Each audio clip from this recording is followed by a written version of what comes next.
Good evening. Welcome to the Board of Education meeting for the San Ramon Valley Unified School District on May 16th. We're glad you're here. We're going to start off the evening with some student recognition, so we'll do that first. We're honored to recognize several students tonight who have earned some remarkable accolades in our community. Their achievements and contributions are admirable, and they, like so many of our San Ramon Valley Unified students, continue to fill us with optimism that our world is in the very capable hands of this generation of future leaders. First up tonight is Srinagesh Ganaluru, an 11th grader at Cal High, was awarded the Dream Makers and Risk Takers Award by Innovation Tri-Valley Leadership Group. This award is given to student innovators whose ideas hold the promise to change the world. His achievements include leading his club to a state finalist spot in the Samsung Solve for Tomorrow contest, with their invention of a voice-activated device placed in the kitchen to support healthy eating for people with diabetes. Srinagesh.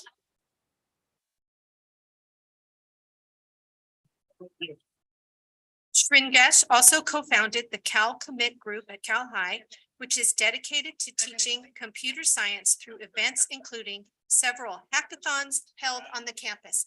You can have your back to us and face the audience because this is your time in the limelight, okay?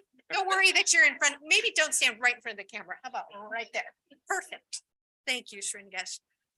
So hackathons held on campus, and he is an innovative thinker and has a sincere desire to make a difference. Congratulations, Srinagesh.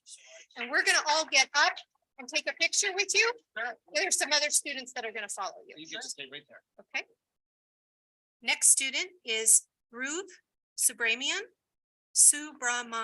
Sorry, I know this name. Subramanian is a 7th grade student at Windermere Ranch Middle School. We are recognizing him this evening as he will be heading to Maryland later this month to compete in the Scripps National Spelling Bee. In addition to the National Spelling Bee, he just represented Contra Costa County in the California State Junior High Spelling Bee. He's always been curious about learning new things and competed in his first bee when he was in kindergarten. We are so proud of you, Dhruv. Best of luck at Scripps.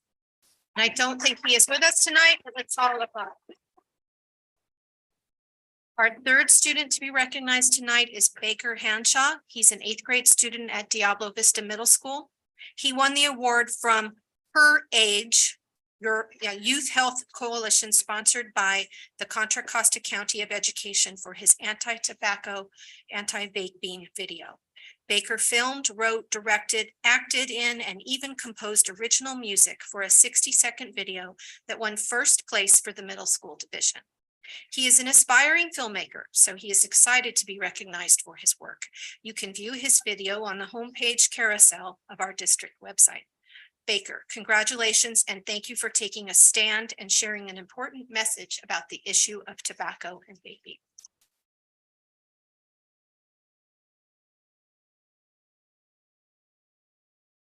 And our fourth student is Maye Labude.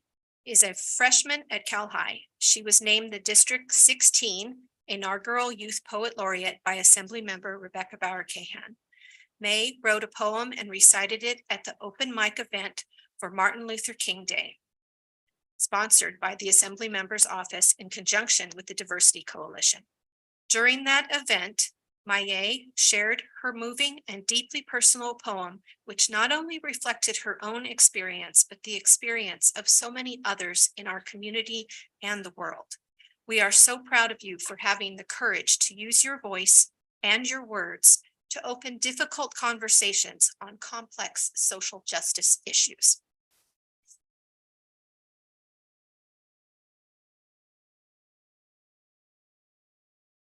And the next student we are recognizing tonight is also a poet. Madeline Reutfeld, a freshman at San Ramon Valley High School, was named Danville's very first student poet laureate. This position offers writing and public speaking experience as well as mentorship from the town's poet laureate. One of the honors of this position was that Madeline was asked to read a poem that she wrote about the town of Danville at the 41st annual mayor's installation last December. We are so proud of you, Madeline. So let's stop and take a picture with these students, and then we'll do the Science Alliance students separately.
Tonight, we also want to acknowledge the participation of so many of our fifth grade students in the San Ramon Valley Education Foundation's Science Alliance.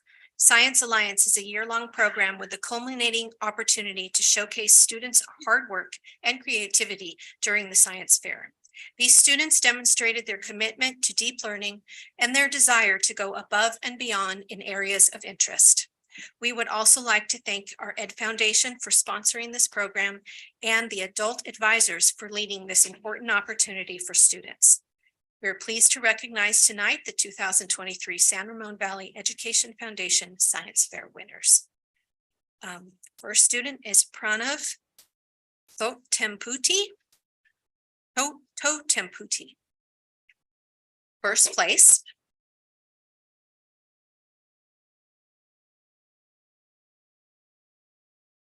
Alex Feldman, second place.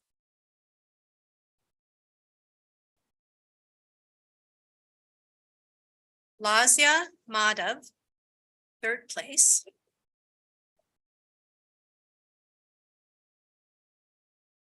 And Pranav Warrior, honorable mention.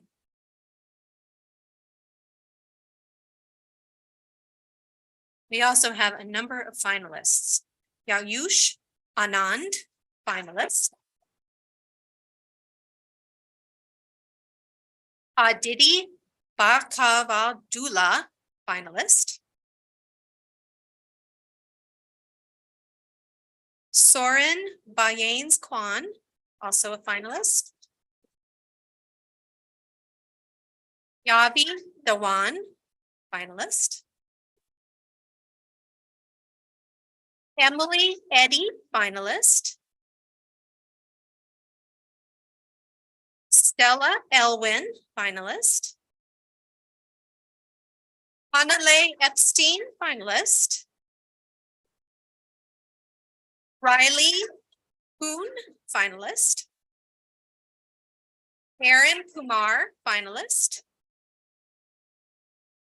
Cadence Lai, finalist. Minyu Basu, finalist.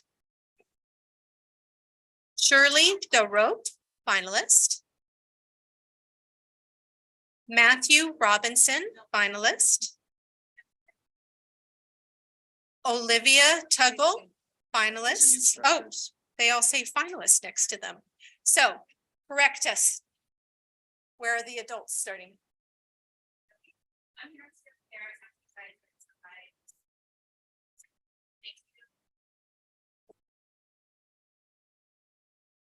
I'm assuming the rest of the names are advisors, or shall I keep reading students? Okay. So I'm going to read the finalists. The advisors: Matthew Robinson, Oliver Tuggle, and Lakshmi Warrior. Okay. So now we'll take a picture with all these wonderful scientists.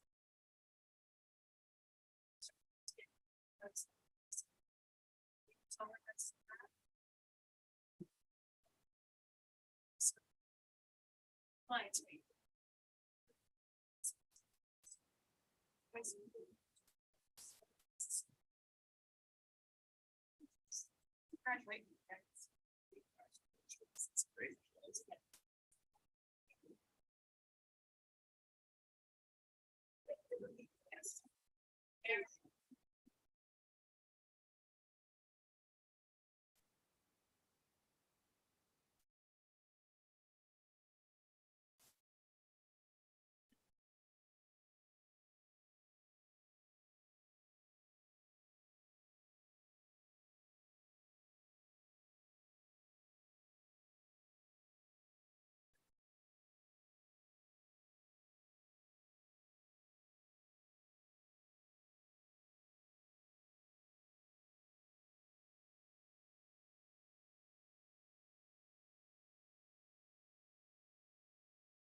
job. Congratulations. Oh, I kind of ran those. I thought we did the Pledge of Allegiance after. Yes.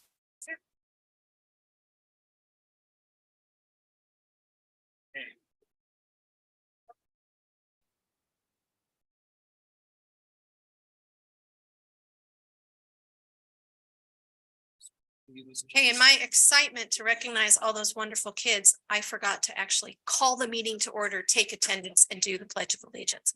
So we're calling the meeting back into adjournment. Let's quickly do attendance and then we'll do the Pledge of Allegiance. My name's Jesse Van Zee. I'm trustee for Area 1.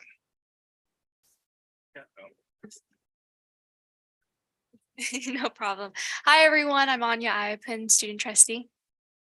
Hi, good evening. Susanna Ordway, representing Area 4. Good evening, everybody. Shelley Clark, representing Area 2. Hello, I'm Laura Bratt. I represent Area 3. And Rachel Hurd, Area 5. Okay, please rise for the Pledge of Allegiance. I pledge allegiance to the flag of the United States of America and to the republic for which it stands, one nation, under God, indivisible, with liberty and justice for all.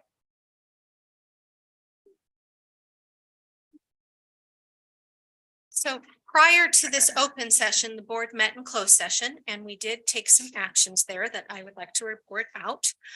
We voted 5-0 to approve moving forward with statement of charges for dismissal of a certificated employee. During closed session, we also voted unanimously to appoint Katie Witt as the new executive director of elementary for next year.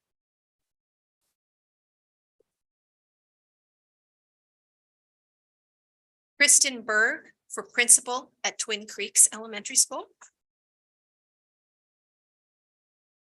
And Jeff Osborne for principal of Diablo Vista Middle School. And one more, Melanie Jones to be our new assistant superintendent of human resources.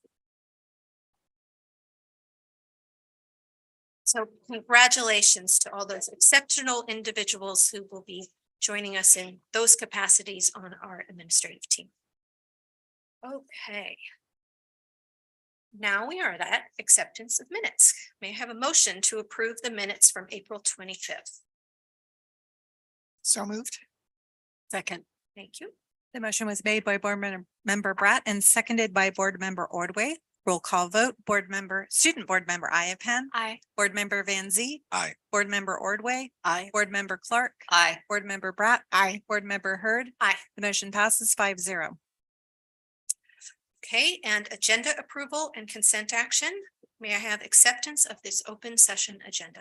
I move to accept the open session agenda. I second. The motion was made by Board Member Clark and seconded by Board Member Van Zee. Roll call vote. Student Board Member Iapan. Aye. Board Member Van Zee. Aye. Board Member Ordway. Aye. Board Member Clark. Aye. Board Member Bratt. Aye. Board Member Hurd. Aye. The motion passes 5-0. And approval of consent agenda. For the sake of the audience, if you're not familiar with our meetings, consent agenda is where we put a whole lot of action items that are deemed routine in nature all together and vote on them at once. If anyone has any public comment for consent agenda, I do not have that in front of me. So I don't think we have any. Nope. So may we have a motion to approve consent? I'll make the motion. I second. The motion was made by Board Member Bratt and seconded by Board Member Clark. Roll call vote. Student Board Member Iapan. Aye. Board Member Van Zee. Aye. Board Member Ordway. Aye. Board Member Clark. Aye. Board Member Bratt. Aye. Board Member Hurd. Aye. Motion passes 5-0. Okay. That's all the routine kind of stuff. Let's move to reports to the board. We have a school highlight from Walt Disney Elementary School, and I'd like to invite up Principal Kelly Walton.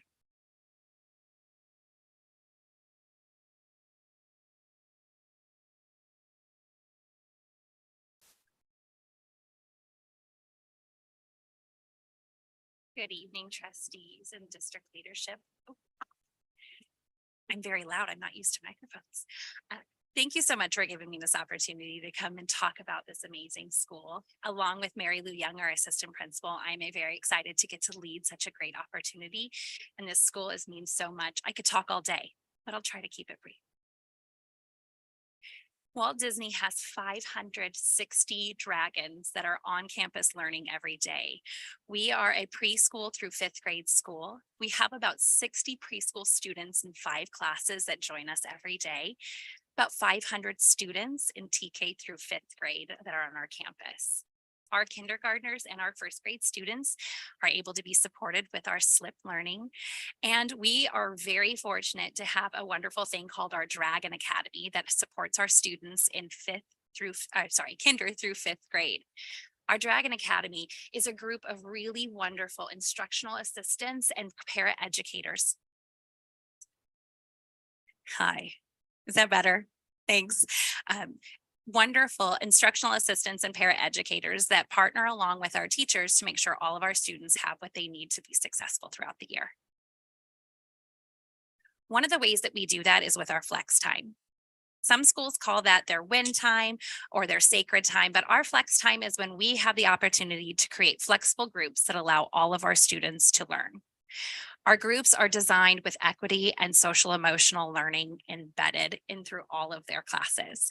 So whether they are in a small group of 2 to 3 students or in a larger group of 20, we really are mindful about what the students need and how to support them.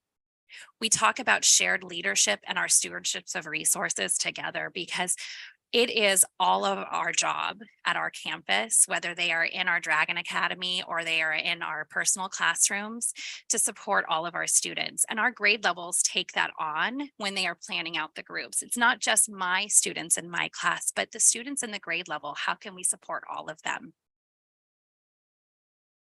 Our flex time has evolved and changed so much. And this year, I'm so incredibly proud about how the teachers really work together with our support staff to make this, I think, our most successful flex year. We have 4 sessions that run throughout the year. We started off with a planning time so that teachers could get to know their students, their needs, and what we needed to actually teach during our flex groups. We got with our instructional leaders and our Dragon Academy to make sure that they were aligned with the needs of our students and the essential standards were being addressed both with our classroom teachers and our instructional aides.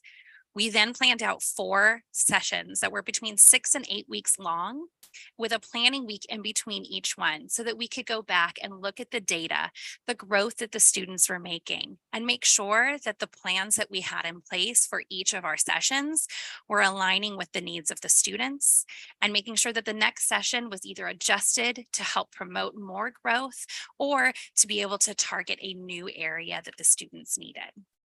We really strived to reteach, to strengthen, and to deepen. All of our students benefit when all of us are working together. but it's one thing to talk about it. It's another thing to see it. These are just a few examples of some of our students who are working in our flex groups. So we have two of our different instructional assistants in the pictures, and they're working on two very different things. In the left, we have somebody who's working on a reading lesson, and you can see in the background that they're doing interactive reading and writing, which is much more engaging to students in a small group when they need to be retaught a lesson. On the right-hand side, they're doing math, and you can see behind there's all kinds of magnets and things behind because we do interactive math because kids learn from moving and doing. And when you're able to do it in a smaller group setting, you're going to get more of that individual time, which our flex groups allow for. And in the middle, we have a student who is learning through science in a group where he's able to extend what they're doing in their science time and solve a real world problem. He seems pretty excited about the opportunity.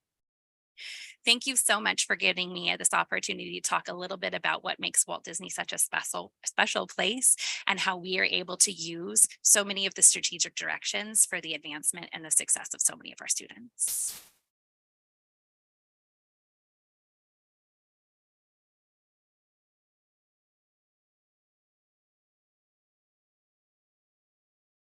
Any comments from board members?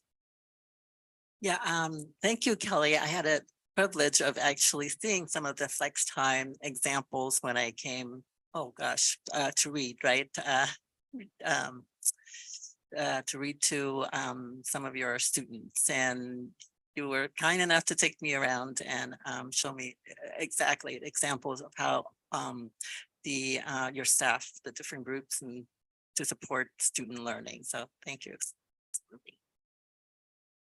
How long have you been doing the flex time?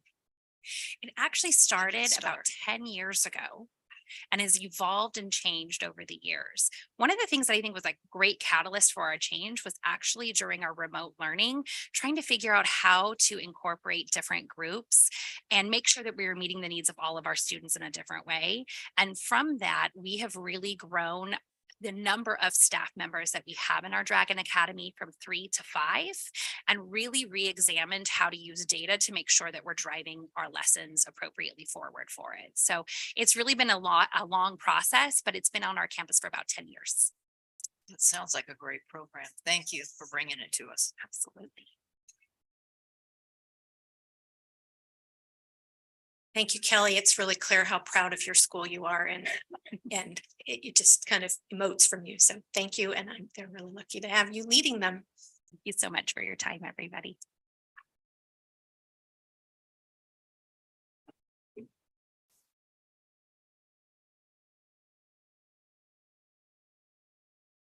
Now, in all the chaos of the multiple different pieces of paper up here, I missed one whole group that we were recognizing. Somehow I thought it was going to happen later in the agenda. So I'm going to back up to student recognition and do the recognition we have for our Bright Lights awardees. Bright Lights is an awards program established by the San Ramon Valley Unified School District's SELPA. A SELPA is a special education local plan area, and we are a single district SELPA. And our community advisory committee puts on the Bright Lights Awards as recognition of employees and parent volunteers who go above and beyond to support students in special education. This year's award winners were honored earlier tonight during a special ed recognition ceremony while the board was in closed session. And so we are so appreciative that they're coming in here to be recognized by us, and appreciative of the positive impact each of them has made on the lives of our students. Here are this year's winners. For resource teacher, we have Becky Forsyth from Del Amigo High School and Venture School.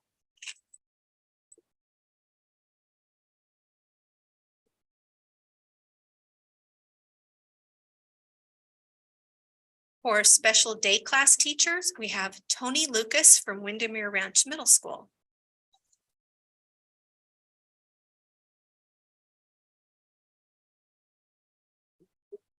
Administrator Sherry Bennett from Creekside Elementary School.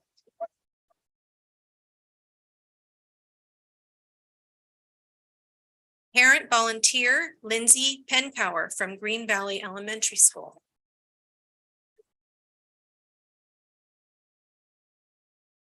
Elementary general education teacher Kim Losi from Rancho Romero Elementary School.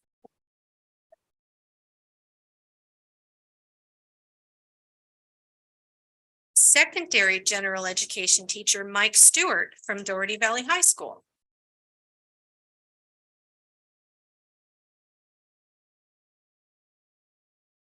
Classified employee Marie Hernbroth from Sycamore Valley Elementary School.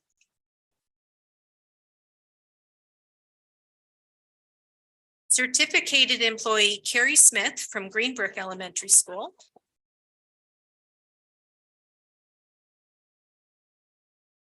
And last but not least, community business partner Faran Singh from Mountain Mike's Pizza in Danville.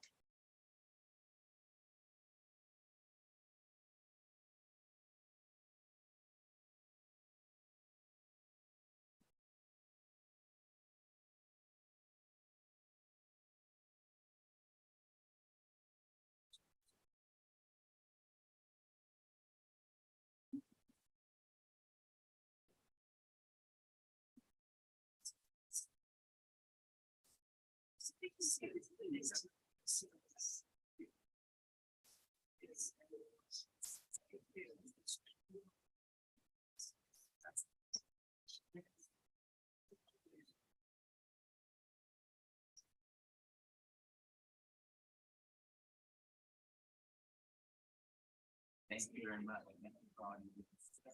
Thank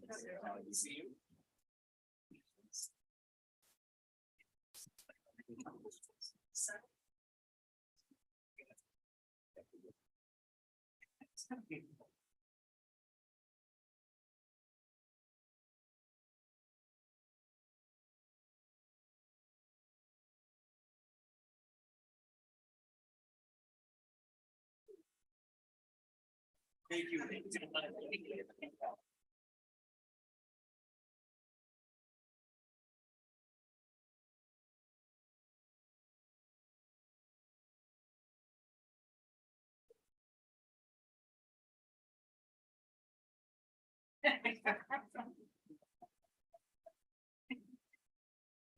I think I might organize them in there. I'm gonna step again. Here, can I?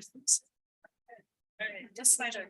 I think only one is 10. So Two. I want. I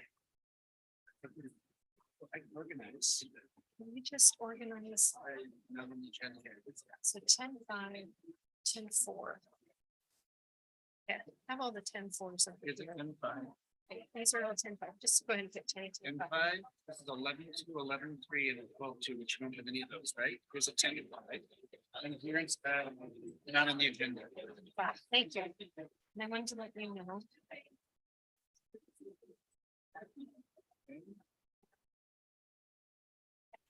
Oh, yeah, we're working on our option. All right.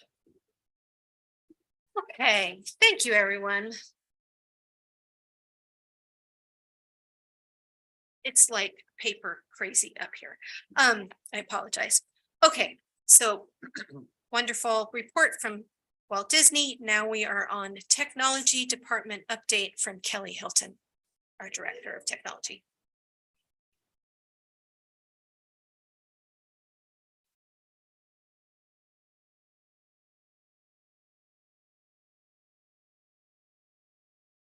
Good evening. How's everyone? Thank you for having me tonight. I'm really excited to talk about the work we've been doing in the technology department. And tonight, I just want to appreciate the trustees and the board and the community and the cabinet and superintendent and assistant superintendents for bringing everyone together and giving us this platform to have these conversations. So the first thing that I'd like to address tonight is the work that we're doing in the technology department to support the strategic directions. And while we're working on all of the initiatives, we're focusing in general tonight. The examples I'm sharing are going to highlight stewardship of resources, shared leadership, and culture of responsiveness. We have a lot of examples, but really when you think about technology, we're working on building safe and secure infrastructures and support for students, staff, and community members to engage in teaching and learning. And that's a really exciting piece and how all of that connects to deep learning and innovation. So I want to start kind of with the macro level tonight, and then we'll get into the more specific level of student use in the classroom. But one of the ways that we're working on being really a culture of responsiveness is being aware of what's happening in the world with school districts in public education and cybersecurity. And unfortunately, we're in a space where incidences have increased quite a bit in the last few years. And as a department, we've been working really, really hard to be responsive and put in preventative measures in order to support our systems. So the map that you see here is a map of the United States. It has several pin drops on it that show, unfortunately, incidences that have occurred between 2016 and 2022 in public education systems across the United States. So in response to that, one of the first things that we've done, and knowing this information, is we've got together with a couple of organizations, Resolute Guard and CISA. One is a national organization and one is a local recommendation from our insurance company to do 2 audits on our systems. And the audits took a look at all of our systems to give us a little feedback on what we were doing well and what we really need to improve upon in order to make sure that we were keeping our data and everything safe within our system. So what's listed here on the slide is 6 different conditions that we are working towards making sure that we have implemented district-wide. And we've done a handful. I'm going to highlight each of them tonight, but we've done a few, and some are in progress and some are already in place. So the first one is it says multi-factor for all remote systems. And I'll talk about that a little bit more on the future slides. And then we have firewall antivirus software, which is also something I'm going to go into a little more detail. But the third one there, it says employee cybersecurity awareness. And we've been doing a lot of conversations in parallel with the multi-factor authentication rollout to start having conversations around cybersecurity awareness. And we're working on a more comprehensive and ongoing plan that will be launched in August in partnership with some of the other departments, that we can just have more conversations with staff and students about best preventative measures for the user. And then the fourth one listed there is the credible endpoint detection response. And that is something that will be implemented starting in August.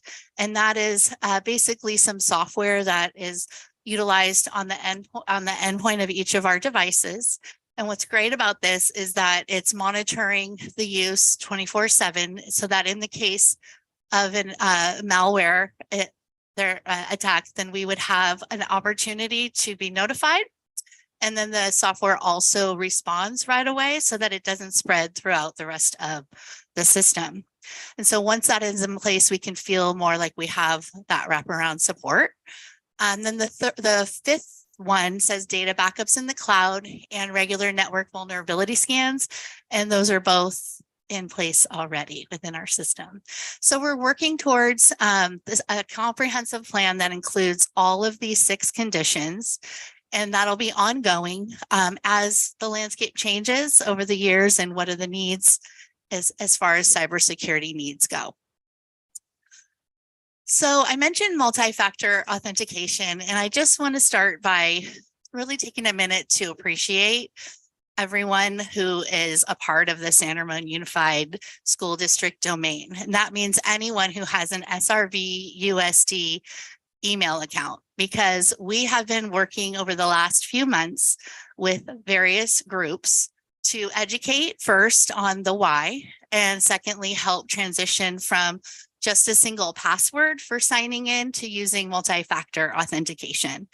And this has definitely been an example of shared leadership, because a lot of leaders have been stepping in and supporting each other. And it's a big transition. And so I just really want to appreciate everyone who's been supporting this shift. So what the difference is with a single password, which is what we had before, there's just that's leaving us at a little bit more vulnerable state. So with the MFA implemented district-wide by staff, then we can now feel a little safer with logging into our accounts that have access to employee and student data. So we're really proud about that rollout. The rollout started in February and we piloted it with the technology department first, where that staff tried it out and provided some feedback and asked some really good questions. And then in March and April, we worked with both district offices and leadership and classified and certificated staff to start continue the rollout. And along the way, we've been really working on being responsive as if there's questions or conditions that need to be modified, we're working with the network team to modify them. And this will be ongoing because we want to be responsive to what's working in order to keep us safe, but also that allows the user to get to where they need to go. So we're trying to find that perfect balance. And currently all of our 36 school sites are working on the rollout. And by the end of the school year, everyone will be transitioned to multi-factor. So that's a really exciting shared leadership role that's been happening. So the next thing that I'd want to just highlight is network security. And network security is basically the firewall that is in between our private network and the network that our students and staff log into each day, and also the internet. And this is what we use in order to filter websites and different things so that we can keep it educationally focused. And one of the things that I'm also really proud of is that the network team started a collaboration with the county office, Contra Costa County Office of Education. And we made a transition over spring break, which I think was pretty seamless, where we went from just our San Ramon unified firewall and we transitioned to the Contra Costa County firewall. So what that has done for us is allowed us to be really resourceful with our resources because it helps us save some money in our budget. And it also allows us to have shared leadership with the county as we're collaborating with them on setting up the firewall to keep the private network safe. And so now we have that collaboration with the county, and the transition occurred over spring break. So we've talked a lot about big picture and cybersecurity, but I want to move a little bit closer to the classroom, which is where the heart of what we do is. And in the classrooms, as you know, students have devices one-to-one, and we have a lot of different software that students are utilizing and accessing and logging into with their San Ramon unified accounts and creating things and collaborating and engaging with the software. So one of the things that we've been working on is creating some protocols or processes to just evaluate some of the software that comes into the system. And so student data privacy is at the heart of all of those decisions. And what that means is that our data team has been working in collaboration with school sites, staff, and ed services and business services to design something called the software adoption process. And so what that might mean for the user is if anyone in our system would like to purchase a new software, they go ahead and they go to the adoption process form. And there's two pathways. One is for instructional software and one is for operational software, because we want to check the privacy on both. If it's operational, then it goes straight to the data team and they check for privacy before it is integrated into the system and purchased. If it's instructional, there's a collaboration that happens where the user submits the request. It goes to site leadership first, just to be notified. Site leadership passes it on to ed services and curriculum coordinators to take a look, and they kind of think about, does this fit within our idea of deep learning and innovation? And then once they've had a look at it, it moves over to the data team, who checks to see that it's FERPA, COPA, and SIPA compliant. And they do that in two ways. They check the SDPC, which is listed there, the Student Data Privacy Consortium, which we partner with across the nation. But we also want to ensure that we're following just the California Privacy Acts or compliance around that. And so we will check there for California compliance, or we'll read the privacy policy before we approve it. And once it approves, then that goes straight to the purchase, and then it's integrated into the system. So if you're interested in seeing which software we've already taken a look at, there's a link on the public facing website under technology department, and it's called approved software. And we're just starting there with a list where we're publishing that, where you can link to the software, see what it is. And then it's also linked to how we're using it as far as leveraging digital for deep learning and innovation. And then we're going to get a little closer to the classroom as we talk about one of our something that's very important to us, which is student digital security and digital wellness. I know this is a big topic and we'd like to partner more with the community to have conversations about this. But currently we are using a software program called Securely. And Securely is something that is focused on student wellness and health, and in a proactive and restorative way to notify adults so that we can work with students in finding the best solutions for them and their well-being and digital well-being and interactions. So there's three parts of Securely that I'm going to speak to tonight. The first one is Securely Classroom, and that is for the classroom teacher to have access to, if students are in her classroom with Chromebooks, hers or his, with Chromebooks, then they can go ahead and monitor the device use while teaching and just guide students in a lesson. They can also email and communicate with students through Securely and just keep it's like a classroom management tool for instruction. The second piece of Securely is Securely Aware.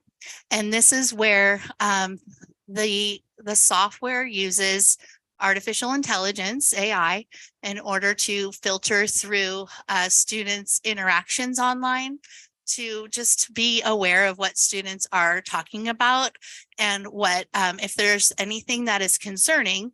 In a preventative measure, it emails and notifies administration. And the administration has access to a dashboard where they could just check in or bring in other supports as needed and with that student. And they can use that as more data to support how students might need support within their school day. And the third part that we have set up right now in Securely is called Securely On Call. And this is where we move from the AI filters, and On Call is an actual team of highly trained safety analysts who are actual people who work for Securely, and they just double check for patterns in student interactions. And if they feel like they need to contact us or notify us for, again, restorative and preventative support for students, then they would notify administration. And then administration can take that information and provide more support for the students. And so we've talked a lot about safety, we've talked a lot about instruction, but the other part of the operational presentation tonight is I wanted to address the device initiative and where we're at in our current planning, and then share with what we know at this time. So right now on the chart, you'll notice that there's a chart that illustrates the cost for the one-to-one device initiative. And that includes staff devices, student devices, repair and replacement, which can fluctuate depending on the need, and then the totals. And what this offers is for staff, they have a choice in a device that's either a Mac or a Windows device. For students, we currently have iPads in our special education, TK, K, and first grade classrooms for each student that traditionally stay in the classroom. For second through fifth grade, we have Chromebooks that stay in the classroom for students until fifth grade, where they begin to start bringing it home and practicing utilizing the device at home and at school. And then 6th through 12th grade students are issued a device, a Chromebook device. With this current plan in place, students and staff would be they would be provided with a new device every 5 years. So that means that annually we purchase new devices for the 8th grade class. And then they have that device from 8th grade up till 12th grade, which is the 5-year refresh. And at the end of 12th grade, we also collect those devices. And then once we collect them, we use them back into the system in ways that we can, such as for student attendance kiosks or other needs that the site may need. And so that's sort of the cycle that happens for 8th to 12th grade. And then you'll probably notice the different numbers across the cycle. And that's because each year we also have to purchase chargers for 5th graders for 5th grade devices, because we have a set that stay in the classroom and a set that go home with the one that they start utilizing at home. This year we were able to purchase 2nd grade Chromebooks. And next year, the cost is just the 8th grade devices and the 5th grade Chromebooks, but the following years will be refreshed for all the other grade levels.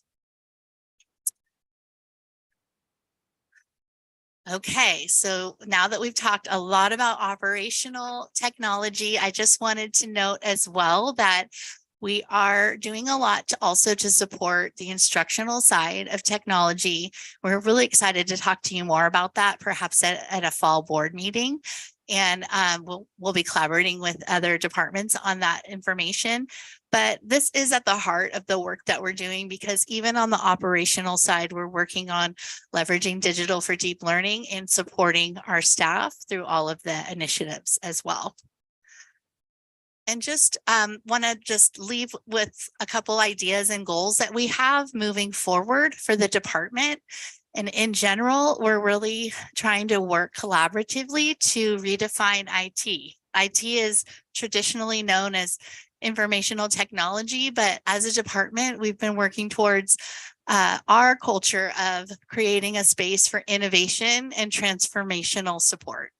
And so we're taking that and we're trying to support all of these things that I've talked about.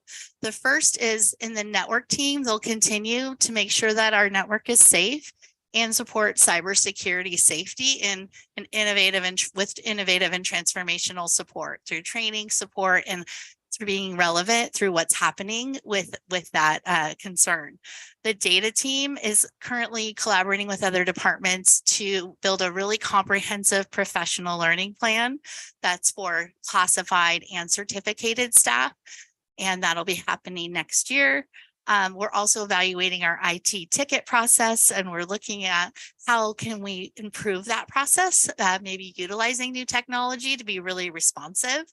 And one of the things that I'm most excited about is the collaboration between the technical coordinator and the instructional coordinator in the department, and how we can use all of our members to support innovation and transformation in the classroom. So I just want to end with a little reflection about how extremely fast paced this work is. It's very exciting. Things are changing and happening all the time. I'm really proud of the team that I have that I'm working with, and I appreciate the support that we've had along the way.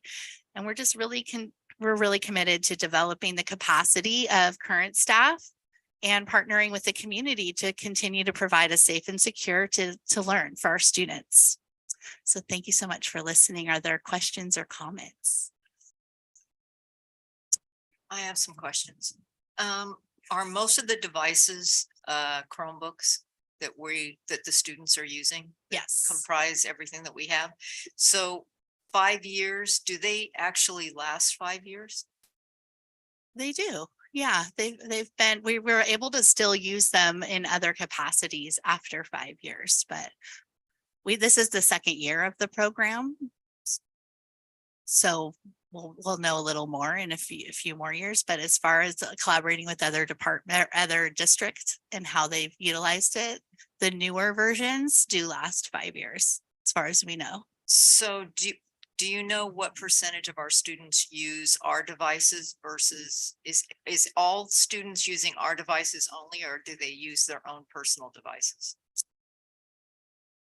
I believe at the sites, there's probably a mix, but the way that this is written is to hope that they would use our devices. Otherwise, things like securely and other supports that we have in place don't work on personal devices in the same So way. they're not required to use ours. It is written in that way. It just depends on how that's happening at the sites.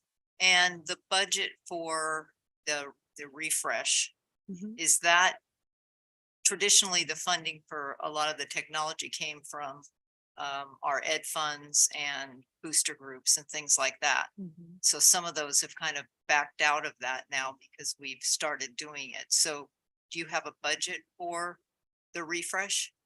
We're working on that right now with the business operational budget moving forward, and Yeah, let me just step in here for a second because this is an operational expense for the district. We were fortunate during COVID that we received funds to help offset the one-to-one device. But this is very much like any kind of other instructional materials that we provide to our students. And technology refresh is part of that, instructional program that we provide. But you bring up a very good point, Trustee Clark, because some school districts have gone to a bring your own device model. It is a little more challenging to implement, but it does save dollars for a school district if students could bring their own device that they might have. And we're exploring that as an option for the future. That's how we started out at San Ramon Valley High School. That was one of the first high schools that had one-to-one. And that's how we basically started out, was a lot of the students have their own devices, but I can certainly understand why it would be more challenging because of the security and all of the safety now that we need to ensure that our students have. So thank you for all your work on this, because I think it was much needed. And I think it's going to keep our students safe in the digital world. So thanks. thank you. Yeah, I had a question too, and maybe our assistant superintendent Gerardo could help too. But even before the pandemic, I think parents and staff, the district and staff worried a little bit about our students having too much, use, right? Device use. But of course, during the pandemic, they were forced to use it for schoolwork and stuff. So what are we doing to help our students use? And I know maybe our discussion about media literacy and stuff like that a little bit later, but what are some of the things that we're helping them with using appropriate use of devices right now in the classroom? You want me to take it? I mean, we're collaborating with teachers to help with like training on digital citizenship and wellness and families with that as well. I think that it's more of education on blended learning instruction, and then when to have it in the classroom and when you can use other methods as well. So we're really being intentional with how we recommend instructional technology to really make sure that it's aligned with deep learning and innovation. And so it just takes that pedagogy, if you will, for the teacher to implement in that way. We want them to have it when they're ready and they want to design and create and get that conversation going through collaboration. But for example, in this past year, we worked a lot with mostly kindergarten and first grade teachers in the iPad rollout. And we've had a lot of conversations around the difference between using the iPads for consumption and creativity. And so even when we have conversations around software purchases and making decisions, we're really looking at which software we purchase where students are interacting in a healthy way to design or create versus consumption of watching YouTube or just going through a platform, so that the devices are really utilized for deep learning. Okay, great, thank you. No, I know that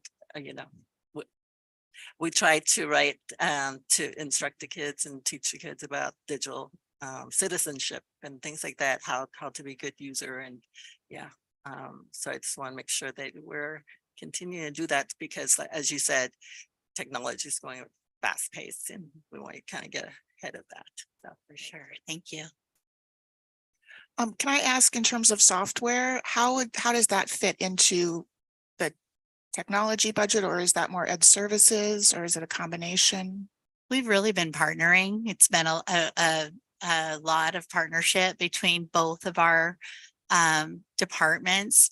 On the technology side, we've been looking at all of our operational systems, and that's built into my budget, our budget, not my budget, such as Schoology, Securely, some of the things we talked about tonight. And then when we talk about what we're doing in ed services, we'll talk about more of the instructional technology.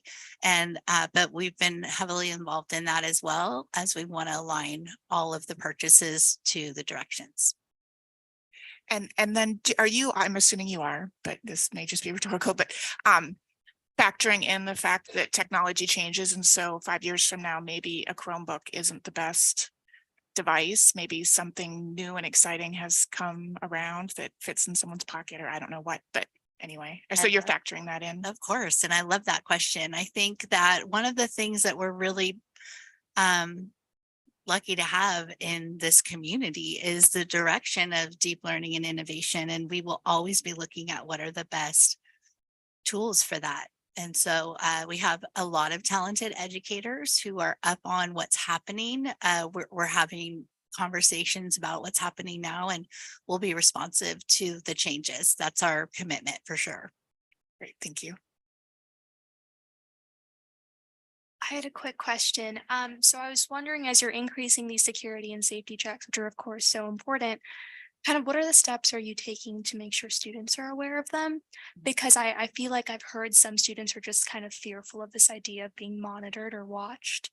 And because of that, they would prefer to use their own device, which of course then like they don't have access to these kind of security and safety checks that the district's implementing. So I was just kind of wondering what that procedure to make sure students are aware of what that looks like. You know, I'm really glad you asked that, because one of the goals that I have is to get more student voice in what we're doing. We are starting a technology committee that we're going to be partnering with the unions next year. But I'd like to, I've been trying to get to the student senate meetings as well, to just hear. I was there yesterday to hear and to bring some of this transition to them. We do publish it all on our website, share out to administration. But I do think we need to have more conversations. There's a small group of students at Cal High that I've been collaborating with. They are consulting, and they are providing some input on our IT ticketing process and making recommendations for innovating that process. So definitely would like to have more student interaction in that. That's wonderful. And I'd love to have that conversation with you as well. That'd be great. And I do have a question on the securely. So it looks like there's 3 different tranches to it. There's a classroom aware and on-call, kind of like a full holistic support that's provided with that. And you mentioned that if there are troubling things that do kind of get brought up or get noticed, that you start engaging with teachers and with administration. At what point does a parent get wrapped into that conversation as well too? That's a great question. Parents are, I mean, the first notification goes to administration, and we partnered with student services and ed services on this, the notifications of administration who get the notifications, and then that administrator would reach out to families based on the concern if needed. Okay. Thank you. Sure. Thank you, Kelly. I don't have any questions, but I think John's going to jump in here too. Just very briefly, I think it's important to, first of all, thank you to Kelly and her whole team for the work that they do on our behalf. I think that the collaboration between ed services and our technology department is absolutely necessary. And I do need to emphasize one point that was made, that when we talk about our funding situation and what is in our ongoing budget and what we have questions around, we just do need to emphasize that a refresh of some sort is necessary. We also want to be sure these devices help with the learning process, which is why we have to really think about own personal devices versus collective devices, but we also have to figure out how to pay for it. So that's all part of the work we have to do in the next year or two. You know, I just wanted to kind of tag along that, because I noticed that the time when, you know, it's time to refresh, those are the couple of years that we may see our budget, right? Our funding being very challenged. So,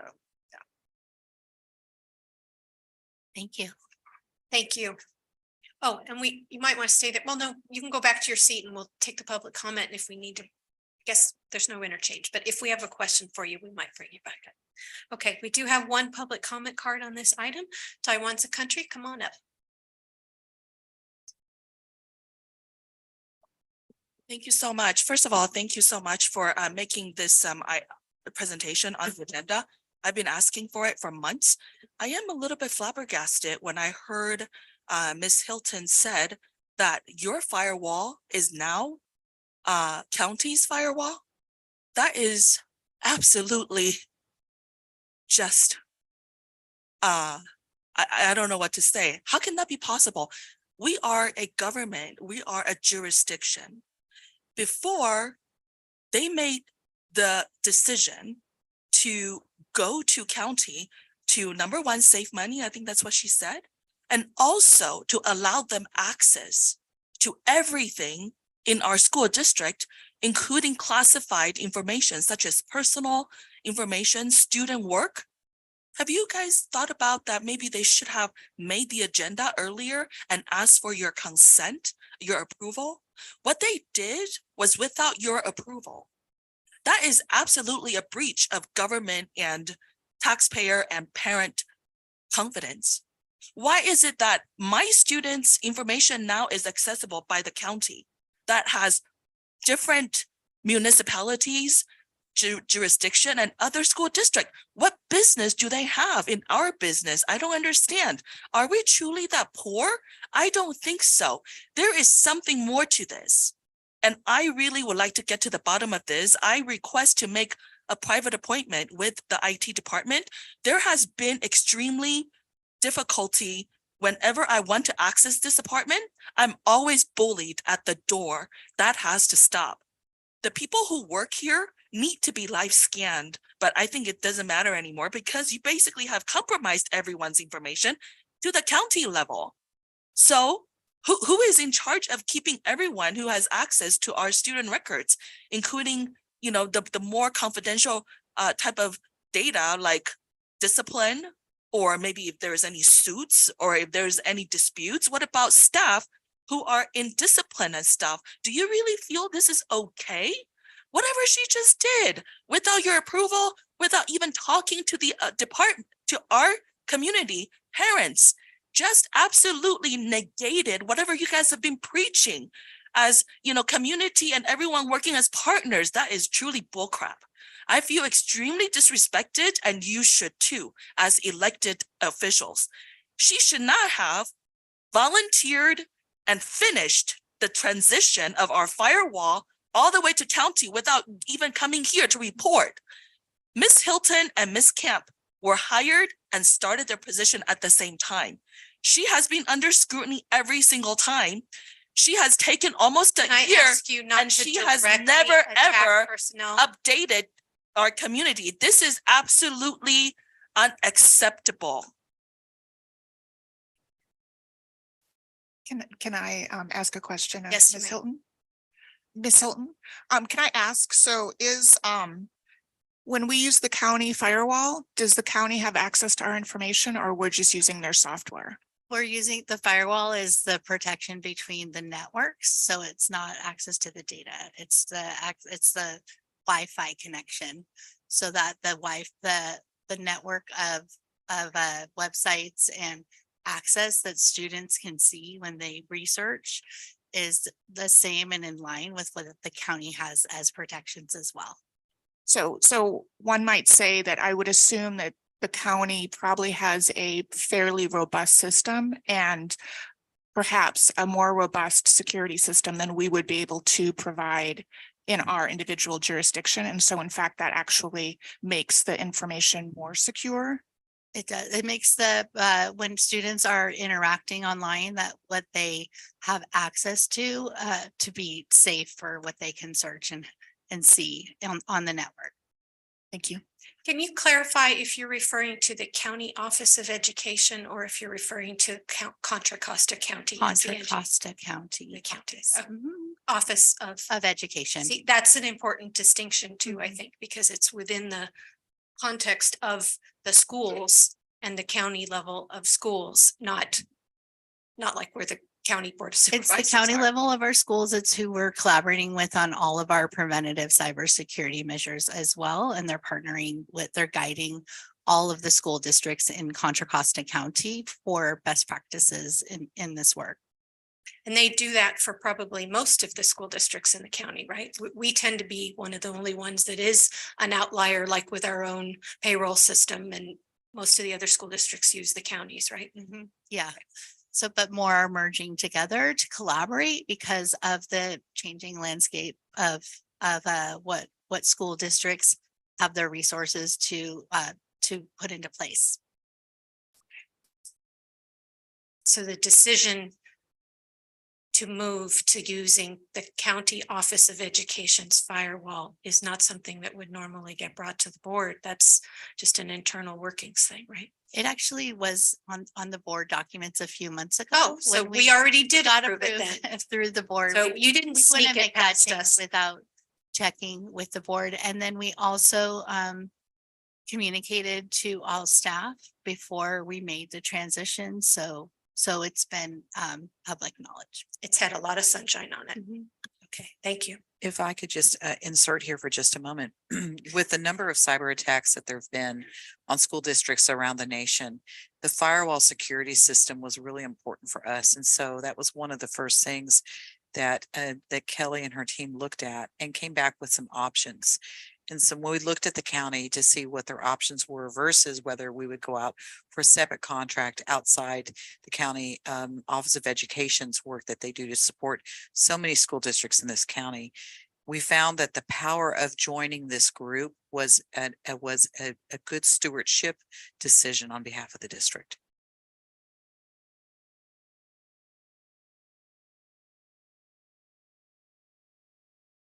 My mic back on. So now we'll move to item 10.3, which is the Special Education Annual Report. Invite Linda Raleigh-Tom to come up, our SELPA Director.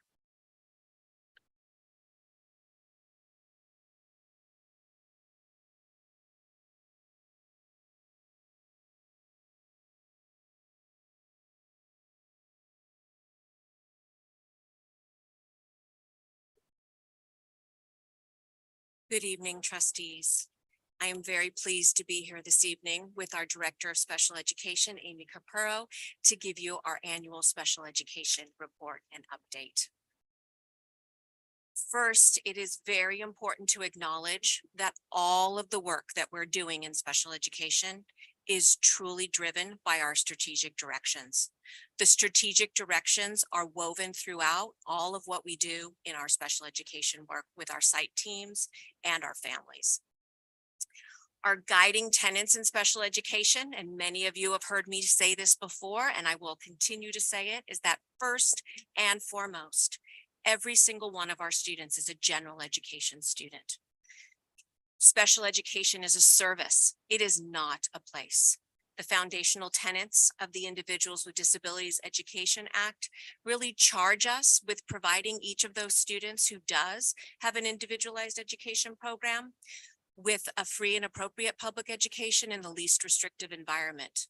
But truly, all of the work that we're currently doing are really built on that foundation of academic excellence. And our charge is to broaden what that definition of success means. In our world, it doesn't always look like it looks everywhere else. It's very unique and individualized based on who our students are.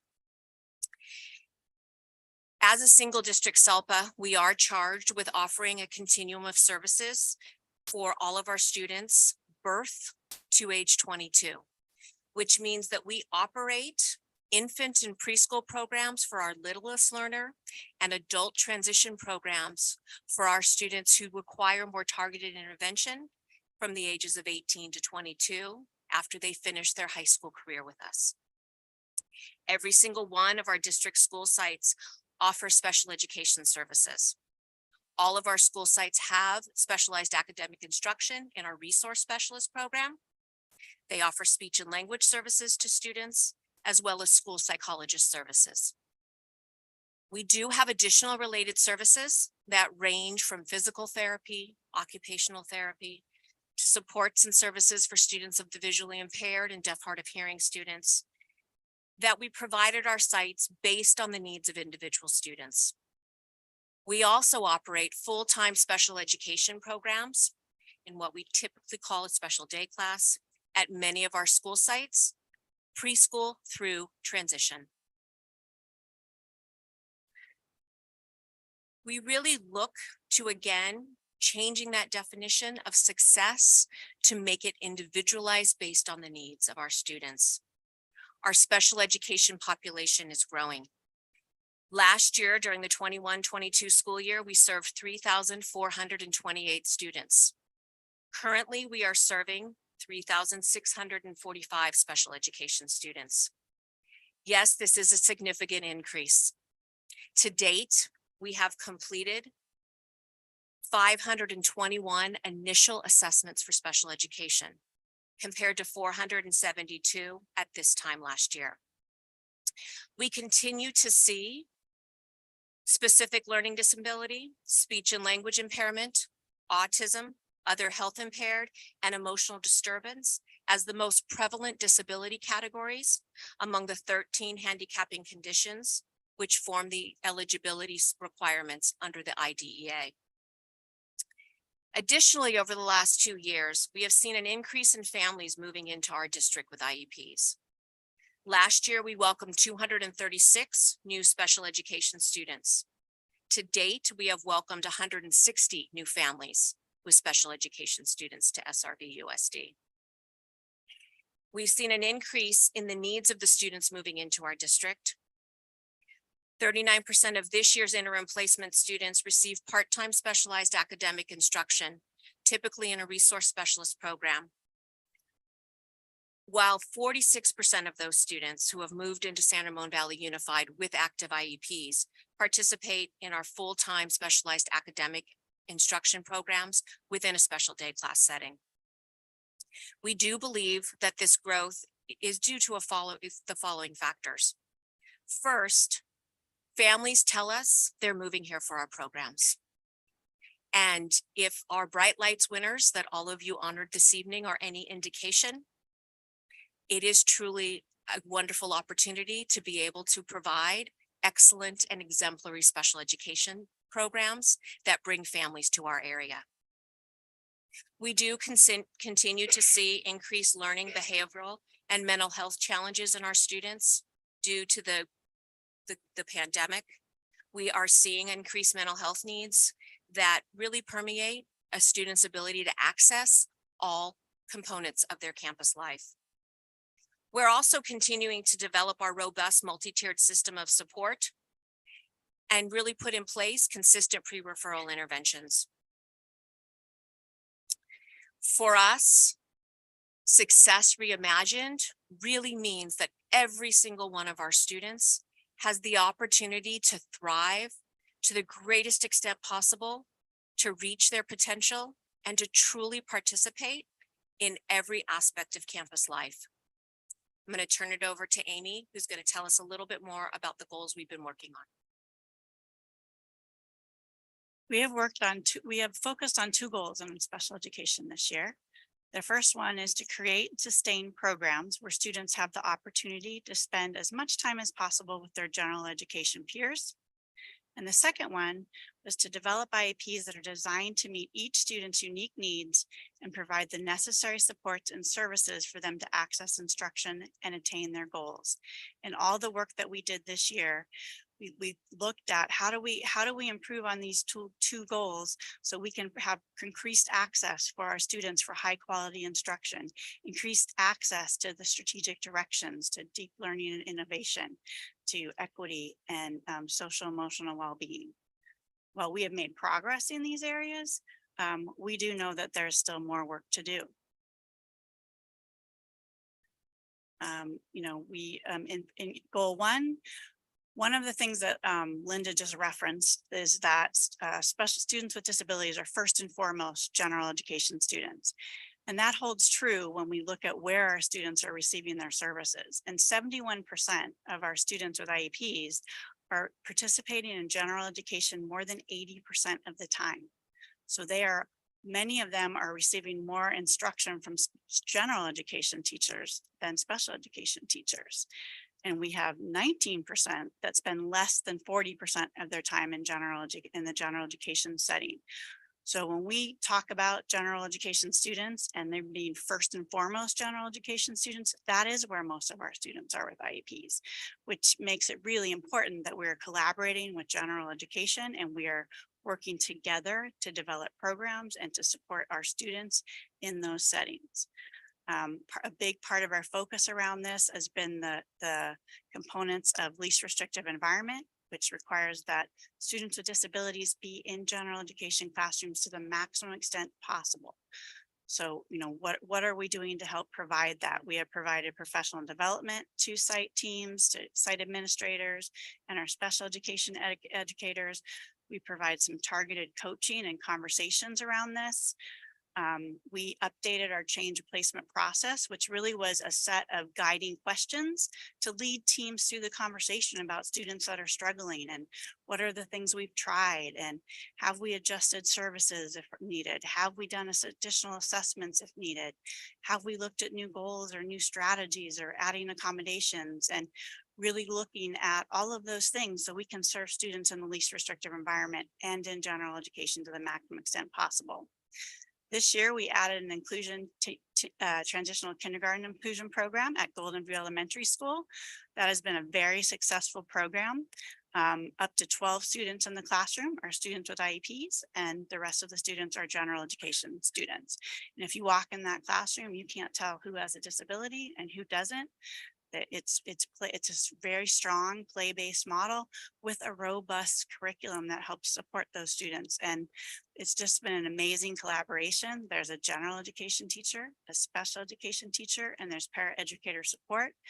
And those students have been, for the most part, very successful in that environment. And for next year, Golden View is going to be adding a kindergarten inclusion program for some of those students that are moving up and still benefit from that service and need that as part of their IEP.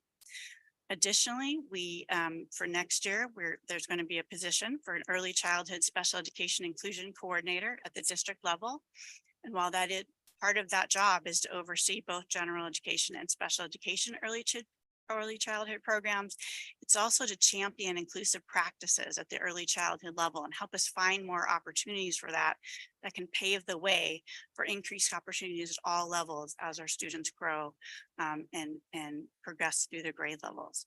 There are also both formal and informal peer support programs that can be found at many of our schools. 3 of our high schools, Doherty Valley High School, California High School, and San Ramon Valley High School, have a strategies and recreation PE class, which is it's a really innovative program where students that tend to be in moderate or intensive programs, they are in the class as well as general education students, and they partner together, and it's a non-competitive, really engaging environment. And they form really mutually beneficial relationships. We had the opportunity this year to watch the annual dodgeball game through the strategies of recreation PE staff and the special education staff. And it was just such an amazing experience to see, 8 different ways for different students to be participating in dodgeball and to be able to access that in all different ways, and the way they explicitly taught that, and watching the general education students and the special education students interact and engage with each other and teach each other.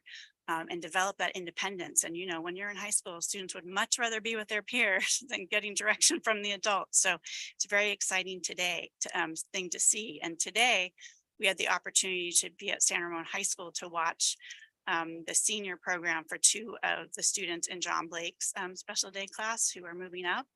And one of the highlights of the program were the students that are in the Comrades Club and the students that were in the strategies of recreation program. And they spoke and they talked about the lifelong friendships that they have with the students in that class and how it has forever changed them moving forward. And we definitely saw some future teachers in that group. So it was just amazing and to see that grow. And it's certainly that program that was started at San Ramon Valley High School is that we're being asked by other districts, the teachers being asked by other districts, how do we do this? How do we recreate what you're doing? So that's very special. We also celebrated our first Inclusive Schools Week in January, and we are very excited about expanding that opportunity in the future.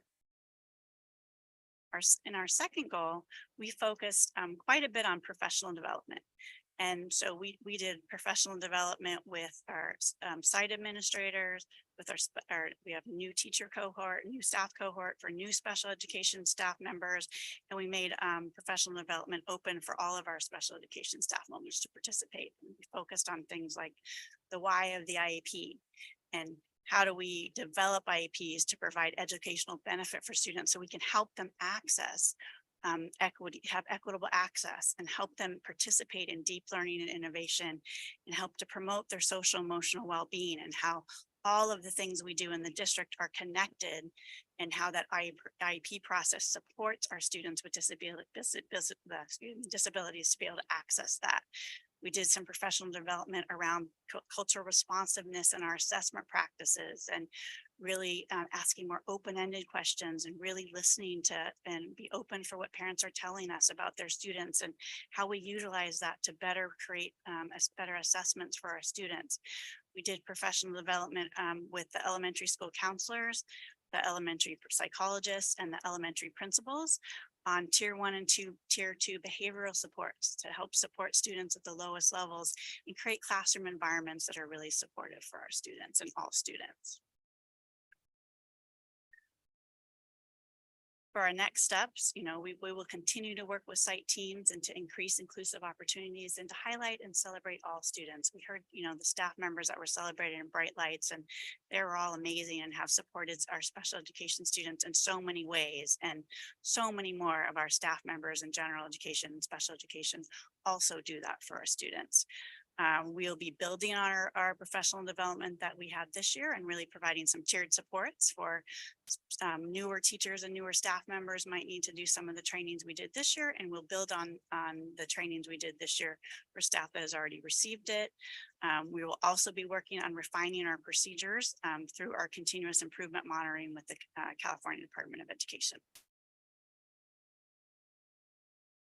And in conclusion, I already jumped ahead to this piece, but we cannot be, we have so much gratitude for the staff, both certificated and classified, that work every day to help support our students with disabilities. They are dedicated, they are committed to meeting with them. And sometimes, the job is hard, but they do amazing things for our students every day. So we appreciate them, and we are committed to continuous improvement and improving our outcomes for students with disabilities in the future.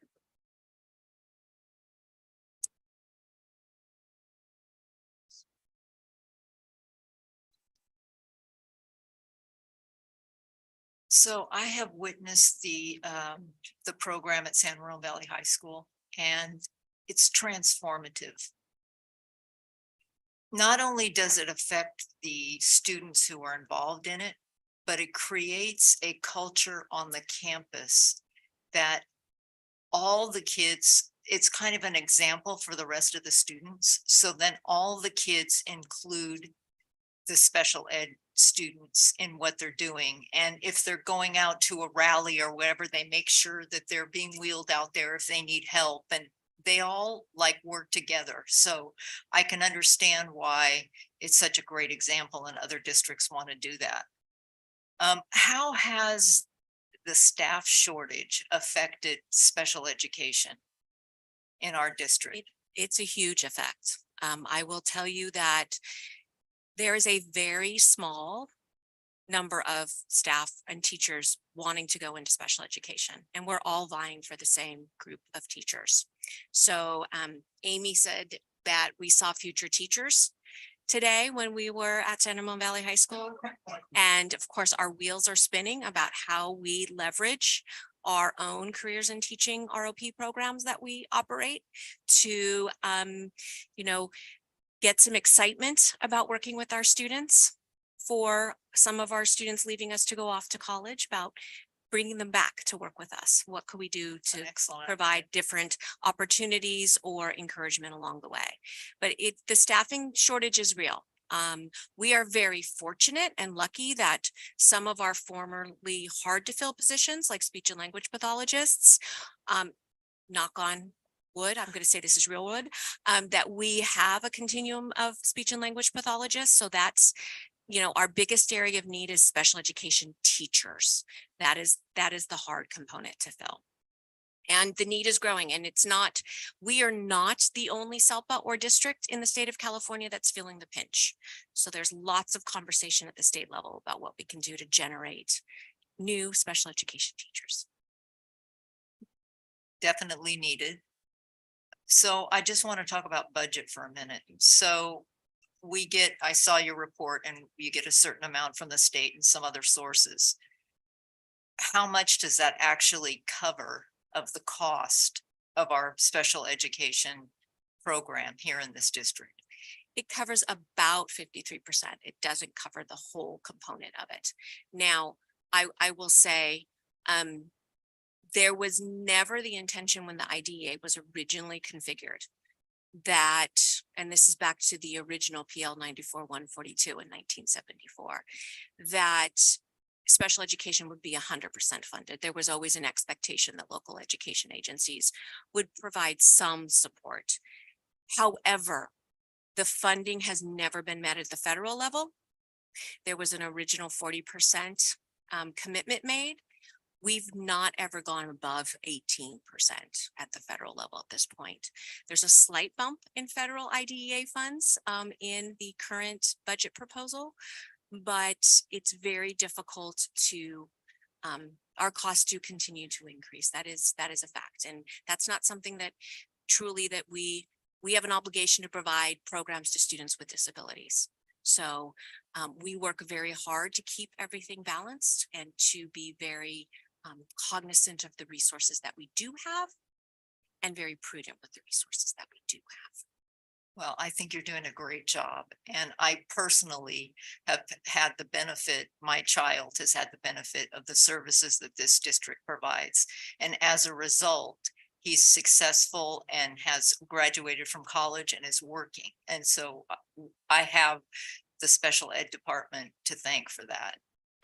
It was the services that he got made a huge difference in his life. So Thank you, Trustee Clark. Yeah, you do a phenomenal job. And I think it's very clear when I've been able to interact with the programs at various school sites. And also, similar note, being a personal participant in some of these IEP meetings as well, I know there's a lot of thought and detail that goes into it. So my question that I had too is actually on the administrative and the teacher side, because I know that looking at these numbers and these trends going up, and I think that there is a lot of to be said about that, of it being a great program and kind of a destination for that. How do we look at this as far as right sizing the administrative level support and the support for the teachers as they're producing these IEPs and doing the meetings and doing the conferences?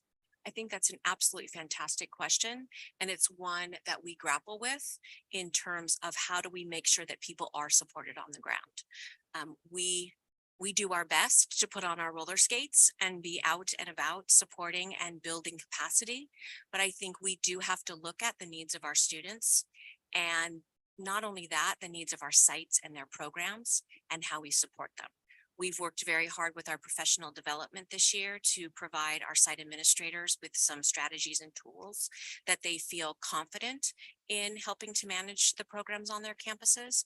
But you are correct in that we do have to really look at what does that additional support look like.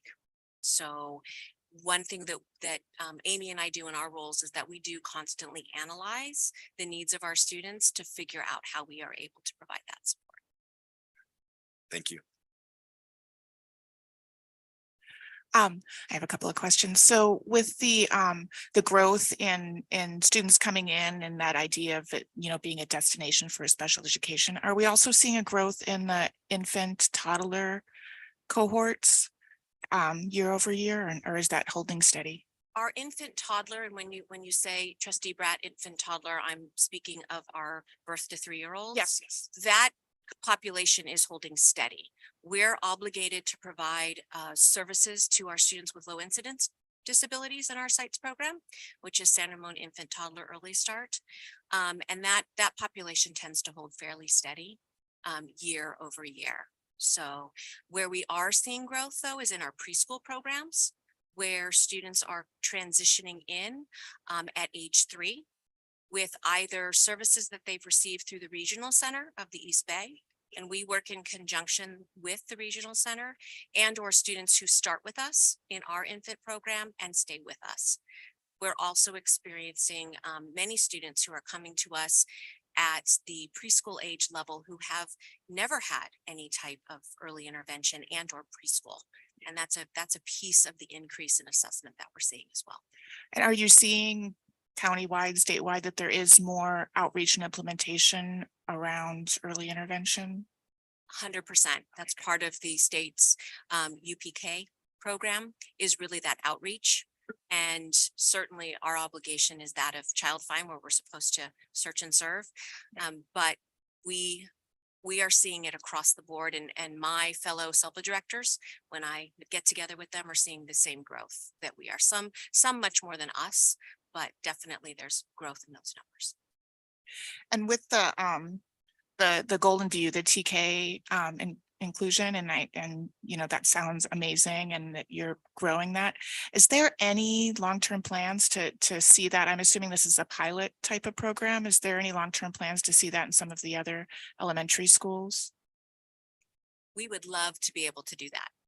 And again, it goes back to the question that trustee Van Zee just asked. It's goes back to not only student need, but the resources available to be able to do that type of thing. And then with the strategies and recreation at the 3 high schools, Monte Vista, So Monte Vista doesn't have a program for moderate and or intensive students on their campus, which is why they don't currently offer the course. Certainly any of the 4 high schools, because it is a board approved course description, could offer that, but that's why Monte Vista doesn't. Okay. And then I just want to, as Rachel and I are on the CAC, and I just want to mention that we're working through the idea of bringing student representation under the CAC. And I think at this point, we're looking at a transition student and a student in the secondary IEP program. That's correct. And at our meeting on Thursday, we will be bringing forth an applicant. Oh, that's great. Yeah. I'm very excited about this opportunity. I think that it's going to be invaluable for the program to be able to really center those voices and those that are experiencing our program. So I'm grateful that we've moved that forward. So thanks. Thank you. I have some questions too. I wanted to elaborate on Laura's question with the TK inclusion program at Golden View, and I love that you're rolling it into kindergarten. If that's successful, do you envision it rolling into the, taking on an additional grade as it rolls like a wave through the school? I'm hoping it rolls like a wave through the school. That is 100% what we would love to see happen. Okay. And I think when you prove the concept at one school, it sure would be great to be able to then expand it systemically so that it's not just, oh, this is great here, because that's fantastic.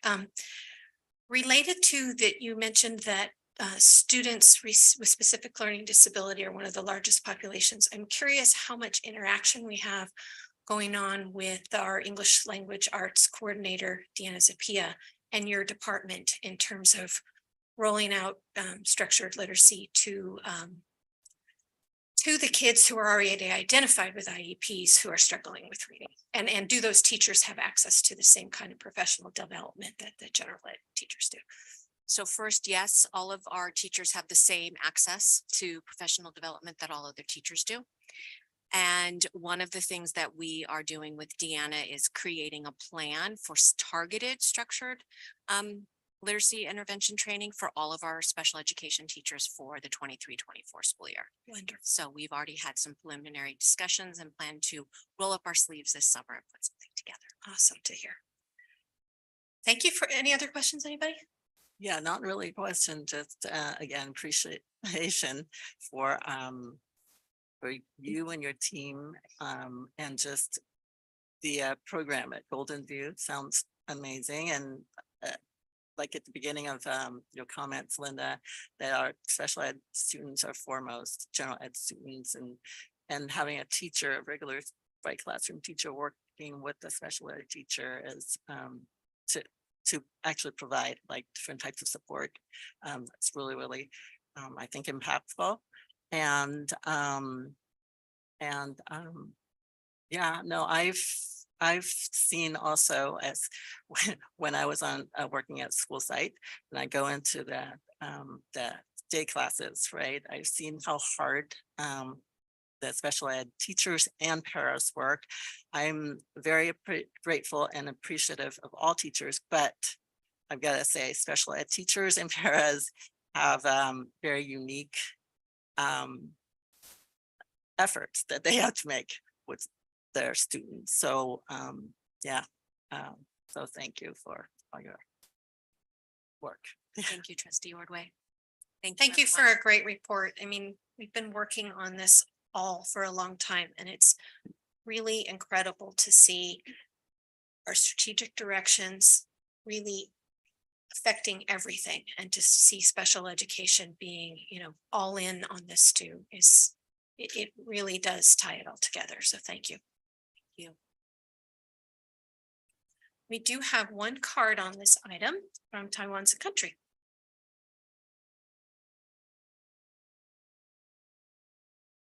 So first of all, thank you so much to all the special ed teachers and the staff for making sure that we're able to provide education for everyone. I do have a couple of questions. I recall when I was teaching, if most special ed needs are speech therapy, they're usually pull-out programs. So then when we experience difficulties in hiring teachers, do you consider then for the future to streamline the program to certain campuses? So then you don't need to make sure every site is staffed with a teacher. That is just something to think about. Also, I just want to say that I went out to speak with Miss Hilton, and I'm hoping that I can get an appointment with her tomorrow. But I want to speak on behalf of the students and the parents who aren't able to come here regarding IEP confidentiality, because if they take IEP now digitally, it will be related to technology. Everything these days are technology related. And that's why it truly is a shame that the district has not been requiring, no, I'm not, Ms. Hilton to come and update on IEP confidentiality on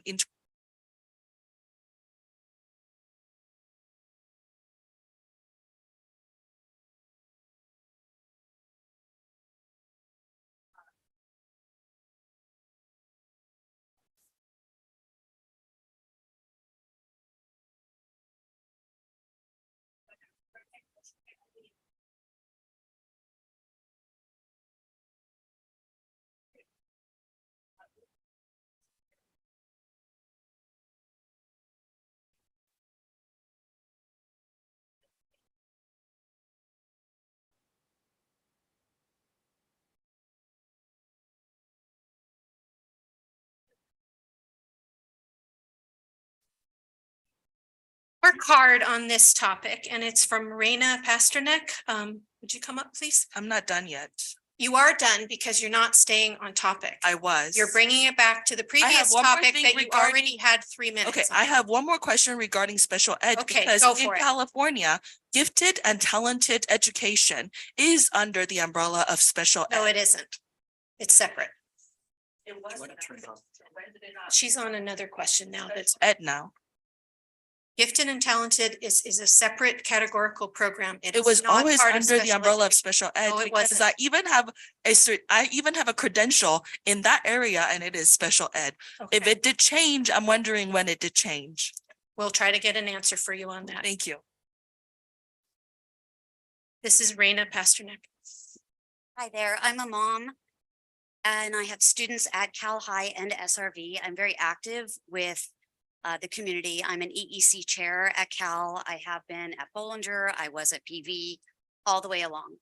Now that I have students at Cal and SRV, I agree, Mrs. Clark, what you're saying, that the program that is at SRV is amazing. Everyone sees it. Everyone wants to be a part of it. However, the trick is getting that program to be equal across this district, because it is not the same at Doherty, Monte Vista, or Cal. I have kids at Cal and they do not, and my son is part of the program at Cal. And that same program that thrives and is like a unicorn, if you will, at SRV is not duplicating at other places. And I can't figure out why. And I've been a part of this community for so long. Linda and Amy, they know me, I'm part of it, you know, and I'm trying to make that change. We just can't find out what this magic cookie recipe is, but we need help in making sure that what programs you're starting at elementary schools that thrive and do great. And as Mrs. Hurd, you said, to be able to go on to other schools that they can benefit from that experience as well. We need to figure out how to make those programs move on so all students in this district can benefit from them and not just the one unicorn school. Because we also saw it with Monterre a couple of years ago, where they had a perfect recipe, everything was working wonderfully, but we couldn't get it to overflow and to move on to other campuses. Why? So we need to take a look at that picture and do a deeper dive into it. Okay, that was 10.3, and now we're on to 10.4, which is our resolutions. We have one on the LBGTQ plus Pride Month of June. Welcome up, Hung. And I need to drink water because I can. Good evening, board members, superintendent, assistant superintendent, staff, students, and community. June is LGBTQ plus Pride Month, which is celebrated across SRVUSD. In SRVUSD, it is important for us to model, advocate, and actively support and promote the inclusive and respectful treatment of all students, employees, family members, and community members, and it is very important to us.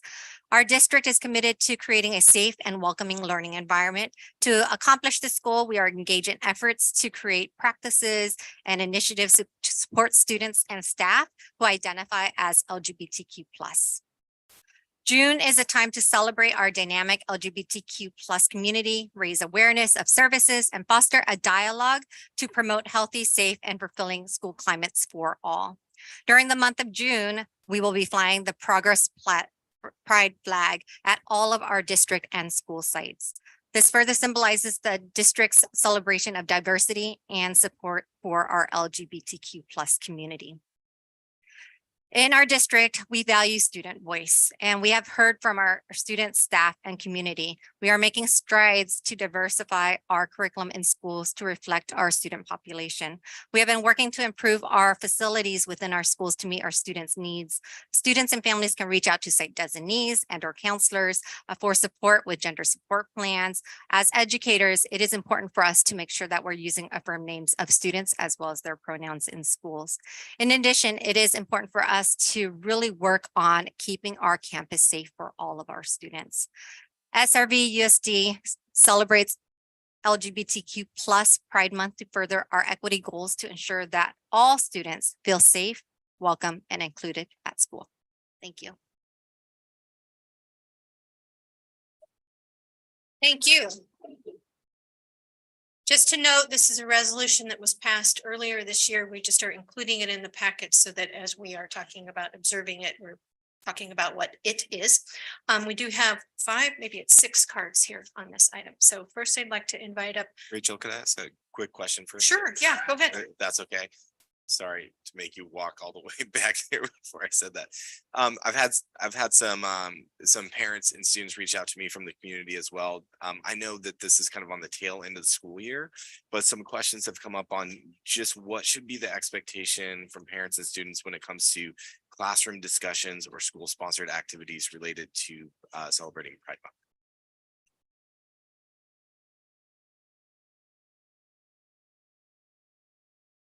Definitely one of the things that we want to make sure that we're promoting within schools is that we have teacher autonomy. When they are introducing different topics within the classroom, it needs to be age appropriate.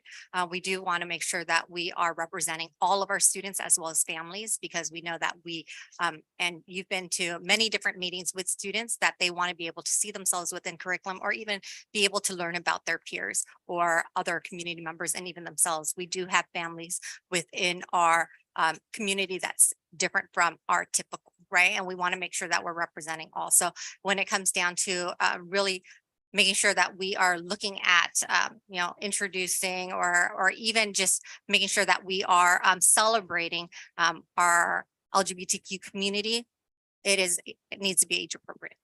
Yeah, and if I can just add, with all board resolutions, as Hong said, we do not direct how it will be delivered. It's something that if we were to try to do that from the district level, as you know, we have many board resolutions, but access to information, celebration that we heard about, and conversations that happen in schools regarding any of the resolutions, should anyone have questions. And the reason I say that is because I'm also cognizant of the fact that some resolutions might cause more reactions than others, and that might have impact on our students on every side. So I think it's very careful for us to answer the question by saying, board passes resolutions. We communicate those resolutions to our community through Friday Brights and to our schools. We ask our principals to work with their staff, to have conversation, to have access to information in age appropriate ways, but we leave it to them to make those decisions. And if any family has any concerns or questions, it's really most appropriate to go to the school, teacher and principal, because we don't actually dictate each individual decision that the schools would make.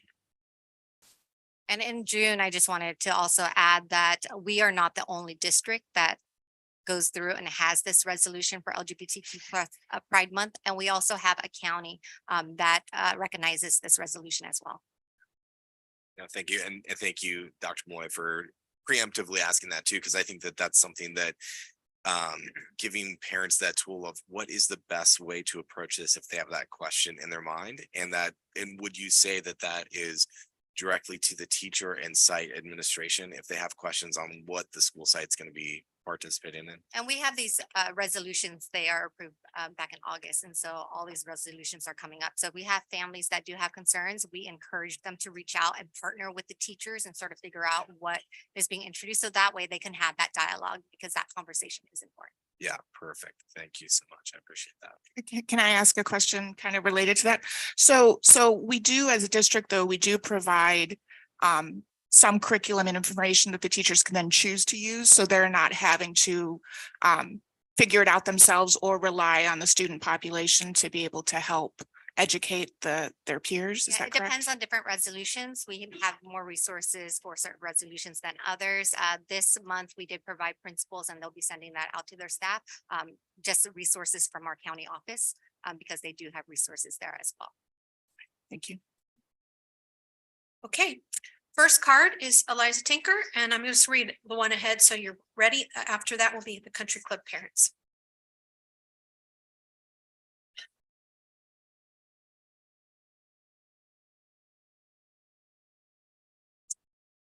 Hi, trustees, Superintendent Malloy and staff. Thank you so much. I am Elisa Tinker. My pronouns are she, her, hers. I am an alumni of this school district. I am a parent also, and I'm a board member of our local PFLAG Danville San Ramon Valley chapter. Let me start by thanking you all for everything you do to protect and celebrate the diversity in our community. Our LGBTQ plus community, which includes students, parents, and staff, greatly appreciate our district raising the Pride Progress flag for the month of June at all of our school sites and here at the school district. This visible symbol lets us know that we are seen and valued and respected by the San Ramon Valley Unified School District, especially at a time when there is so much discrimination and negativity directed at the LGBTQ plus community. It means more now than ever to have this visible symbol, and we just want to thank you.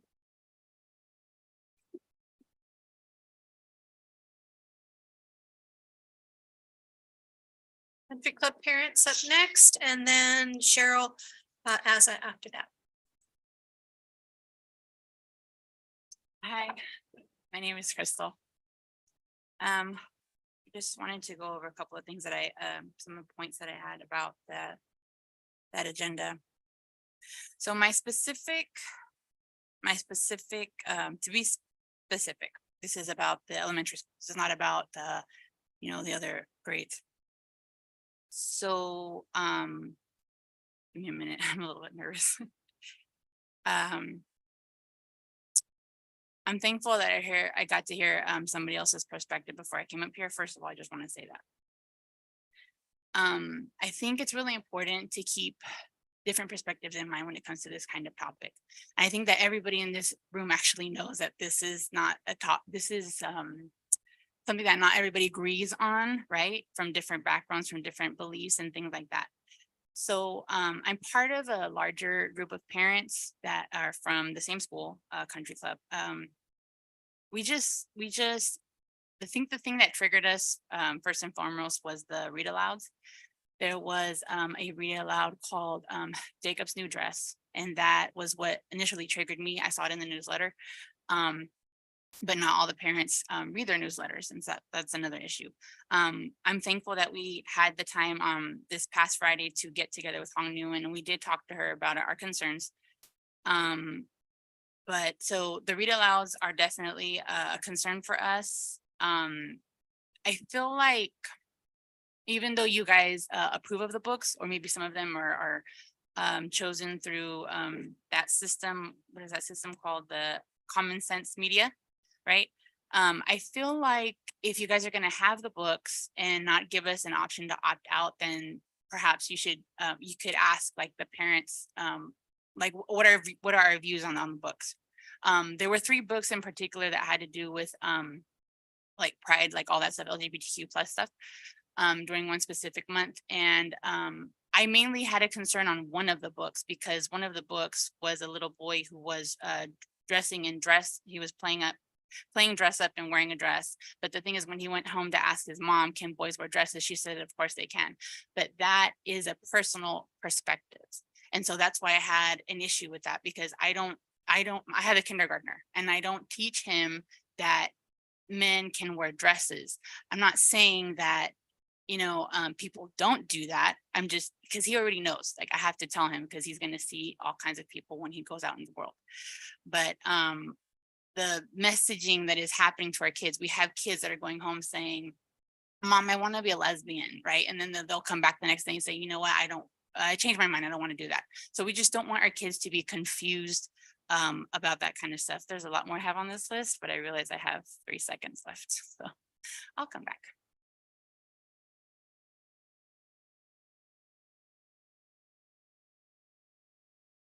Okay, next up is Cheryl, and then following Cheryl will be Bob Allen.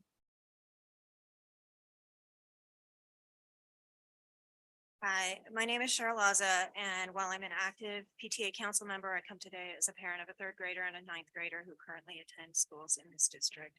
I've volunteered in TK, kinder classrooms, all the way up through a recent chaperoning of a high school prom. I've seen these kids in their various stages. I want to thank the board and the district for openly supporting the LGBTQ plus members of our school system, from students and families to staff, teachers and administrators, and thank the board for continuing the June Pride Month resolution here in SRVUSD. The LGBTQ plus community exists and continues to grow stronger every day, and kids today understand this via television, via ads, neighbors, family, and friends. For those people who are trying to protect the innocents, I understand small kids, but I will give you an example of these innocents. Just today, I was at a doctor's office and I heard a little girl, probably a 1st grader, complain about the Disney movie that was playing while she was in the waiting room. She wanted to watch South Park instead. I've seen a 2nd grader proudly flipping off his friends. I've heard 3rd graders cackle when someone innocuously mentions the number 69. And I know of elementary school students experimenting with the N-word. These kids see it all. They hear it all. They watch us. They watch the world around us. I don't think that exposing them to, I don't have the statistics, but 20% of our community identifying as LGBTQ plus is the end of the world. And I think that it makes them bigger, broader people and better citizens of the world. Thank you.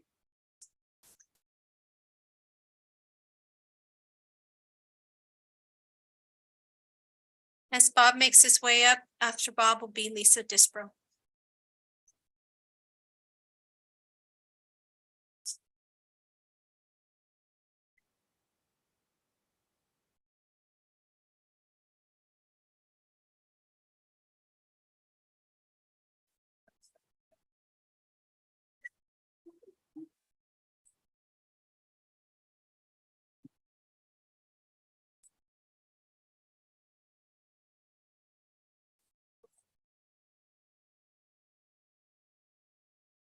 Why we still need Pride Week.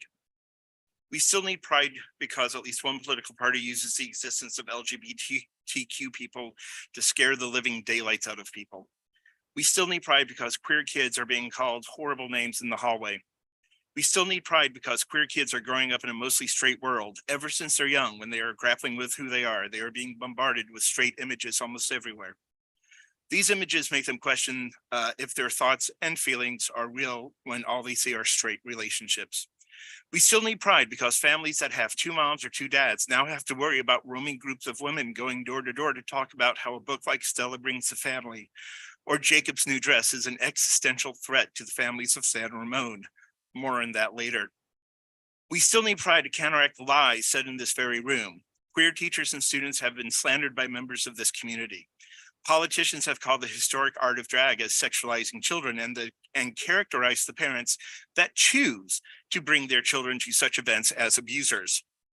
I must take a moment and warn parents with young children that may be watching to take them out of the room lest they be radically sexualized with these pictures, like this, and like this, and like this, and like this, and there's even a drawing. We still need Pride when adults work to take choice away from students and families over a book. Let the student and family decide if let the student and family decide. And if a person thinks a choice like that goes beyond the pale, then may I suggest that they take their own advice and choose to move to Florida? That seems to be a wonderful climate for y'all. I'm a huge Star Trek. Before I get to that, I'd just like to say that I have two grandnephews. All right. My partner Michael and I have been together for 20 years. Hang on, 23 years. I have two grandnephews that know us as uncle and uncle. A book like Stella Brings the Family shows children, and I read the book, it shows children that here's a family. And we are a family, and they will know us as Uncle Bob and Uncle Michael. I'm a huge Star Trek nerd. Sorry, Star Wars. I must hope that we as human beings will overcome these prejudices. Until then, though, I will be advocating for Pride Month and Black History Month and AAPI Month until we no longer have reasons to have these months. Thank you.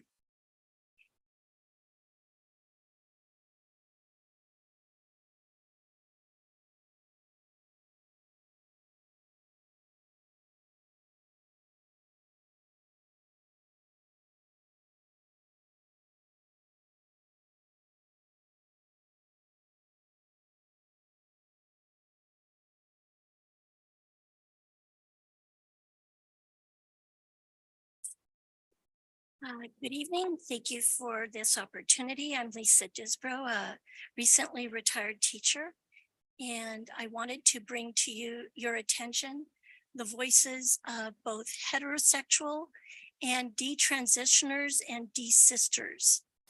Those are individuals who recognize only male-female sexual identities, and yet they're in schools that have chosen, such as your own, San Ramon Valley, to disregard their their presence. They are not celebrated. They are not recognized. We have asked for speakers to speak on this topic of heterosexual identity, and it has not been responded to. Chloe Cole is an 18-year-old California young woman, and her message to us this evening: protect their innocence. The reason that's her message is because her innocence was not protected. I'm going to tap on my cell phone here and you'll hear from Chloe. Lord have mercy. Of course that happens, right? Okay, here we go. Chloe Cole, she has a lawsuit against Kaiser Permanente. She's a detransitioner. She identified as a male at 11. Gays Against Groomers is a coalition of gay people who do not stand for the sexualization, medicalization, or indoctrination of children. I'm sorry, I got the wrong number. Darn it. Okay, I think I just have to go a little bit forward. Universal truth. Our school system should be in service to the truth. Schools are not a place for you to practice pseudoscientific ideology. Affluent parents can homeschool, but disadvantaged kids are forcibly sucked into the gender pool in public school. Most parents are none the wiser because the institutions in this community endorse grooming online chat rooms like the Trevor Project, which encourages a lack of parental consent. But what happens in the best case scenario, say the child is supported by her parents, is transition the right solution? A transgender child exists. I was one of them. I am a former trans kid. I was born female, but at the age of 12, social media influenced me into believing I was a boy, and I began my social transition by cutting my hair short and wearing clothing from the boys' department. When I came out, I was met with love and support from my family, but my mom and dad weren't sure what to do, so they confided in a team of medical professionals. My therapists and physicians decided it would be best to immediately affirm my identity and allow me to medically transition rather than letting me be a kid and explore without mutilation and sterilization. My parents and I were never told about the high desistance rate among children who identify as the opposite sex. Just several months after I was diagnosed with dysphoria. Okay, Sorry, I'm trying. thank you. I'm Next trying. card goes to Steve Pelly. Sorry for that. I didn't tap hard enough.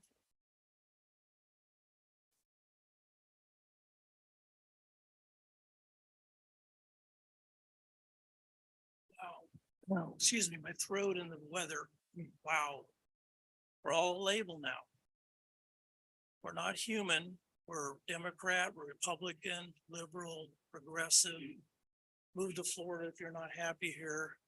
We're not human anymore. That's not number one. Now we're some label.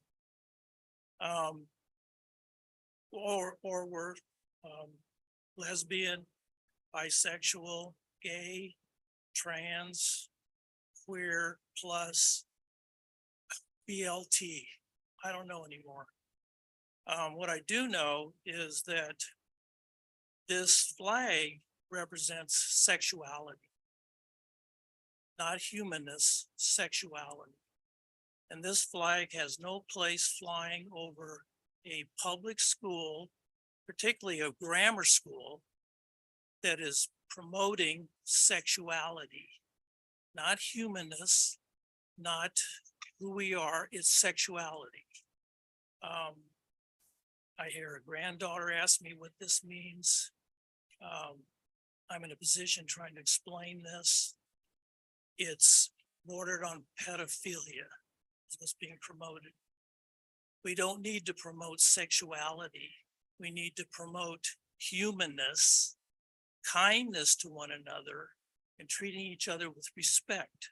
Totally agree with that, not sexuality. Thank you.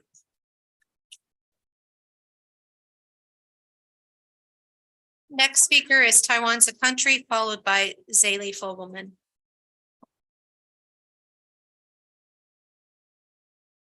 It's not about who you choose to love or who you choose to marry that I sit before you today to express my grievance. It is about the fact that I have lost freedom to identify who I am. The math teacher just said something about AAPI. That is a term that you guys impose on me. Just like you guys are flying a flag, imposing on all of us who may or may not be LGBTQ. There are people in this world who eat with their hands. There are people in this world who eat with chopsticks. There are people in this world who eat with knife and fork. It doesn't matter. We, in my family, we respect people's culture, people's preferences, people's access to what they have. That doesn't mean, though, you have the freedom to take away my freedom and my ability to be able to identify who I am. My children are not LGBTQ. They're straight kids. By flying that flag, you are basically saying you're less than, because you don't choose to love a certain way or marry a certain way. Is that really what you guys are trying to promote? Is that really kindness? Is that really respect? You're disrespecting me by calling me AAPI as well. Why? Because I am from Taiwan. It is not AAPI. It is a country that has its name. Our county currently basically annexed everyone from the Asian Pacific area to Communist Chinese, called Andy Lee.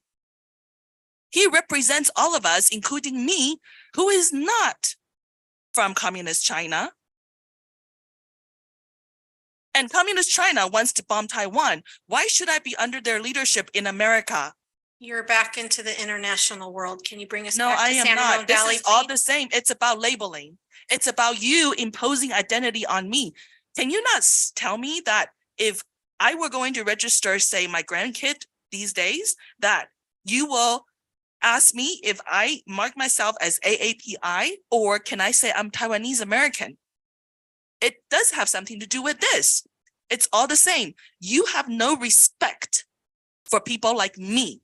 You only have respect for people like that first lady, because maybe she is representing something with some sort of coalition who has great political power, and I don't.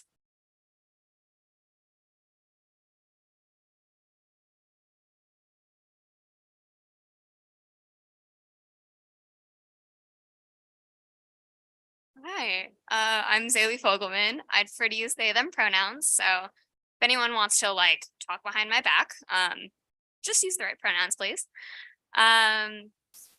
When it comes to the flag flying, when it happened last year, I didn't even realize it happened until it was up there, and I was so happy. I was Pine Valley's GSA president in 7th grade, and I got to speak at the summit. And I know as a middle schooler, I talked a lot, and I still talk a lot, hence why I'm here, and you guys will be hearing from me later. But with the flag flying, it doesn't just represent whoever, like, when it comes to homosexual or anyone who like, can love who they want. Like, it also includes heterosexual couples too, like rainbow, everyone, all colors, doesn't really matter in my opinion. Like, and also when it comes to how I want to identify, I always have like, I'm always thinking of like, how do I want to identify? Who do I want to love? So I'm currently out as bi. I have a lovely bi ring here that I bought by myself because I have my own bank account now. And I came out to my mom as bi a little while ago, and I've been thinking, okay, I identify as demigirl right now. Do I want to identify as trans mask? Do I want to identify as this? I've thought about coming out and saying, hey, I'm this, but then I'm like, do I want to keep switching? I can't switch. My mom doesn't really care. All I care about is that she uses the right pronouns. So I really think it's just about people trying to be flexible with and learning to be patient with people trying to discover who they are. It doesn't really matter what age.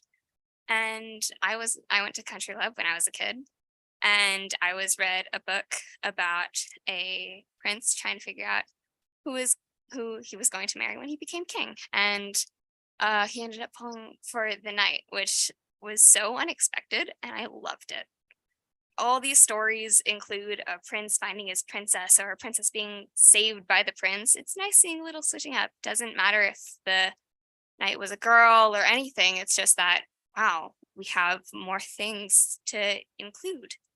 And that it's not just prince is saved by a knight or princess is saved by the prince, but also when it comes to celebrating like heterosexual people, like I don't think we really read any stories in English about homosexual couples, but we are kind of mandated to read Romeo and Juliet, which has some interesting scenes if people are complaining about pornography or anything like that. So yeah.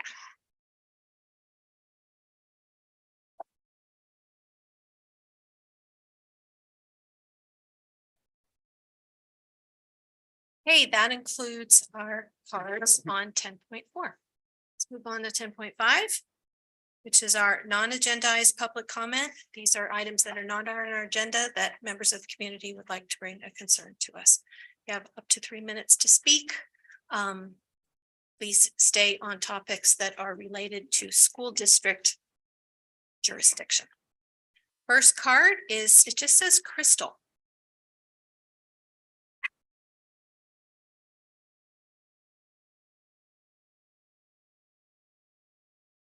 I'm gonna make it as simple as I can. Okay, like I said, it's really great to hear everybody's different perspectives. But here's my perspective. The flag, one of the topics in the flag that it covers is the T, right? We're on non-agendized items, so you Oh. can't just carry over what you're going to say now. It's if you have something else or if there's a different angle on what you wanted to talk Well, about, but we're okay. not talking about the flag anymore. Okay, so what was the topic? Please don't take away my minutes. What was the topic specifically for that agenda? It was about Pride Month, right? Yeah, and Okay. we're done with Pride Month. And Okay. so now we're on to just, Okay, so let's go to Spirit Week then. For Spirit Week, they did fly the flag. So this will be 2 times that they'll be flying the flag within the year. And it's kind of odd to me that there was Hispanic Heritage Month, National Native American Heritage Month, African American History Month, Asian American Pacific Islander Month, and I don't think I saw any of their flags put up. So that's one thing. But I wanted to go back to what I was saying about the T for transgender. So what I was telling Ms. Hong Nguyen is that on Friday, I was letting her know that, because sometimes people forget this. I know that, so the T stands for a transgender person. So that's basically a person who suffers from gender dysphoria. And that is a state of confusion. With what you see in the mirror doesn't match what you feel in your mind. So I feel like that specifically is just one reason that's odd for me to promote that for my kindergartner son. Okay, one. And then the whole word bisexual, just anything with the word sexual in it for me is not appropriate for elementary grade students. I understand everybody feels the same, but that's how I am with my children. Let's see. Yeah. So I know that it's going to be very challenging for you all to try to figure out how you're going to do this, but I think all we want is everybody wants respect for their own cultures, for their own beliefs. And I don't know what's going to happen with the books. There's going to be more transparency, that they're going to talk to us more about, the books and let us know what the book is about and things like that. But I think that we need to have opt-out availabilities, for parents that work and things like that. If the student can maybe go to another room or something, you just have to be respectful of everyone. Everybody is different, and people say to each their own, but it's very difficult to be a parent. It's not easy, and it takes a lot to raise your child the way that we all see fit, and we're all different, but the respect needs to be there. It just needs to be there. And if any of you guys need any assistance or opinions, I'm definitely available. And I think that I'm going to leave it at that. Thank you.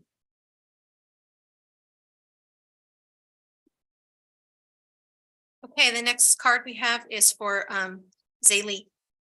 Again, Vogelman, sorry. I'm so sorry you guys have to hear from me back to back so much. This is about music director at Cal High though, so it's something a little bit different. So I talked about this a little bit before, but that was a while ago. I don't really know. But about the hiring of the new band director. Well, as we're going through this hiring process or continuing to go through this hiring process, one thing that should really be put ahead is the fact that we need to find a teacher that is able to teach all music, including strings, since this year we had a teacher that, yes, wasn't able to teach strings, but was able to have marching band, which is also important, but we need to prioritize students' education. But with that comes some downsides, such as students losing accessibility to PE credit through marching band. And that's something I wanted to talk about. Now with schedules already being through and people needing to decide on what they were going to do for PE or PE credits if they still needed it, there is going to be scheduling issues if students will, especially upperclassmen, will have to now add something else into their schedule for either this year or the next coming year with PE if marching band isn't available. And I wanted to put something into consideration if the district or the schools would be willing to issue waivers to colleges if students aren't able to fulfill their entire PE credits, if they're not able to get the classes before they go to college or to graduate high school if they're still needed. And adding on to a different topic for it, when it comes to hiring football coaches and assistant coaches, there are bajillion staffs for that. But when it comes to a band director, there's only the main band director at Cal High. There's no assistant director to help with all the jobs, such as teaching marching band 2 times in the school week and taking up Saturdays from 9 to 4:30 every single Saturday for almost the entire first semester. I think it's a good idea, even though it's kind of hard to hire and create another job, but it's something to consider adding an assistant band director. And I'm just gonna kind of shout or like call them out a little bit, but Cal High admin doesn't really do a whole lot when it comes to like assisting stuff, and nor do I really see them appearing at music concerts and that stuff. I might just be blind. I wear glasses, but I don't really see them, nor do I really know any of the background work into it. But music students aren't also getting updates from admin about all the hiring processes. And I think that's also important to let us know, because what I know is because I'm saying, hey, mom, can you reach out to the booster president, please? And I just want to say that marching band is an amazing place for students and like freshmen to meet new people so they can say hi in the hallways when they don't have very many friends, because that's what I had to go through this year. Thank you.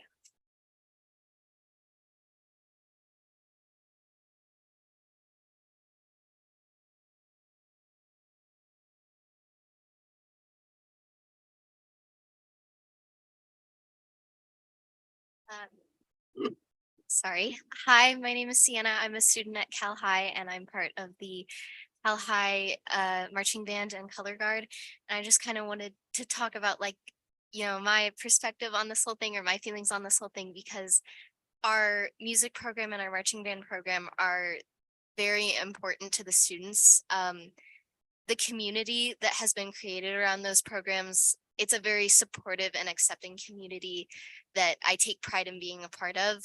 And, you know, I have friends who won't like go up to give a presentation in front of their class, but when they're on stage with their music class, or if they're on the football field with our marching band, they just have the biggest smile ever. So that confidence that our programs bring out is incredibly important to students, and our boosters and our students and their parents have worked so hard on fostering the program into what it is today that that position deserves more attention than it's been getting, because it's, like I said, it's incredibly important to a lot of people. Thank you.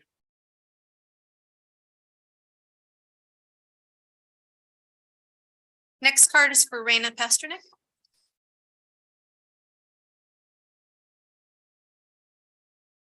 Hi there. So I'm back again. I think it was 2 months ago, we were here talking about when this position of band director or music director needed to be hired at Cal High. And Dr. Malloy, you immediately said it was going to be posted, and it was immediately. What you may or may not know is that 3 people were offered the position, and all 3 of those people declined the position. Why? One of the first comments I made here on that first meeting was, we've had 4 different band directors in as many years. And before we hire, we need to figure out why. We needed to dive deeper to figure out what that turnaround was. And now here we are again. We do not have any people lined up for hiring, and we have a huge community of students, which is more than the students that populate a football field. We have 150 to 200 students in a music department at a high school that has 3,200 kids, but we don't have a music teacher in the pipe right now. But we have 150 students on the football field, and we have a coach and an assistant coach. The reason why people are turning down the position is because it's too much for one person. And that's not okay. The community that it offers to our children, the social emotional environment that it provides for our children is invaluable. You are underestimating what music does. It is the only program that we teach that fires every lobe of our brain, every aspect. So the money, I was told, we are only sticking with one position because that's where the financials are. But that's not okay. Why do we have more money to hire 2 people for football, which has less students participating than that of music, which is far more critical?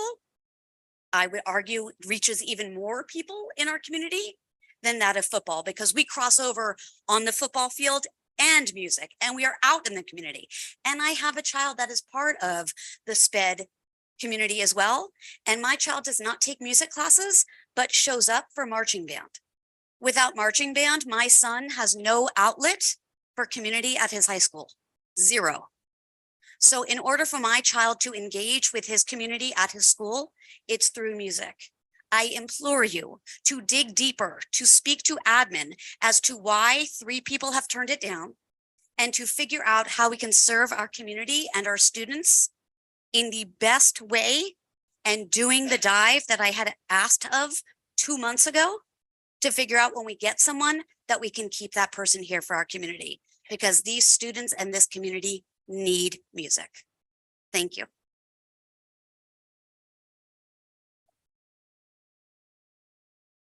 Next speaker will be Kara Yeoman. And Bob Allen, you'll follow Kara. My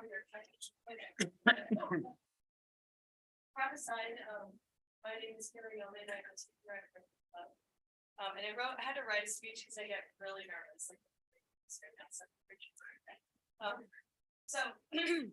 My name is Dr. Kara Yeoman, and I'm grateful to this for this opportunity to speak to you all.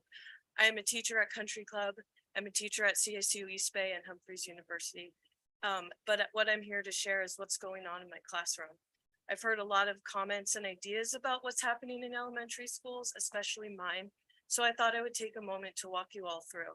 On a weekly basis, I teach reading, writing, math, social studies, and social emotional wellness. I follow the district mandated curriculum, and I'm proud to say all my students are doing great. They attend PE, music, science, and participate in clubs, art class, running club, book club, and many other opportunities. There are things I don't teach, but I expect as part of being an educator in 2023, that my classroom is a place where all students are accepted, cared for, and represented for their identity, period. When we give a legitimate platform to anti-LGBTQIA+ speech, like making jokes about acronyms like BLT, we are giving into discrimination of protected people. By allowing this to continue, we are pushing the limits of California Education Code Section 51204, which stipulates that LGBTQIA+ representation and for diverse perspectives. I know we are working on achieving that in our elementary school curriculum, especially in our newly adopted social studies curriculum, which still needs some work. But excuse me, this same ed code also prohibits harassment of LGBTQIA populations. Using this public forum to continually demand the removal of books that represent LGBTQIA+ students, demanding that PRISM and Rainbow Clubs be eliminated, and building false narratives about what is happening in our classrooms is harassment. is divisive to our community and it promotes exclusion. There really aren't two sides to this issue. There's the side of people being able to walk through the world safely and the side of people who are saying we don't want LGBTQIA plus people to be able to exist safely. I would like to end with this quote. Be careful who you hate because it might be someone that you actually love. Thank you for your time.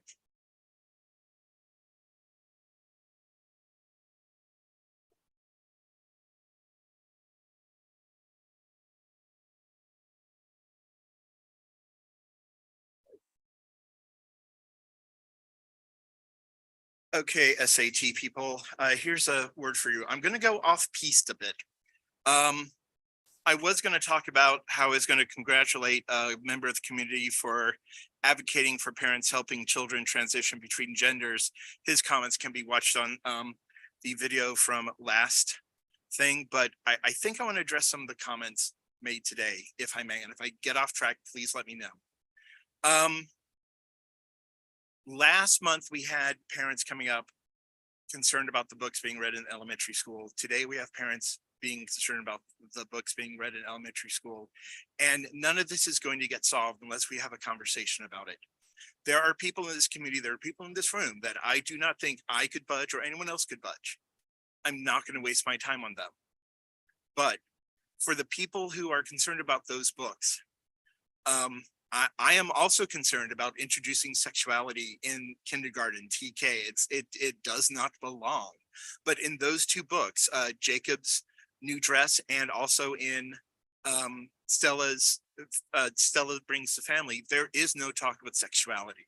Does Stella have two dads? Sure. There is no talk about those two dads doing anything sexually. There's talk about those two dads, how Stella is, the school is doing a Mother's Day celebration. Stella has two dads and Stella is really concerned about it. All right. There is absolutely zero talk about sexuality. I sat there and had to listen to someone by association call me a pedophile. That happened not 15 minutes ago.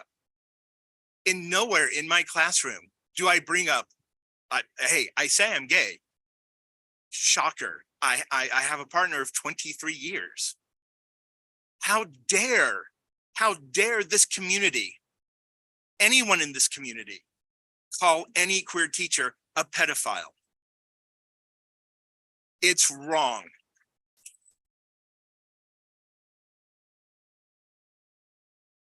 That being said, for the moms that were here last month, for the community members that are here now concerned about the books, for the roving packs of moms going through the Country Club Elementary School District, which seems to be happening according to one of my students, I would like, you've talked to Dr. Nguyen, which is great. I would love to reach out to you if you want a different perspective or someone who might actually be gay perspective. This is my email address. It's rallen@srvusd.net. I'm reaching out to you to have these conversations. We can have a moderator. We'll find a moderator, but let's have these conversations so we can include everyone in this district within this community. Thank you.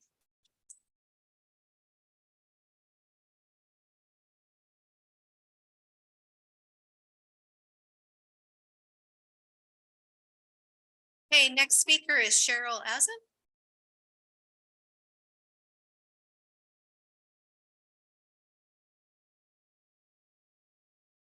Hi again. Still Cheryl, still have a third grader and a ninth grader. Still thankful to the board for supporting the LGBTQ plus members of this community. I am old enough to remember that, quote, no one was gay when I went to high school. Untrue, of course, but anyone who identified as LGBTQ plus was deeply closeted due to the norms of the day. A few years ago, a dear college friend of my age came out to me. When doing so, he mentioned that his parents would probably really like his partner, now husband, but that his parents could never know that he was gay. Push comes to shove and his parents figured it out. Their anger toward him was expressed in emails, text messages, and phone messages filled with hateful language and veiled threats. Ultimately, they disowned him, their only child, and the parent of their only grandchild. As a mother, the words and behavior of his parents broke my heart and still do. I'm here today for the kids in this district who may be in a similar situation, who lack support at home, who have support at home but have uncomfortable questions, or who, like all the rest of us, want to know that our feelings are real and meaningful and want someone, even a fictional character, to identify with. This country has a long history of discrimination against Black people, against women, against interracial relationships, and on and on and on, and against the LGBTQ+ community.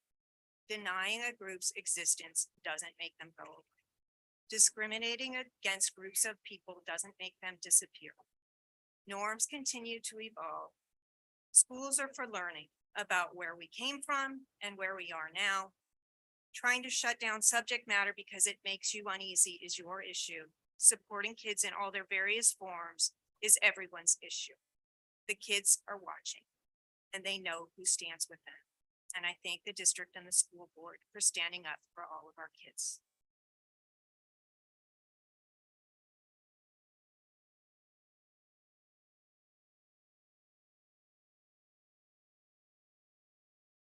Okay, next speaker is Dinari Baez.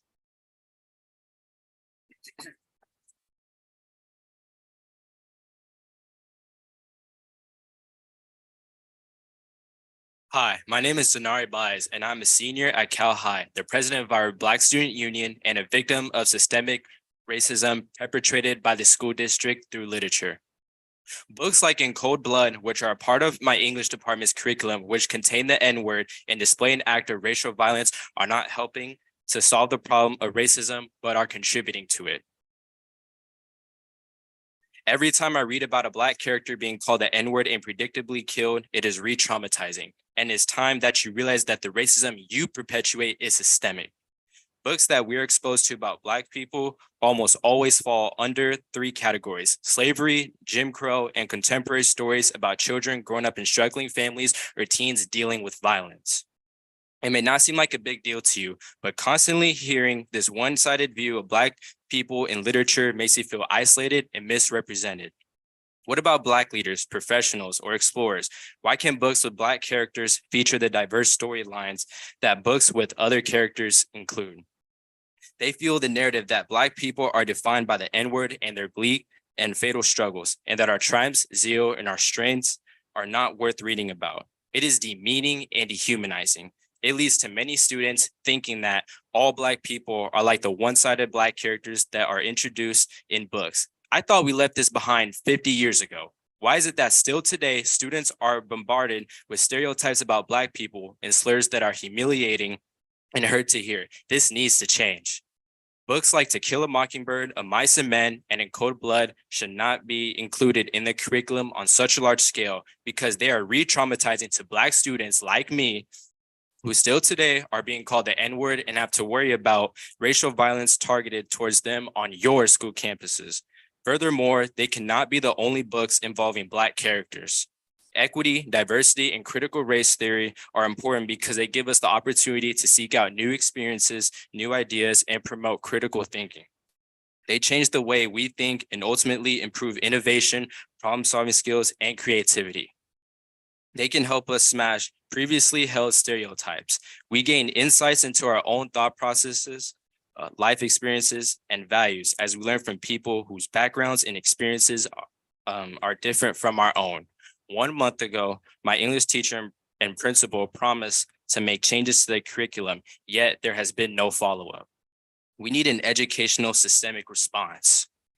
I'm asking you to make sure that the curriculum audits in English departments district-wide happen so that other book options in the American canon can be taught and explored. It is up to us to uphold the values that we claim to hold for equity, diversity, and inclusion. Thank you.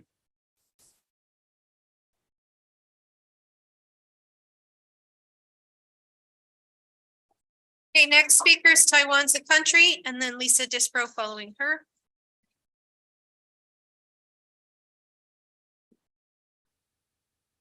I think in order to be truly honest, that we respect everyone, like what the parent Crystal said, that families and students should be able to opt out of certain read alouds that make them uncomfortable. It is not right, and it really violates their human rights to sit through something that makes them uncomfortable. So if LGBTQ community truly wants respect from the straight community, we really demand reciprocity of, you know, how you respect our feelings and our values. So I think, you know, it's okay if you want to honor them for a whole month, 2 months, every year, all year, it's okay. But please allow us to, you know, not be in the environment that makes us uncomfortable. And if you are really truly going to teach LGBTQ all year long, trust me, we will move. Please, he just said, can I ask the LGBTQ to move? No, because that would make me the bad guy. Only they can tell me to move out. Do you see the inequity of power here? Straight people have no power. Only the LGBTQ does. Okay, I want to talk about, there was a crime that was mentioned in the joint counseling update that took place last week. And I was denied to ask questions initially because of the procedure. So I would like the district to please disclose to the community if the criminal who was arrested by the DPD, who exposed himself to students at SRVUSD, is essentially prosecuted, or is he going to, I don't know why superintendent doesn't want me to talk about this, because we, the parents, have the right to know what kind of crimes are taking place, and we can be prepared in the San Ramon area. It's a police matter and we don't know anything more than what was put on the news. Well, you should have at least, you know, briefed that to the community so that we can all be aware. Used to be you would send news and everything, but you no longer do that. That is really disconcerting. If it's being, we did send it to the community. Please stop my the time. School in affected, right? Okay. Sorry, what did you say? When incidents happen at school, it goes, the communication goes to the affected school, not the entire community. And when it's a police matter, we let the police take it from there. We don't intervene while the police are investigating. The problem with that is, you know, that kind of problem can trickle down to, we're the same district. It can go from campus to campus. So we would really appreciate you to not tell the details. We don't need the detail, but you can just say, look out, there was something that here, even just 1 sentence, 2 sentences is sufficient. Critical theory really is a racism disguised as whatever it is. It only helps Merrick Garland's family get rich because his children produces a critical theory curriculum. If I were truly Black, I would actually question the student who was up here. He seems like he's a mixed race. So I don't really know why. This is not appropriate to be specifically talking about a student. You turn off the mic, please.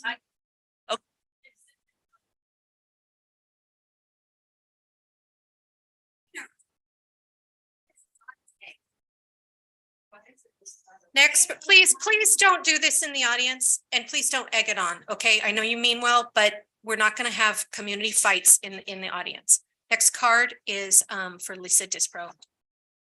Following Lisa will be Jason Juden.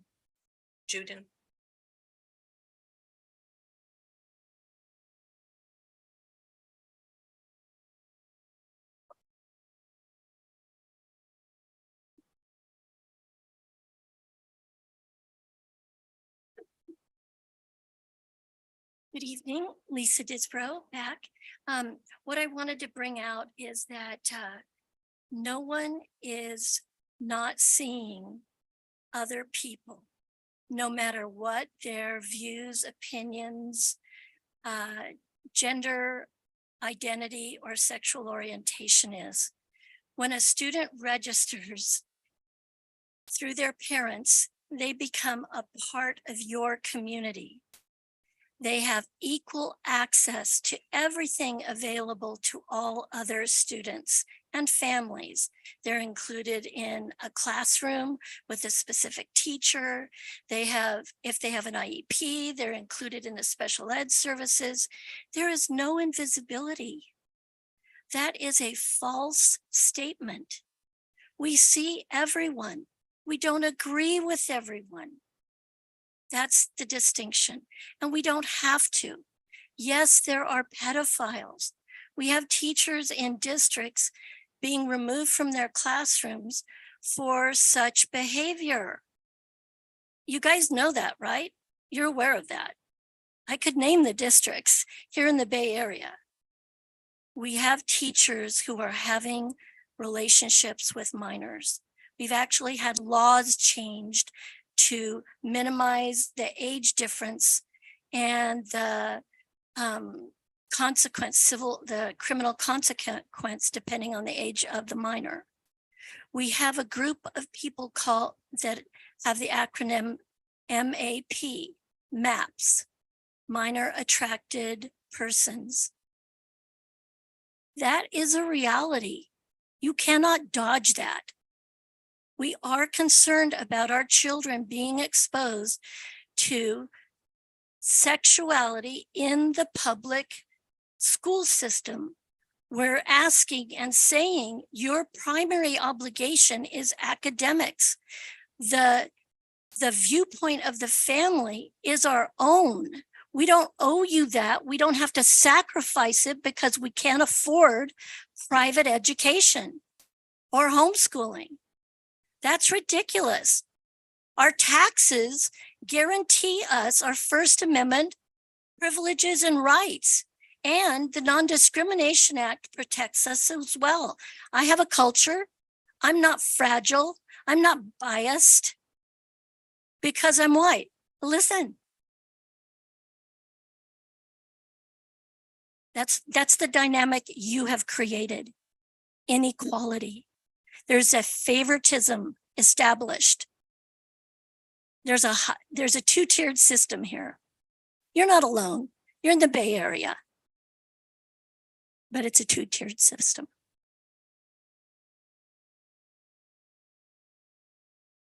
All right, next speaker is Jason Judin, and he'll be followed by Mike Arata.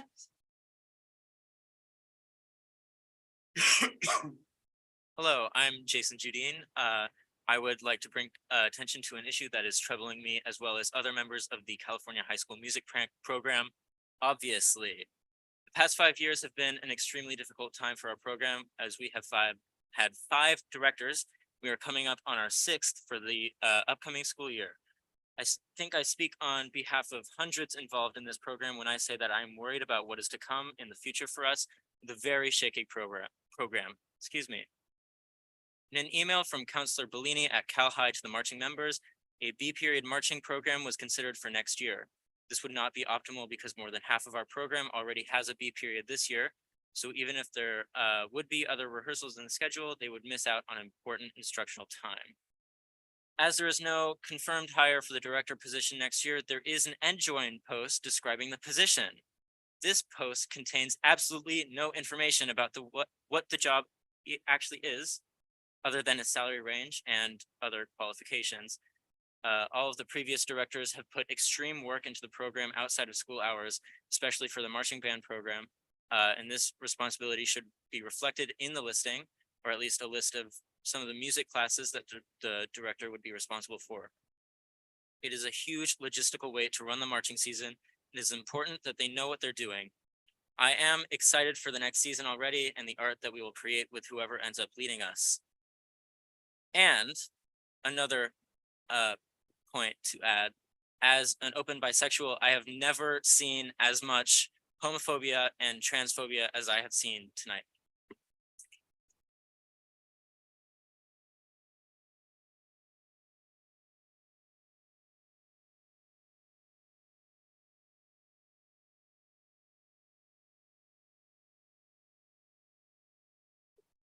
In your March 14th board meeting agenda at page 187, a newly proposed personnel policy was titled Boundary Violations Constituting Serious Misconduct, unquote. One of those violations listed was the displaying or transmitting of sexual objects, pornography, pictures, or depictions to a student, again, unquote. To most people, at least those with common sense, displaying or transmitting sexual objects and pornography to students is something which should indeed be forbidden as serious misconduct. But by the April 25th board meeting, that new policy had disappeared from the list of policies to be adopted. Was that because your pornography promoting librarians objected perhaps? After all, those librarians have declared their support for materials selection policies pushed by the American Library Association. And ALA's access policy for minor children, sadly, is the same as that for adults, namely no materials restrictions whatsoever with regard to age or content. So in the context of the pornographic library books, 5 of them displayed on the sign, along with other pornographic books in your high school libraries, and as I showed illustrations from one of those books at the last board meeting, in that context, will you now adopt the very reasonable policy of disallowing your librarians and other staff personnel from presenting sexual objects and pornography to the students in your charge? So far, instead, even as you promote and celebrate LGBTQ Pride Month, you have rationalized the porn in the school libraries by proclaiming that your LGBTQ students need to see themselves in library books. So is seeing oneself as a porn object somehow now a matter of pride? As is board policy number 4119.21 part 5 says that inappropriate employee conduct includes possessing or viewing any pornography on school grounds. And that's a policy in place for current staff members. But presently it's okay for high school libraries and librarians to make porn available for 14-year-olds. So do the right thing and adopt what you listed in March as a subset of policy 4219.24. Again, 4219.24 back then, and halt the promotion and provision of pornographic books to students by your librarians and any other staff personnel who cross that same line.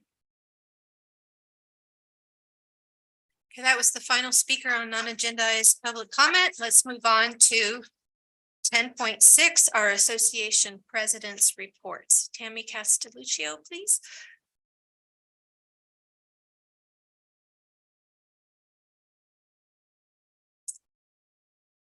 Good evening. I'm Tammy Castelluccio, president of CSEA. I would like to congratulate all of the management appointees tonight. I'm looking forward to working with you all in collaboration. I would especially like to congratulate Melanie Jones, new assistant soup of HR. Melanie and I have worked together for a few years now. I look forward to continuing growing our working relationship. Melanie, I'm very happy for you taking on this role. I would also like to congratulate all of our retirees that were celebrated earlier this evening. There was a total of 1,500 total years of service. Thank you for the many years of service that they provided to SRVUSD. Without each and every one of them, our students and district would not have thrived. And we have 11 school days left. So stay strong, everybody. We've got this. Thanks.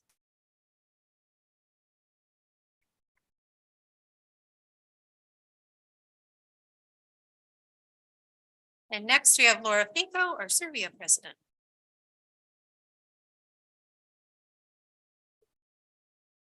Good evening. As I normally do, please take a moment with me to acknowledge that the land that we're on, which we are gathered on this evening, here is the traditional lands of the Ohlone Nation and the Takan people. The Ohlone Nation has remained committed to the stewardship of this land over many centuries. It's been cherished and protected as elders have instructed their young through the generations. We honor and are grateful to be here this evening, to be on their traditional lands and carry out the continued work of education, teaching, and sharing with one another.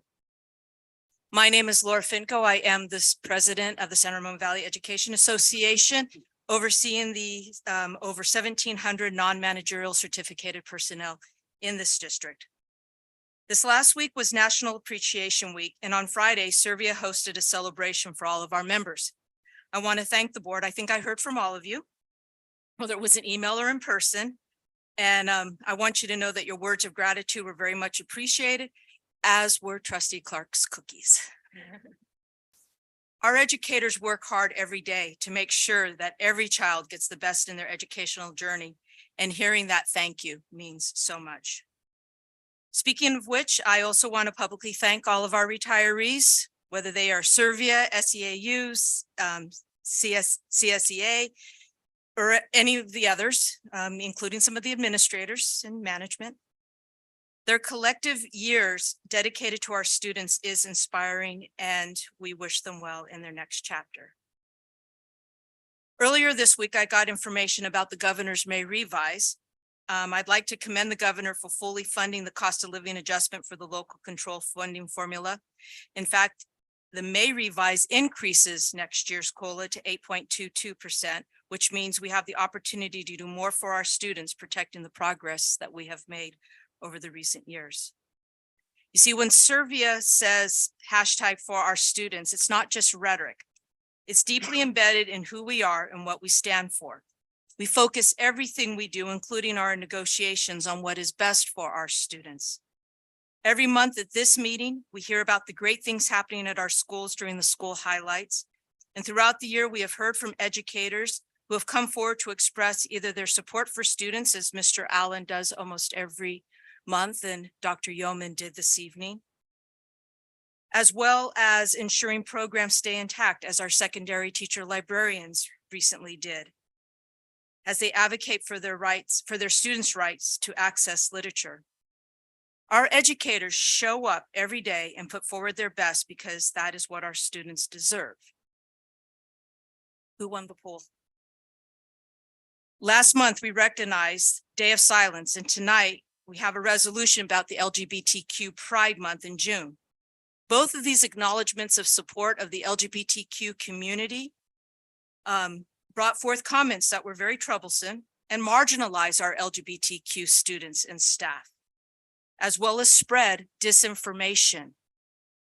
This evening, I want to do some spring cleaning with the hope of helping some understand our legal obligations as educators and to our students, as well as to understand our legal obligations as educators and our legal obligations to our students. Part of what we teach and why we teach is passion. Part of it, as Dr. Yeoman had already shared, is law. So I'd like to try to break it down.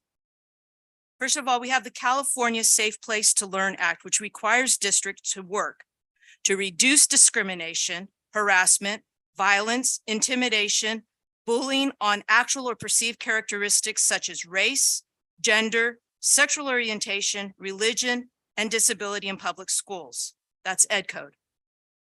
Ed Code 640 requires that when adopting instructional materials for use in schools, governing boards shall include only instructional materials which accurately portray the cultural and racial diversity of our society, including the role and contributions of Native Americans, African Americans, Mexican Americans, Asian Americans, Pacific Islanders, European Americans, lesbian, gay, bisexual, and transgender Americans, people with disabilities, and members of other ethnic and cultural groups to the total development of California in the United States. Ed Code 51204 requires the adoption and inclusion of grade 1 through 12 social studies curriculum. Requires the adoption and inclusion in grades 1 through 12 social studies curriculum of the role and contributions of all ethnic and cultural groups to the economic, political, and social development of California and the United States, with particular emphasis on portraying the role of these groups in contemporary society. In addition, Ed Code 218 requires the state to provide training and community resources to support LGBTQ students and to improve the overall school climate for them. School resources include various supports such as infinity clubs, school staff training, anti-bullying policy, and inclusive health and other curriculum materials. Ed Code 220 provides that no person shall be subjected to discrimination on the basis of disability, gender, gender identity, gender expression, nationality, immigration status, race or ethnicity, religion, sexual orientation, or any other protected characteristic in any program or activity conducted by an educational institution. I'm biting my tongue. Students have constitutional rights to free speech and equal protection that can be violated if a law or district policy limits student access to accurate information based on partisan interest or racial or other discriminatory animus. For example, If a district adopts a policy banning a certain subject or inclusive materials, such as in a library, that policy might violate students' constitutional rights in addition to violating state laws previously mentioned and federal Title VI prohibition on race discrimination in public ed. Sadly, right here in the SRVUSD, educators have been threatened and harassed by members of the public as a result of their efforts to teach the truth and support marginalized students. Under the California Constitution, all students and staff have an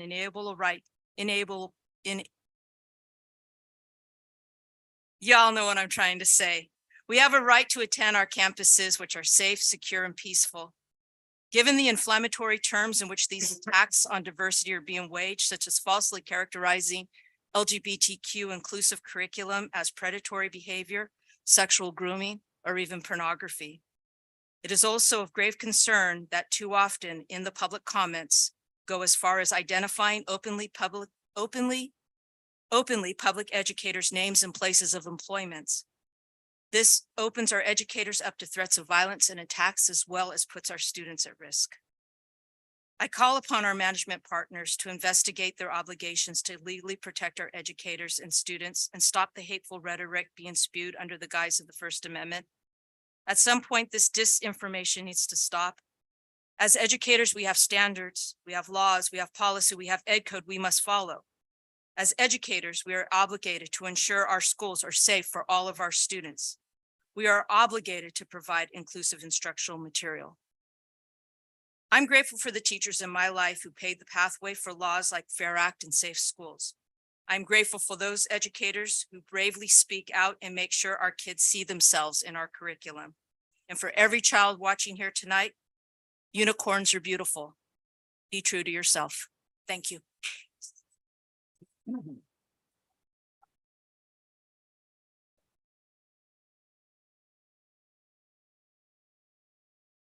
What's that? I have a card. Well, it hasn't reached me yet. It wasn't delivered to you. So can you hand it forward, please? It was in the basket. I think everybody was paying attention to the speakers and just missed it. No.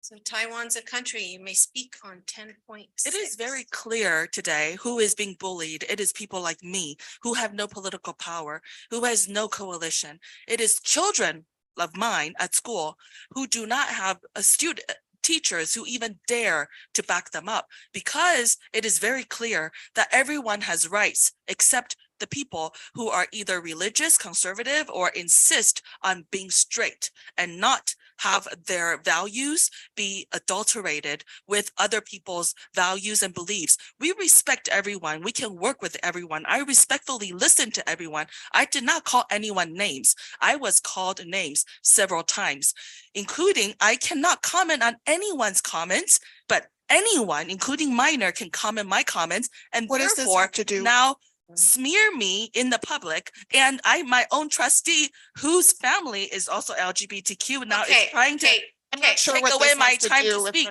It is very clear who is being bullied. It is people like me who are straight, who are conservative, who are Taiwanese. We have no right to speak. Should I go kill myself instead of moving out? Please do not say that again. Because None of the us way you want- guys are no, bullying me. Then why is it that you guys care about everyone else's mental health but mine? Has it ever occurred to you guys that you repeatedly shut me down? You only do this to me, the only one speaker to me repeatedly tonight. That is good for my mental health because you are truly the bully. That's what you are. You're not here to promote respect for all. You're not here to promote fair treatment and kindness for all. You are here to make sure that you dominate, and we have to bend over to your value, or we move out, or we go kill ourselves because we are trash. I don't deserve to speak. You shut me down every single time. What right do you have? I have the right per the Brown Act to my 3 minutes. You have no right to shut me down. If you guys mean what you say, we respect people. My family respects people. Just let her talk. I don't know what your problem is. She is LGBTQ, I'm straight. It's very clear tonight who is bullying whom. Because we cannot comment on non-agenda items, there won't be an interchange on this. Taiwan's a country. I would be happy to have a conversation with you after the meeting about some of the distinctions I think you're struggling with. And Trustee Bratt, you're welcome to join me. It's not that you're being judged, it's that you are needing to stay on topic because the topic was what the association presidents were reporting on. And technically, you really shouldn't even be commenting on their reports. Their reports are just reports. So our next card is, or not next card, our next item is our student board member report. Oh, do we have another card for the association president report? Okay. Oh, my goodness, so much. But I have to say, I'm Julie Pelly, and I think at schools, everybody should be respected no matter what. Okay, everybody should have respect and kindness, but it seems like the San Ramon Valley School District is just pushing a social agenda into elementary school 4-year-olds. And I have to say, the school was not upfront about the books. And even when you met with the principal, would not give the date when the book was being read. That's wrong. Parents have a right for these young students. I suggest on the books that you have a parent group, you have teachers and principals that maybe look at these books together and select them. This is just not right. And why too, at this elementary school, is a pride flag hanging year round in a first grade class? Why is it? And if you're flying the pride flag, what about other flags that should be flown? Maybe the Christian flag a day or a week. I mean, we really need to think about this. Everybody should be treated with kindness and respect. And I think the school district, we need to be teaching academics. We're getting into this social stuff so much. I don't how are our scores? The state of California, where do we rank? We don't rank too great at all. So I don't know. I think we need to really think about this. Principal, superintendent, parents need to come together on some of these books that are being read to 4- and 5-year-olds. Just pushing a social agenda, I don't understand. You know, as a professional, as a person, you have your life. But you know what? When you drive up to school, you need to put on your professional hat and leave your personal life behind. We need academics. We don't need all this social pushing. And that's what it is. It's a social agenda. And you know, a certain person at a certain elementary school has a pretty big degree. Maybe that person needs to teach in a community college, maybe a state college, a university, where she can push that agenda more. But on 4 and 5 and first graders, second graders, I disagree. We need to be concentrating on our academics, and it's just being a social push. Okay, our next report is from our student board member, Anya. Hi. Hi, everyone. So Student Senate had their last meeting yesterday. And I know many of the board members could be with us for that meeting. I've worked with an amazing group of student leaders these past few months, and I'm super grateful for that. And yesterday, the students got to recap their individual projects, and there were just so many diverse and wonderful ideas that students really had the chance to develop over this year. We had everything from environmental activism to backpack weight issues, to gender neutral bathrooms, to district-wide music collaboration, implementing SLAM programs in the middle schools as well. So it was really great to see everyone's passion really just shine through yesterday. And we also had the next process of our next year student board member candidacy go through with the Student Senate. So making sure that student voice was also involved in that process. These past couple weeks have been AP exam weeks at the high schools. Definitely a lot of focus on academics these past couple of weeks. But I just want to recognize that the initiatives the high schools are taking in recognition of social emotional well-being. There's been a lot of events to de-stress, making sure students know that, one test doesn't define them. And a lot of students have really appreciated that. I don't think that was, really emphasized, a couple of years ago. And it's great to see that that's being done now, and that balance of social emotional well-being along with academics. Last night, we also had the presentation on fentanyl and the one pill can kill concept. There was a student panel to highlight the student voice in that, which was wonderful to see. There was also the Community Engagement Success Reimagined meeting, which combined all of the different steering committee groups working towards, innovation and deep learning, equity, social emotional well-being. And I just wanted to mention how grateful I've been these past couple of months to be a part of the Equity Steering Committee meetings and been a part of those wonderfully innovative discussions and listening to everyone's perspective. And I also just wanted to add that I'm excited to celebrate Pride Month. I've been able to meet with many compassionate, wonderful students who identify as LGBTQ. And I really believe that our celebration of Pride Month and events like the Day of Silence is a celebration of their advocacy, leadership, and inclusivity as student leaders. Thank you.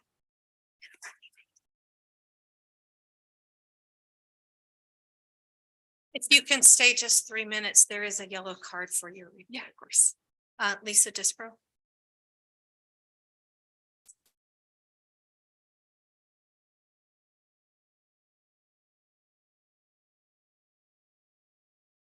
Good evening. I love your name. I happen to have named one of my children Anya, so I think it's fabulous. Anyway, I wanted to comment. I've been listening to student reports for various school districts, high school districts, and I've not heard whether or not you've ever heard or engaged with any detransition youth, any de-sister youth. Okay. Yeah. So, And you're commenting, you need to comment on what she reported on, not on a separate issue. well, she mentioned diversity, and she's been exposed to a lot of very interesting discussions and topics. And I'm challenging that. I have to, Mr. Malloy. It's not that all the various diverse topics have been introduced to our young people. They're on a specific, very narrow path that excludes a lot of very important topics. For example, I would guess that most of SRV students and students around the Bay Area, California, have never investigated the 1776 project with Bob Woodson. It's a very interesting historical project produced by Black historians and very well represented, critiqued by historians on all sides of the political spectrum. I would doubt, I just said, I'm sharing my doubts that our students have really been exposed to diversity. My conclusion is that they have not.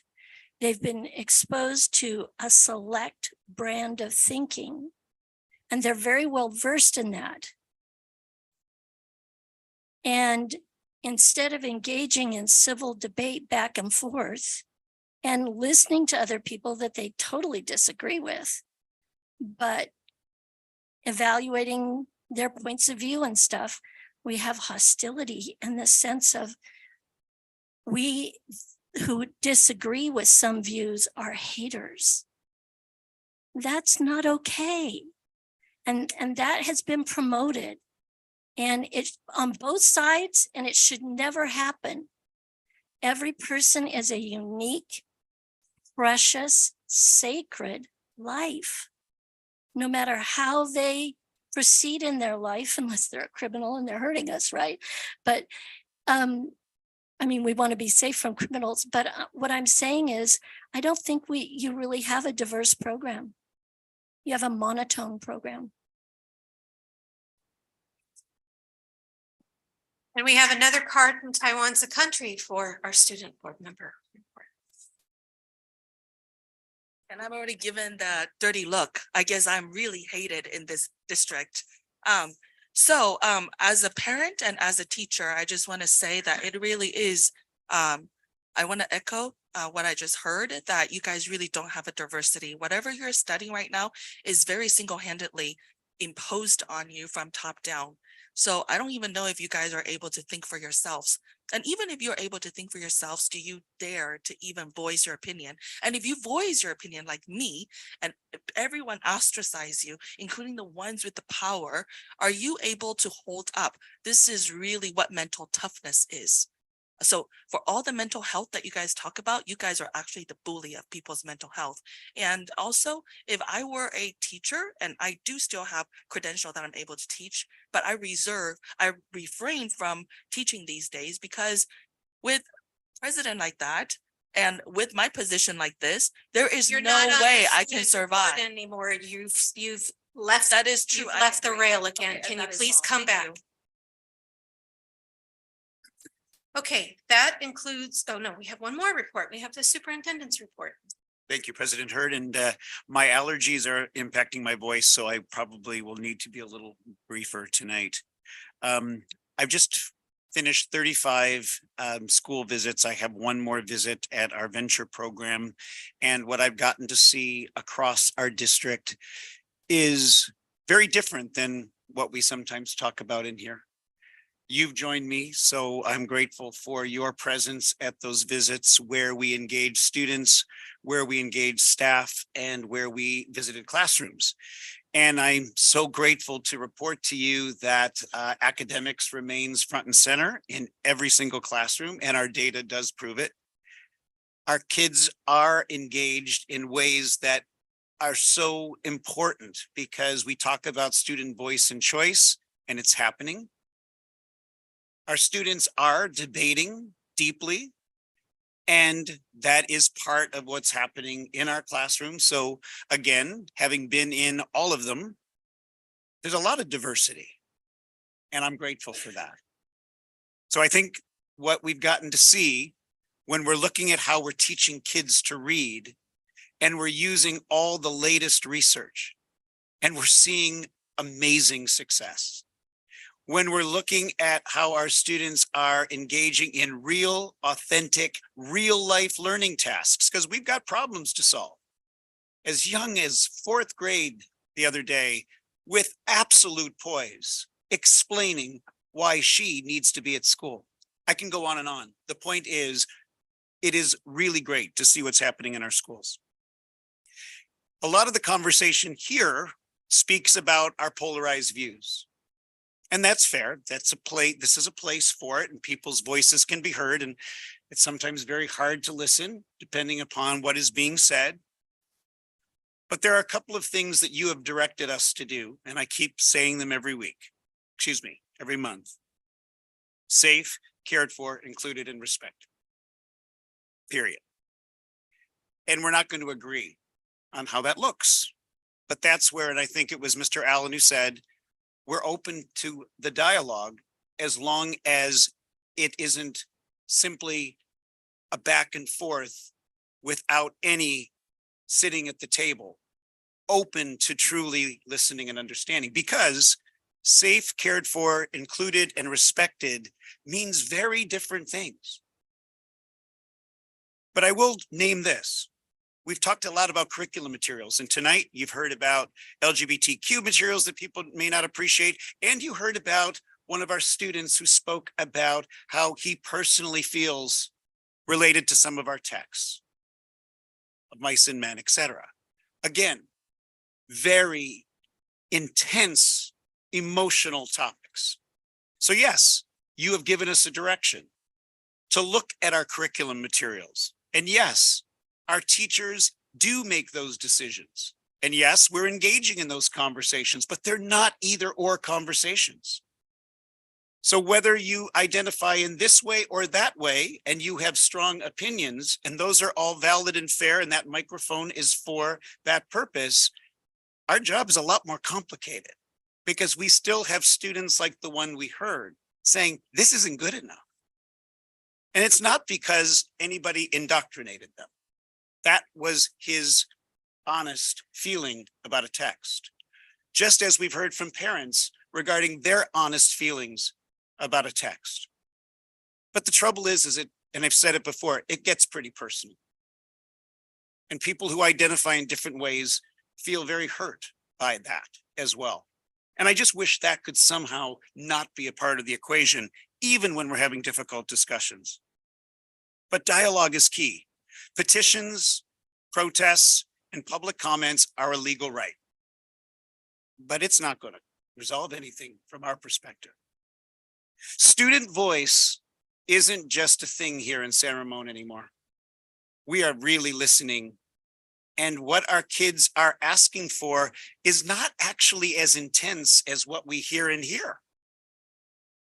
And I'm going to be blunt.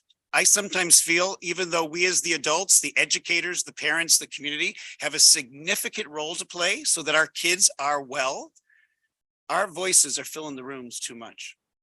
Just my opinion. When we create the right space for kids to share their truth, it isn't actually as polarized as we sometimes hear.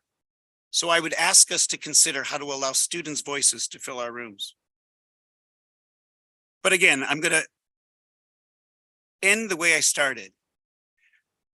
I am concerned about how we're going to continue to attract educators to public education, staff members to public education, if we can't figure this out. And it's not just in San Ramon. We're not seeing young people go into education. We're seeing people leave before their normal retirement date. And people look at us and say, what are you going to do about it? But some of our staff are telling us in their exit interviews that they don't want to deal with some of this incivility. We got to take some responsibility collectively because this is a big issue. Because education is about community. It is about relationships. It is about the human element and not or, and academics and well-being. But we got to figure this out because we are going to have a problem just like every other district across this country. And the districts that are going to be fine in terms of recruitment and retention are the ones that are grounded in principles that you have given us direction to follow. Academics is our commitment. Kids being safe, included, respected, and cared for is your ask of us, and we accept. And I'm really excited when I visit our staff. And I'm really, really happy when I visit our schools. We're not perfect. We've got issues to deal with. But we've also got a lot of great things happening. And I want to thank our staff if they're watching. I want to thank our parents and community if they are connected, because we couldn't do what we do without all of us. And thank you for the continued direction that you as a board give to us. And even though I don't have my voice, I think I went on longer than I planned. So thank you. And 2 cards for the superintendent's report. I'm not sure which was first, but let's go Taiwan's country first and then Lisa Dispro second. Dr. Malloy, actually, I can agree and support what you just said, because what you just said is not biased like what we have heard tonight. You actually are allowing people to disagree, and that's a very good thing. So thank you so much. I appreciate that. I just want to say, I want to finish what I was speaking. That wasn't really the subject matter. So thank you for reminding me. I do want to speak on, I do have a credential. I can easily go back to teaching, but because of my stance these days, I don't even think I can survive by the first week. So what you just said is a very real problem that we have. People who can teach academically don't want to teach because they don't want to deal with the social political agenda that is happening right now. And our entire country are being hijacked by politicians and coalitions that are very powerful and that are very wealthy. And people like me who have nothing, I only have the very little thin rope afforded me by my rights, civil rights per the Brown Act. And my trustees still want to take them away. So it's really sad that, you know, I don't think that this is going to get better. It will only get worse. So it's like the Titanics. I don't think that, you know, we are able to repair anything because we have been hit. And right now, I think we're dealing with the consequence going forward. How that's going to, you know, break us, impact us, we don't know. However, I will continue to do my best to respect everyone. Like I said, I will not call you names. I will always hear you out until the end. Whether I applause or I don't applause doesn't mean anything. It just means that some people need to be supported. Some other voices are already loud enough. They don't really necessarily need my support. So I do need to be firm on my own identity, lest I lose myself because of these, you know, waves that you're picking everyone up and just, you know, going along with you. I refuse to go along and I have every right to do so. So by respecting you, I hope you guys will also respect me, my family, my children. Let's let everybody have at least a safe, secure, respectful space to learn. That is our one commonality, and that's why we all pay taxes for. But if you want me to teach A equals anal sex and O equals oral sex, forget it. Thank you. Lisa Disbrow.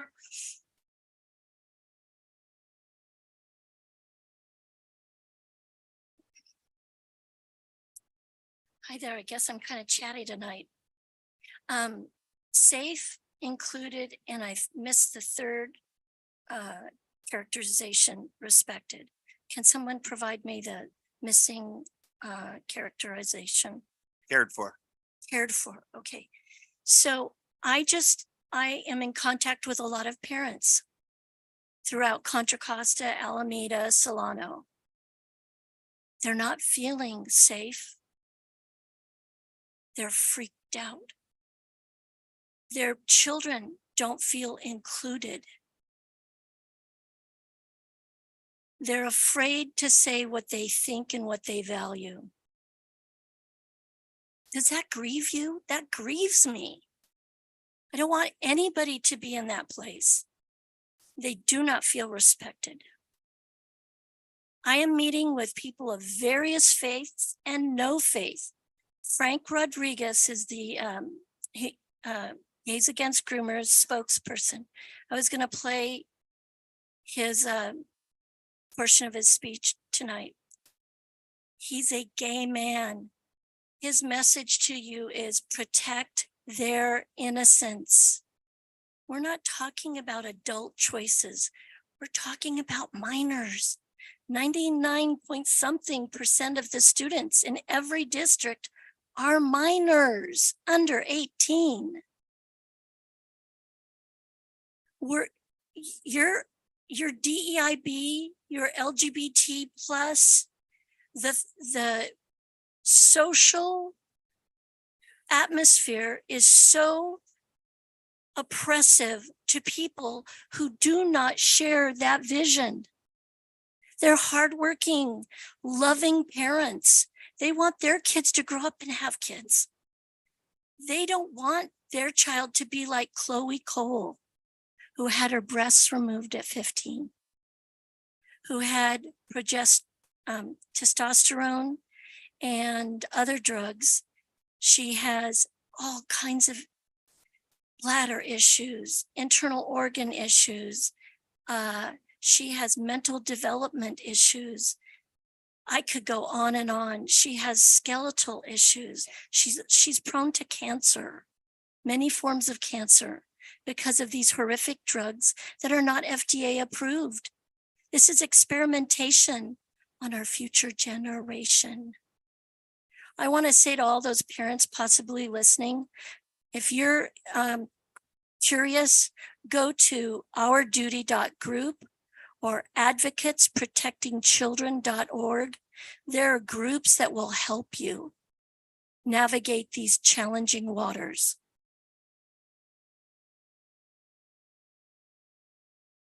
Okay, that ends the reports for our meeting. We're going to move into our action items and public hearings. 11.1 is a public hearing for the San Ramon Valley Unified School District's Special Education Local Plan Area, Local Plan Annual Service, and Budget Plan for 2023-24. Thank you, Linda. Thank you. Good evening again, trustees. I bring to you this is our annual service plan and annual budget plan that serves for our SELPA local plan. Our SELPA local plan was revised and rewritten and approved by you last November.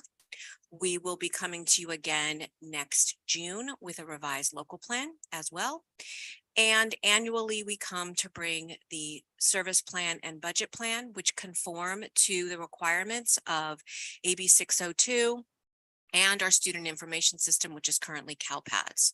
So the service plan that we bring forth in service of our local plan lists every one of the services that we currently provide based on our current special education students. The annual budget plan discusses our revenues for special education and how we allocate those according to our requirements of our local plan, as well as our California School Accounting Code system. So we will be back in June for consideration and approval. This is the public hearing portion. If we have questions that are just nitty, we can take them offline, right? Correct. Okay. I technically should have opened the public hearing. We don't have any cards on this item. Close the public hearing. Thanks. Thank you.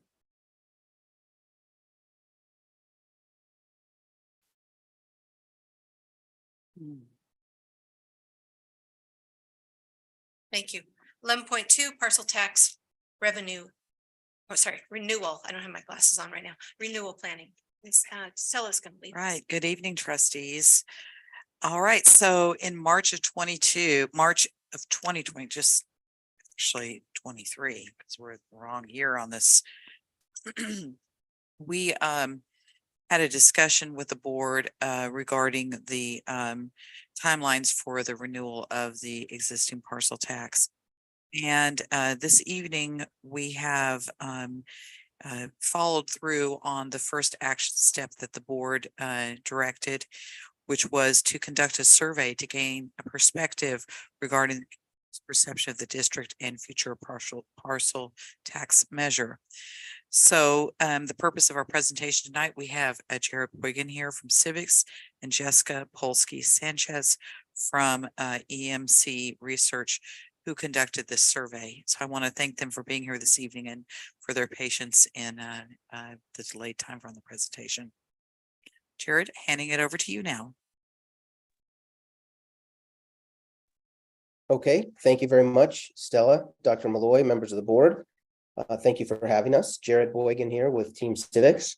You may recall that we presented to you just a couple months ago, as Stella reminds us, looking ahead to potential parcel tax renewal and related measures. And the board gave us a direction to go ahead and test for a couple of different parcel tax options in the survey that we conducted at your direction. So Jessica is now going to present the results of that survey to you. And then I have a couple slides at the end of her presentation, and then we'd be happy to take questions. Jessica? Thank you so much. I am not able to share, so the district has the presentation. Perfect. Okay, thank you so much. Well, thank you for your attention. This is the presentation of results of the survey of the likely San Ramon Valley Unified School District voters that was conducted in March.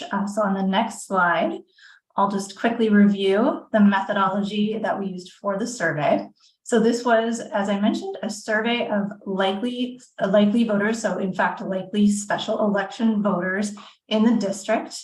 We used mixed mode methodology that includes live telephone interviews along with online interviews conducted by email and text invitation. The survey was conducted in late March. We completed 600 interviews, so the overall margin of error for a sample of 600 is plus or minus 4 percentage points. And we did use some split sample methodology on some questions. And so the margin of error is larger for demographic subgroups and for questions that were split sampled. And as you'll see throughout this presentation, we have a number of years worth of data from surveys conducted among voters in the district. And so we'll show you some comparisons to results over time. I will point out here in this table that the most recent survey was done through mixed mode methodology along with the 2019 survey listed here on this chart, and all the surveys prior to that were conducted exclusively by telephone interviews.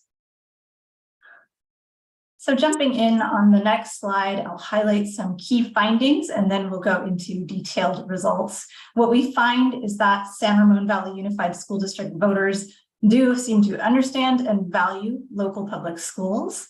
The district continues to earn high marks for performance and quality. Most voters tell us they believe maintaining the quality of local schools is a priority, even if it means raising taxes.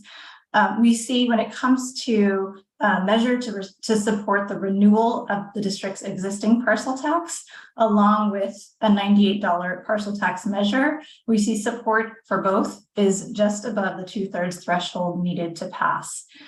Support for both measures remains near that 2/3 threshold once voters have heard more information about each one.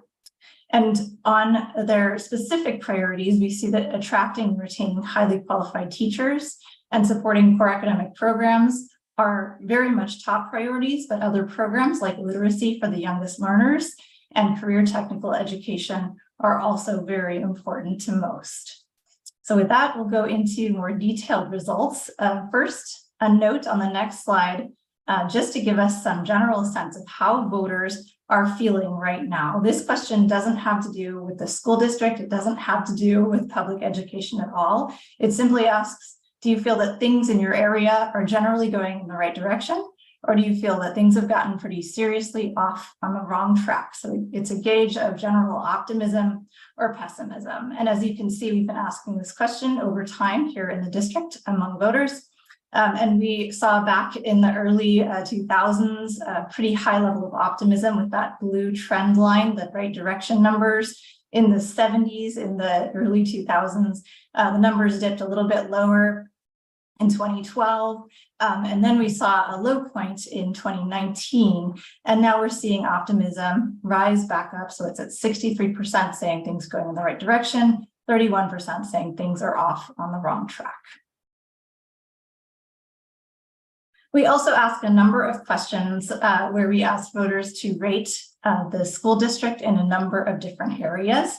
So we asked using a scale of excellent, good, only, fair, or poor. Please rate the following areas relating to the San Ramon Valley Unified School District. So here on this slide, you can see the ratings of the overall quality of education from the most recent survey. On the top there, 34% excellent, 50% good, so a total of 85% positive and only 15% only fair or poor. So these numbers are strong and they have been strong over time as we've asked this question, especially since 2008.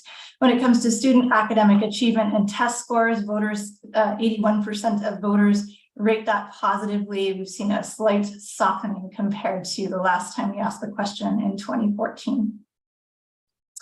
On the next slide, continuing with these ratings of the district, when it comes to how voters view the elementary schools, 82% rate them positively, and this is a consistent number since 2008. On the high schools, 80% positive rating, and these numbers have been very consistent over time as well. On the next slide, the job teachers are doing overwhelmingly positive, 79% excellent or good, and that those numbers have improved a little bit since the last time we asked in December of 2019. And on the middle schools, 81% excellent or good, and those have been very positive numbers over time as well. So when it comes to the financial management, 63% rate that positively, excellent or good, 28% negatively. These numbers are fairly strong and also are considerably stronger than the last time we asked the question in 2019, when only 43% rated the financial management as excellent or good. That has jumped up to 63%. So definitely seeing some improvement here.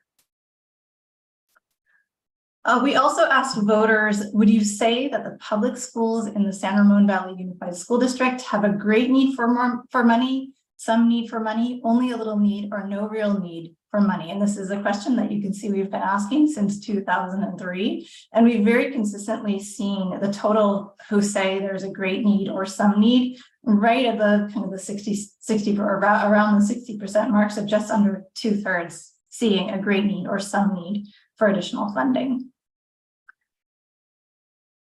Interestingly, when we look at the just under 30% of these likely voters who are also district parents, the perception of need for funding is greater among that group. So 69% of those who have a student in the schools see a great need or some need for additional funding, compared to only 59% among those who do not have students in the schools. A few questions that we asked to understand overall sentiment around taxes. We asked, do you agree or disagree? It is crucial to have high quality public schools, even if it means raising taxes. The vast majority do agree with this. 73% at least somewhat agree. Very, very consistent with what we've seen over time. So we do see that value consistently showing up in research here, that people believe it is crucial to have high quality public schools, even if it means raising taxes. On the question of trust in the district, we have asked over time, do you agree or disagree? The San Ramon Valley Unified School District can be trusted to properly manage tax dollars. A large majority, 66%, agree, and that number has improved a little bit since 2019. Jessica, I'm sorry to interrupt. Can I just pause there quickly? Sure. I do want to pause at the end of these perception slides to point out, as you've seen, the numbers are very consistent over time. In fact, they're slightly higher in a few key indicators from recent numbers, as recent as December 2019. And I think considering everything that the district has been through, as all California school districts have been through since 2020, that's really encouraging. You have a large community, lots of folks in the community who maybe don't have a regular attendance at board meetings, et cetera. And so this data is designed to measure kind of those broader perceptions of folks. And I think it's encouraging that the sort of fundamental, premise here is that you're an excellent school district. You're a destination school district. The quality schools are great for everybody's property values. We'll see that later in the survey, and that you provide a quality education. And it's clear from these numbers that folks feel just the same about that as they always have. There has not been a fundamental change in the way they look at you, despite, I think some of the challenges that you faced, through the last, 3 years or so.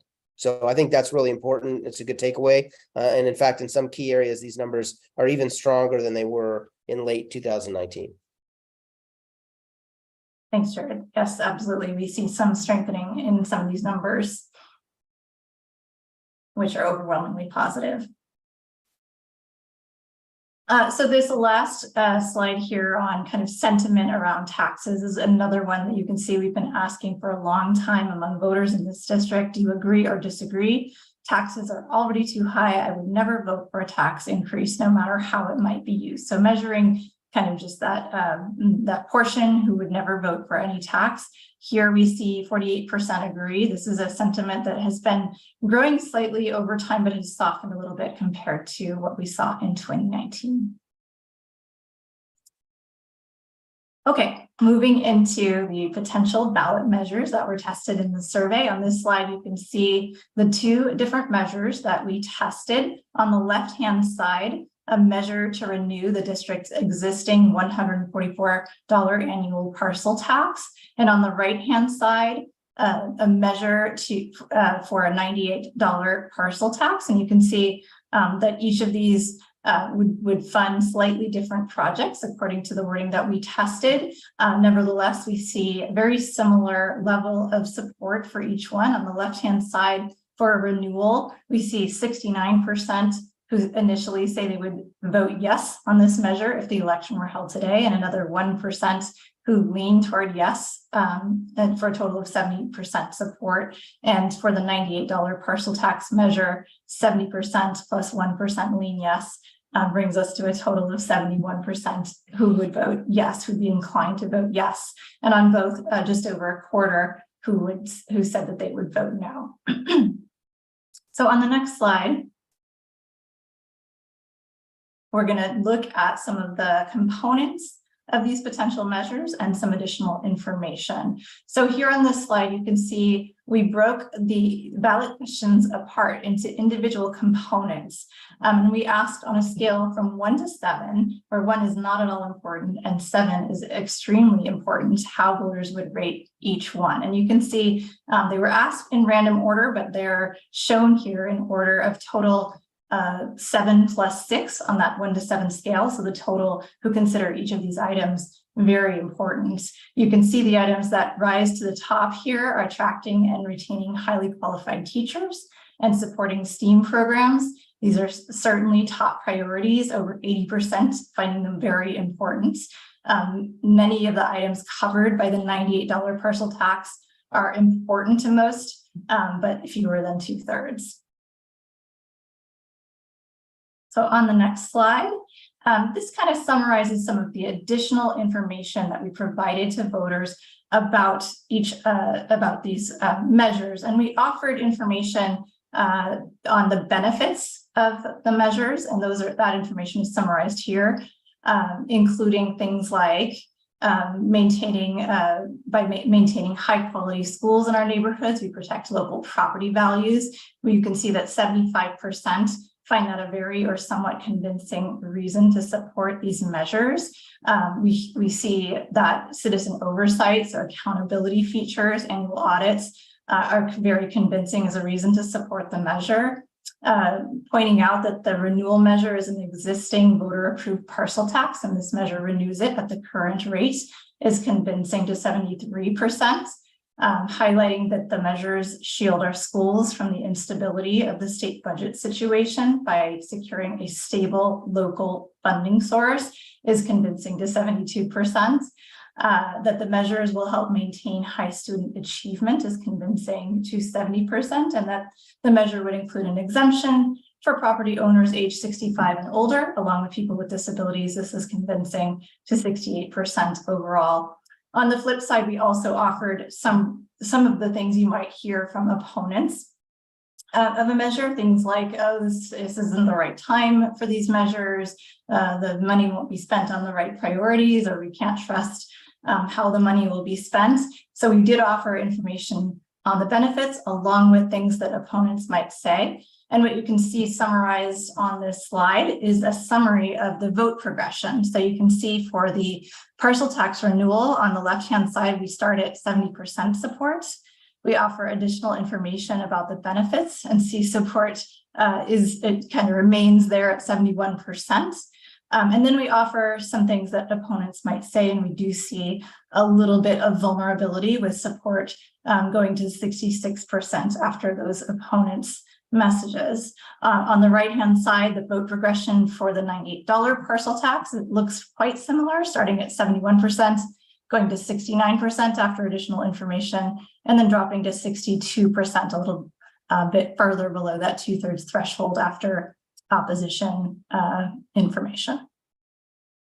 So on the next slide, just to wrap this all up, some conclusions here. Again, I want to reiterate that the local voters appear willing to invest in high quality schools in order to protect local property values.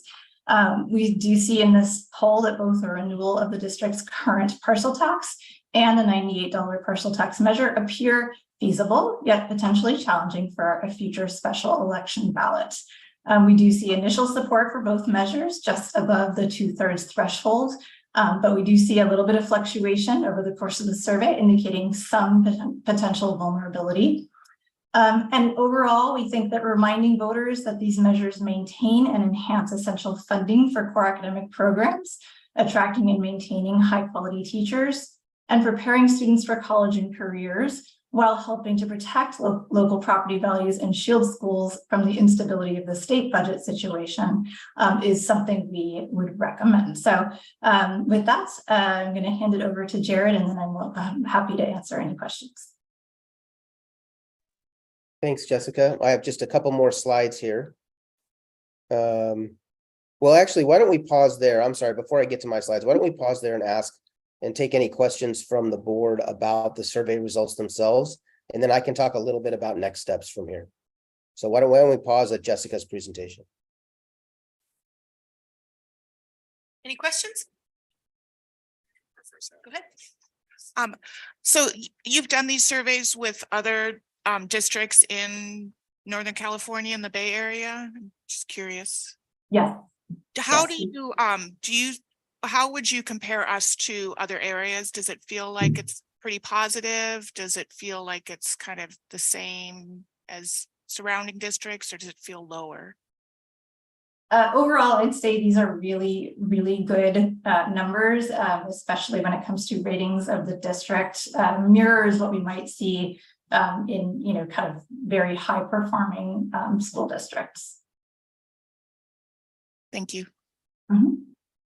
I think it also suggests to me that this is folks in your community, by and large, are pretty happy to be living there. And, if we for example, look at some of the right track, wrong track numbers, which are more positive in your area than some of the other communities that we're seeing for polling.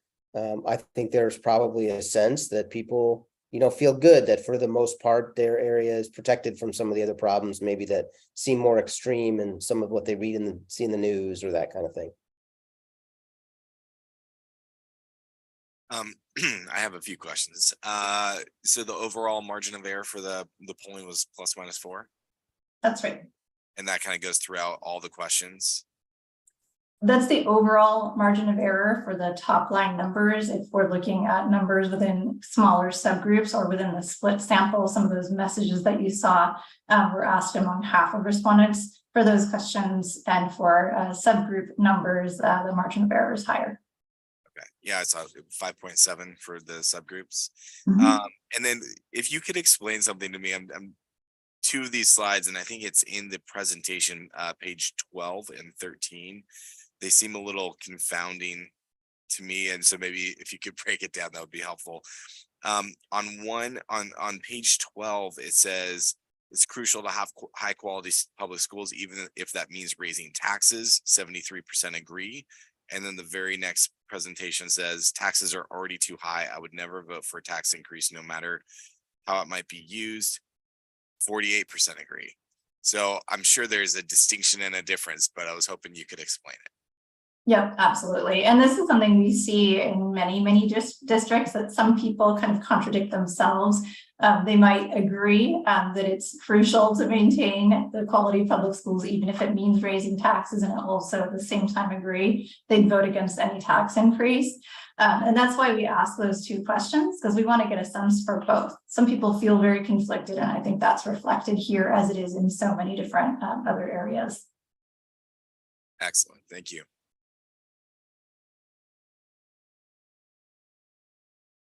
Anything else? Okay, Jared, why don't you go ahead with the rest of it? Great. Thank you. So just these last couple slides. So generally speaking, and those of you who've been through this process before will remember, and as a refresher for you, and maybe this is new for some of you, there are basically 4 steps in the process of getting ready for a ballot measure. And the last set of milestones, that independent campaign, that cannot be done by the district. That is a set of activities undertaken by a privately funded, volunteer-led campaign. No district resources can be used to support it. And there's lots of conversation that folks can have about that, but not in an official capacity or during a board meeting or that kind of thing. That campaign planning, that all takes place on private time. But the first 3 steps are things that a district can and should do prior to a final decision by the board to put something on the ballot. In looking at these results and sort of with internal discussions with your team, we're recommending a target date of an election for May 7th, 2024. That's a special election. And that will, we'll have to confirm that date with the county registrar of voters to confirm that special election date. But it's a Tuesday. It's very consistent with past practices and state law, so it should not be any problem there.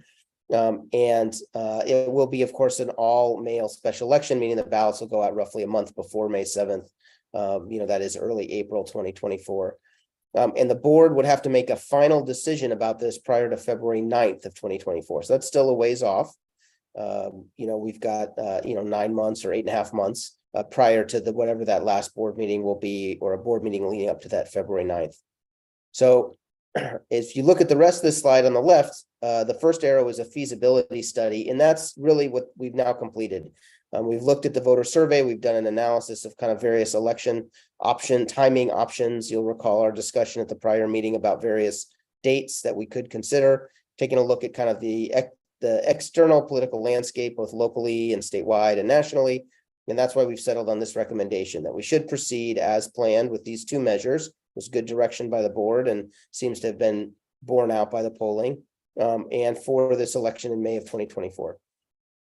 So now over the remaining time, we need to engage in some consensus building internally, some awareness raising about these issues, the funding challenges that the district has, the importance of parcel tax funding, and how that's different from the state formula funding that you receive.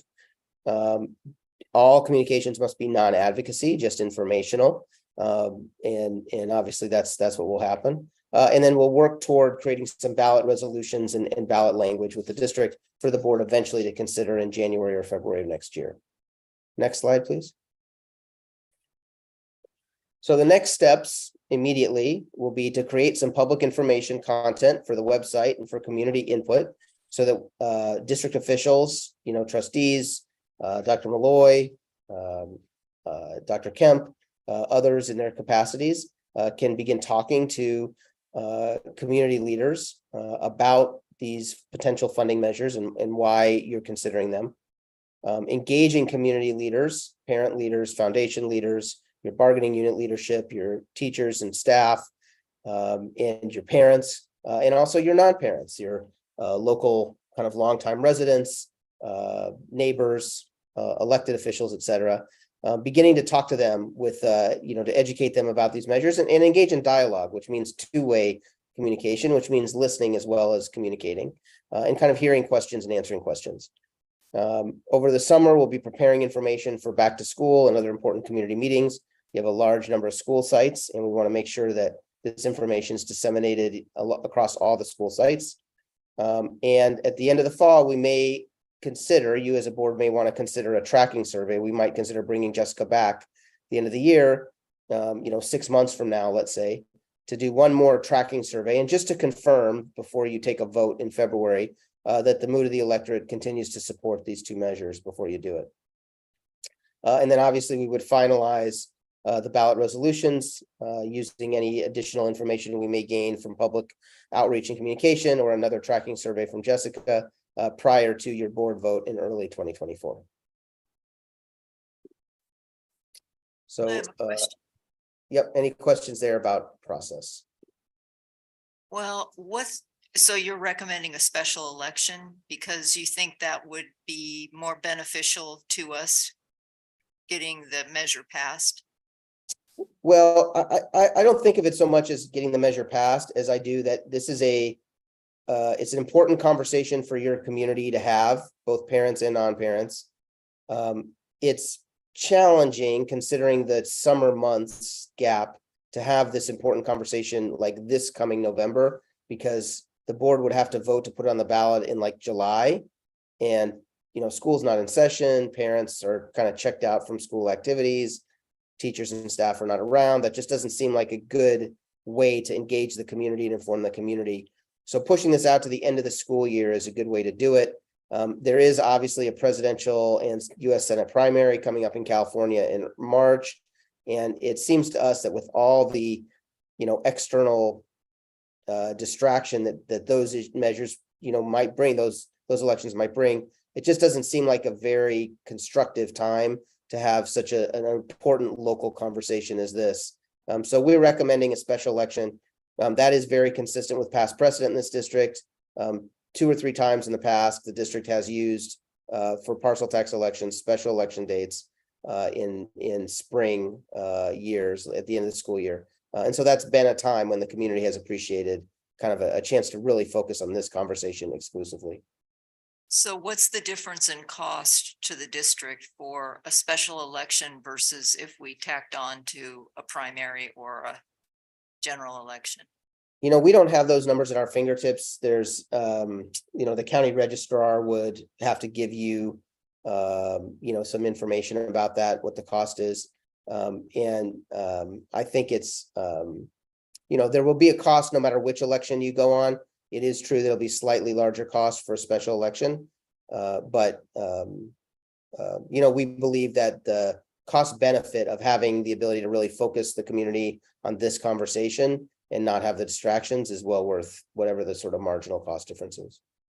Okay, thank you. And can I ask, do you have any historical data on the level of engagement for a special election versus like the March primary or? Yeah, I mean, it's a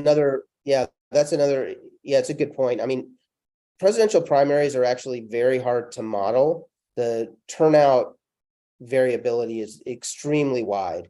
It can be very low turnout. It can be very relatively high turnout.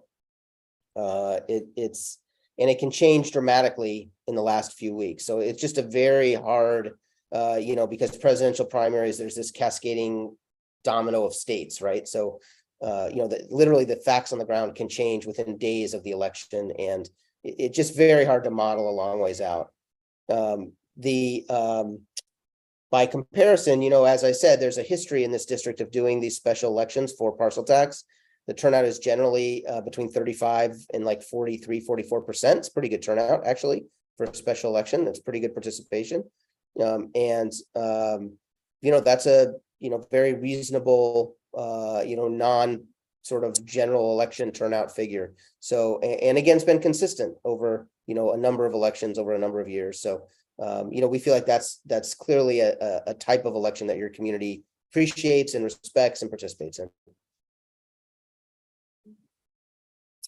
Quick follow-up question on that. This survey was modeled after the typical turnouts for a special election. So what I mean by that is the 29% parent, 71% non-parent.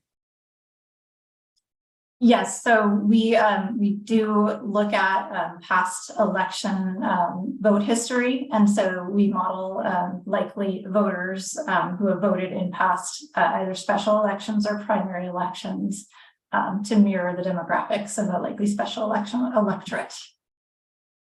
Thank you. So this would be relevant voter mix, likely voter mix for either the primary or the special election. Yes. Thank you. I would say yes, with the caveat that the presidential primary can be variable. It's a little more less predictable.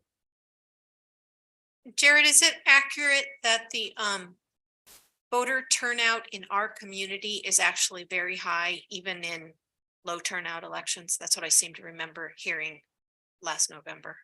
Yeah, certainly, you know, relative to other communities, you have very high voter turnout, and, you know, as witnessed, 35 to 44% turnout in special elections, a very high number. Some communities that would be 20 or 25%. And in your presidential elections, you know, you guys may have certainly 80+%, maybe as high as the high 80s or 90% turnout in a presidential election. So yes, your community votes at a very high rate.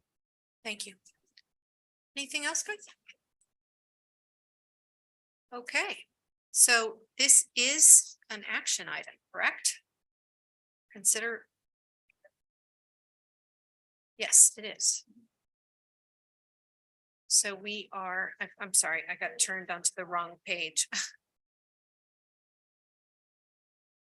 Partial tax planning, so it's really a public hearing. And part. President, just to clarify, the reason this is placed on action is because even though you're not making final actions on this, we want to be sure we have your direction regarding continuing in a certain direction or not. Okay, thank you. We do have one card. We have a card from Taiwan's a country.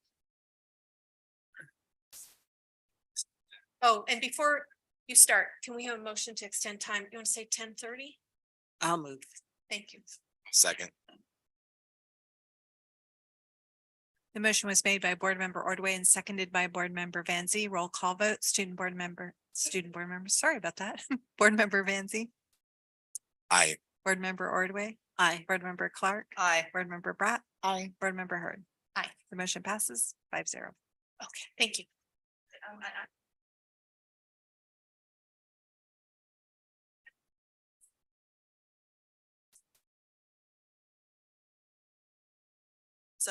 Thank you. No wonder it just sounded weird.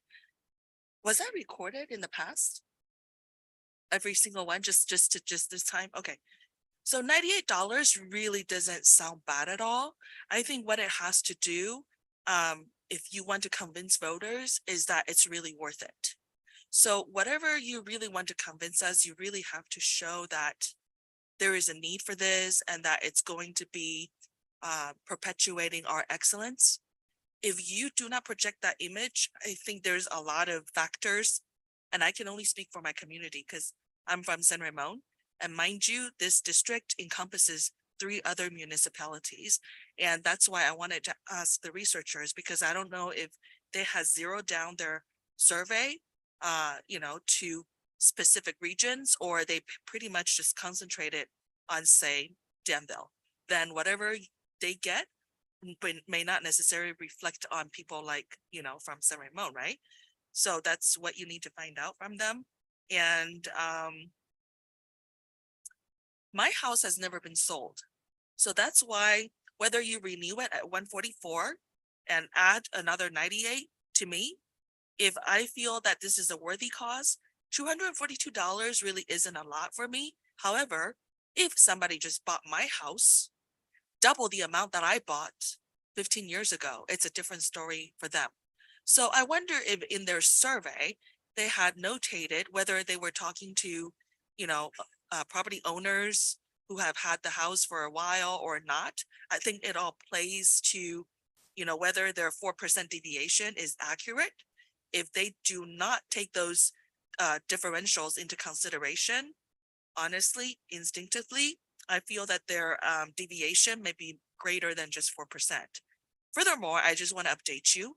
My city council members are also thinking on adding a measure for city taxes. So if everybody hits everyone at the same time, you're going to have a lot of uncertainties. So I just wanted to ask those questions and share those information with you. Thank you. So your first question, I think I know the answer to, is it definitely is representative of the entire jurisdiction. They're very careful to look at the statistics of how many registered voters, like you voters. It's all done with statistical representation. Jared, did you hear the second question, or maybe I should be directing it to Jessica? I don't think you would know if someone owns their house or not, but maybe you do ask that in your, when you find out a little bit about each person. We do have it in the survey and we do model it after, it mirrors the demographics of the district. Okay. And I mean, this is what they do. They poll communities. Can I just make one point? Sure. For clarification? Excuse me, my allergies too. Sorry. So this is a parcel tax, and the parcel tax is based on individual parcels, not on the property values. So each parcel is the tax is based on the parcel. So if somebody owns 2 parcels, then they would pay 2 times the parcel tax. If they own 1 parcel, which is what most of our homeowners have, they would pay the parcel tax depending on what is passed. But I don't think the speaker was getting at necessarily the magnification number that happens with the GO bond. I think they're just saying the hardship of having just bought a house and paying higher property taxes than a neighbor who's been there for 10, 15 years. True. Just the sticker shock. But so that was all 3 of your questions. Yeah, I'd like to ask too about the potential San Ramon City tax.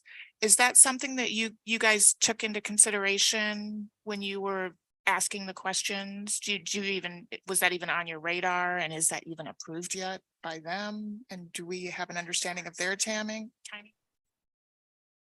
I mean, I can say that generally, we do not include other types of questions that may or may not appear on the ballot in a survey of this nature.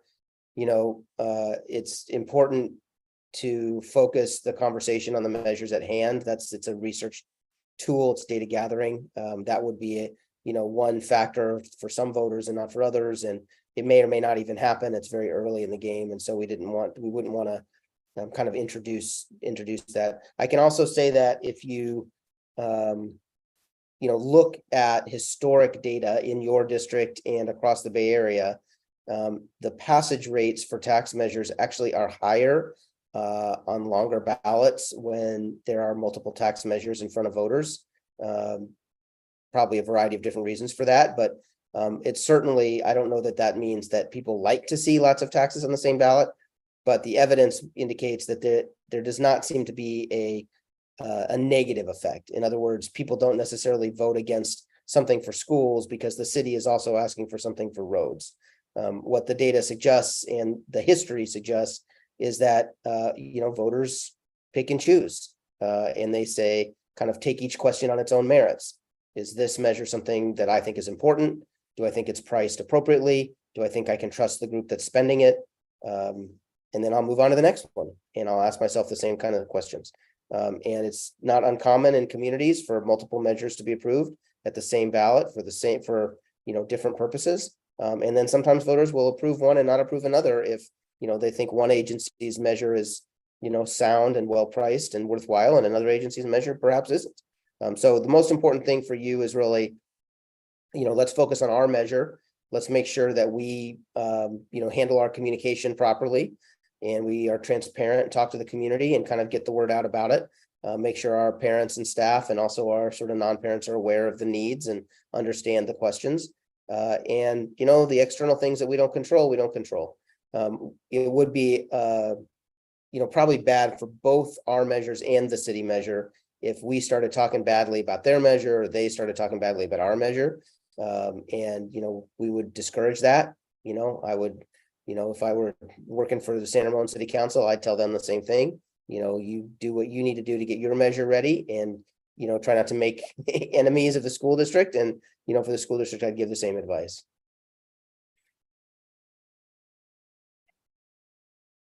Anything else? No. So the motion is just whether we're going to proceed forward and start kind of this rollout process that was defined on that slide of the 4 steps that need to happen. Right. And John, do you want a motion or just want direction? Would a motion be clearer? I think it's great to give us a motion, Okay. and then again, nothing is going to be decided until next January, February, but this just allows there to be clarity around your direction for us to continue. Someone like to make that motion? I'll 'Cause move I the can't. motion. I'll move the motion. I'll second. The motion was made by Board Member Ordway and seconded by Board Member Van Zee. Roll call vote. Board Member Van Zee. Aye. Board Member Ordway. Aye. Board Member Clark. Aye. Board Member Bratt. Aye. Board Member Hurd. Aye. The motion passes 5-0. And just to clarify, the motion is to proceed as laid out in the flow chart each slide that Jared showed us. Okay, thank you. Okay, thank you all. Thank you. Okay, now we are on 11.3. Consideration of approval to support Assembly Bill. It should be 873. The agenda said 473 by accident, but it was 873. And when you match the author, when you look it up, it's definitely 873. This, I'm going to talk to this one. This request to put this on our agenda came from a recent graduate of ours who graduated from Cal High last school year. And he wrote to us and said, could you consider this? And so we took it to agenda planning, and John said, looks great, fits perfectly with our strategic directions. The bill is about including critical thinking and media literacy. Well, it's media literacy is the gist of it in upcoming curriculum adoption. So it doesn't force anything right now. It's just saying as you adopt new materials, they need to include media literacy in there, which fits beautifully with our strategic directions and our learner profile work. So hope everybody got a chance to read the letter we would be signing. Any further discussion? Oh, thank you. Your card. Thank you, President, for bringing this bill to us. I read it, and as a parent and as someone who advocates for free thinking and free researching, I oppose this bill because I feel that it is not teaching the students how to be a lifetime learner by going after all the tools they have. It is actually trying to confine their ability to be able to research only in certain domains. And when it comes from politicians such as Berman, I really feel that it is politically motivated. And so then therefore, the students will be further deprived of oppositional voices like mine. And I really don't think that that is worthy of an approval. Using tax fund at this time to narrow down our students in public school. I feel if, they want to work on misinformation or whatever, what we should do is to teach what to look for, awareness, things like that. This is also happening a lot in Taiwan, but you don't see the Taiwanese government telling their citizens, oh, you can only, go to say Google or, whatever, or use this, particular device or that platform. That is not helping or minimizing spread of misinformation or disinformation. It is actually trying to confine people's access to true information and, limiting their ability to be able to discuss and share and authenticate. I don't think this is,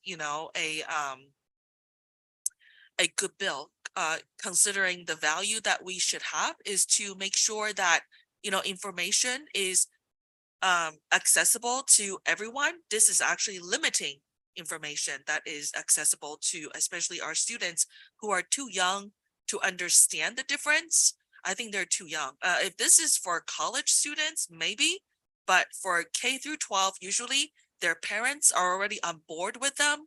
On top of that, teachers are the ones who are bringing the platforms and the applications. I think there are already a lot of firewalls, so to speak, and filters to help them. So I oppose. Thank you.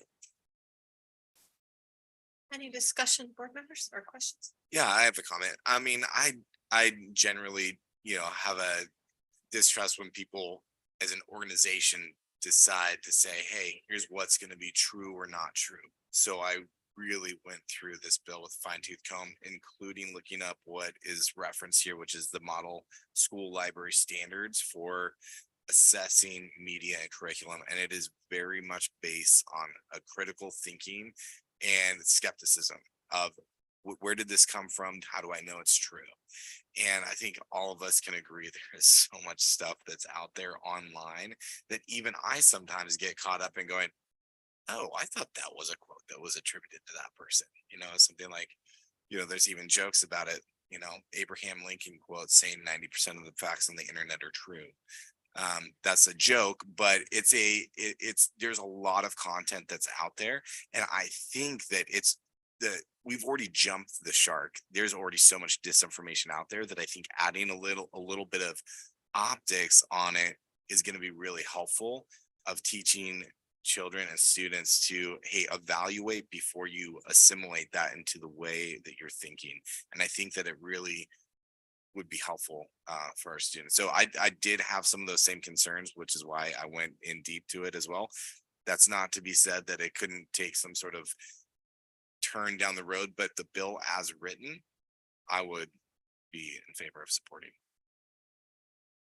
And I think this bill actually is teaching or want to teach students, right, like how to research and how to look at information and not what you have to really believe or whatever. So again, when we're talking with our director of technology, I think it's needed that, you know, our kids are already having all the devices and we're asking them to do some of this. And I think it's important to further help them and support them in, you know, going through their, information online. So I would support it.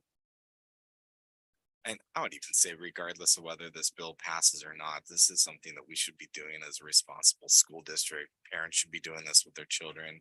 There's just so much information out there, so. In the first activity we had when the learner profile committee met, we did a lot of work on the walls with different prompts. Media literacy was definitely, you know, something that was there, because the more you're having kids use devices to do research, that, you know, you just to look at, read anything with a critical eye. Who's writing this? What is their agenda? What is the point? What are their sources? You know, just to question. It's, I think, a lot of some of the crux of some of the discussions we've had in here, even about books, right? It's like not just reading something and taking it at face value, but questioning it. And how does that apply to me? And how does it relate to my experiences and people I know and the people in my community? So I think I think it's actually what you were saying you would like and not what you were saying you wouldn't like. I don't think it's saying only go to this source, only go to that source. You have to think this way. This is what it's about. Okay, anybody else? Okay, can we have a motion? Make a motion. Thanks, Jesse. I'll second.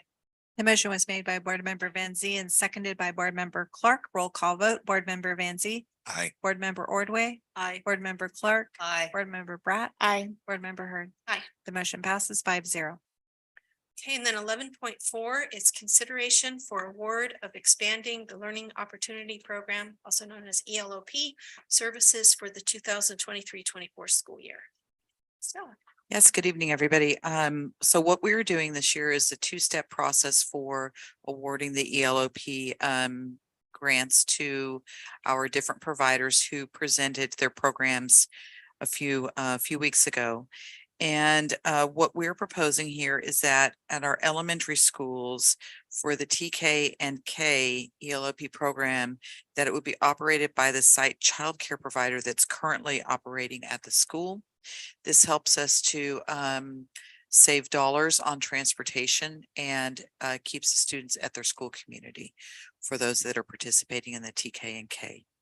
The grades 1 through 5, we would like to provide, have our Right at School, which is our current provider, provide the program for those grade levels. And then at the middle school, which is an area that we are expanding for next year, we have met with the San Ramon Teen Center and the town of Danville Teen Center and would like to have them provide the service to the 6th grade students. Now, ELOP is a before and after school program for students that also includes 30 days of intercession services to students, so extended learning services. And so what I'm going to do following the board's decision regarding this is I will meet with each of the providers and look at the rates that they have proposed to us and develop the funding, basically what the funding will be for each of those providers. And so I'm looking forward to meeting with the providers over the next few weeks to finish that up.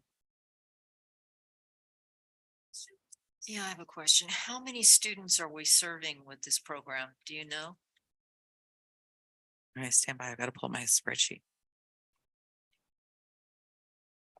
I want to say it's about 1,080, maybe 1,100 students. And the funding, we're getting funding from the state. Is that covering the whole cost? It has to.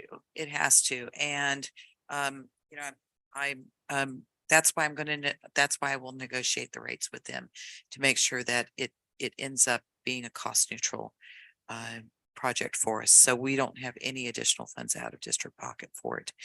When we initially rolled out ELOP, the first year we actually didn't have a program. And so we had some savings that we've recovered, and those savings are helping us to sort of soften the cushion on expansion and so on. So yeah, right now we have about 1,100 students that are participating. I think the challenge with ELOP is when you have a school where you have the ELOP program and there aren't enough students that qualify for it. So you have bring a provider in, and so you have to say, well, we'll pay for X number of seats, and then you can bring in students to help supplement that. And so I'm trying to find what's the happy medium. Is it better for us to do a per pupil cost, or is it better for us to do a flat rate with X number and then allow them to recover the cost for the parent pay-as-you-go rate? So have we gotten any feedback about the program the first year, how it performed from parents or? Yeah, Katie Witt is the director who's overseeing the program, and we've had when you launch a new program, there's always some challenges rolling anything out. So we've gone through the launch. It's now we seem to have hit a good stride with Right at School.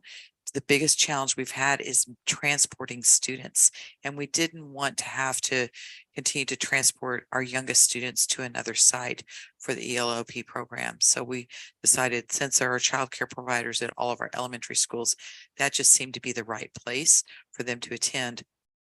The other thing that I'm hearing, though, and this is why we wanted the board to approve this tonight, is that our child care providers are taking registration right now for the TK and the K program, after school programs. We need to make sure that there are spots for the students that qualify. And that's why we wanted to make sure we get that information out to them as quickly as possible, and so that they know that they need to hire an additional staff member, or we'll have to figure out another solution to make sure that TK and K have access to the ELOP for those students who qualify. Thank you. So is this transportation only an issue for the youngest ones? Because there just aren't that many of them, but for the first grade through fifth grade, you've got enough at each campus to support it. Yes. Does this program continue, or was this one of the things with a limited time frame on it? No, it's continuing. Okay. Yes. And then how about the sixth graders? We need to Yes. So provide transportation. sixth grade will be right there at their schools with the teen center. Yes. Okay. With the exception of Stone Valley, we're trying to figure that one out because they may have to go to Los Cerros for the after school program. We're still working out the details, including how many students would potentially qualify and if there's an interest. Okay, thank you. No, I forgot that actually the teen center is actually on campus. Yeah. Can I ask, I know if I'm remembering correctly from last year, so are there students at school sites that are using the Right to School, I think it's called, program instead of are they getting additional students that are paying that aren't part of the program? They are. I have a meeting with them tomorrow to find out what those numbers look like. And then are there still the kids countries and at all of the school sites in addition to the Right to School, or did that replace some of the? No, it's another program option. So for every school site has essentially two options. Okay. And then was there with the interview process, did you include a parent representation in those interviews, or? I think we did. I don't recall. Okay. Okay, no further questions. I'm just looking at the clock. Can we have a motion? Make a motion to go to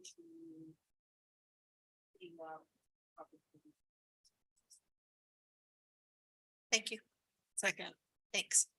Motion was made by Board Member Clark and seconded by Board Member Ordway. Roll call votes. Board Member Van Zee. Aye. Board Member Ordway. Aye. Board Member Clark. Aye. Board Member Bratt. Aye. Board Member Hurd. Aye. Motion passes 5-0. Okay, on to information items, preview of piloted instructional materials. Oh, Yes, we're going to actually invite Kate Nolda and oh, Jenny Kate. who are going to talk about two of our instructional materials that we are going to be piloting, our Komochis and some science. bring some much needed newness this evening.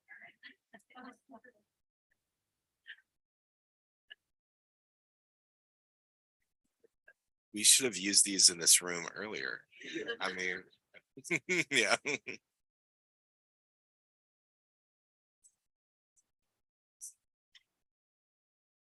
Little blue guy's really cute. Thank you all for being here today. Again, my name is Kate Nolda. I'm the Assistant Director of Special Education. On the surface, Kimochis are a family of cuddly critters and a big bowl of emotions. Underneath, it's an evidence-based system for helping kids grow and transform by dealing skillfully with their feelings. Within Kimochis, all feelings are okay, all behaviors are not. Kimochis focuses on directly teaching and supporting students' abilities to recognize and manage their emotions, demonstrate care and concern for others, establish positive relationships, make responsible decisions, and handle challenging situations constructively. In July 2021, the EASL Lab at the Harvard School of Educational Research completed a study where they analyzed the effectiveness of 33 different leading SEL curricula.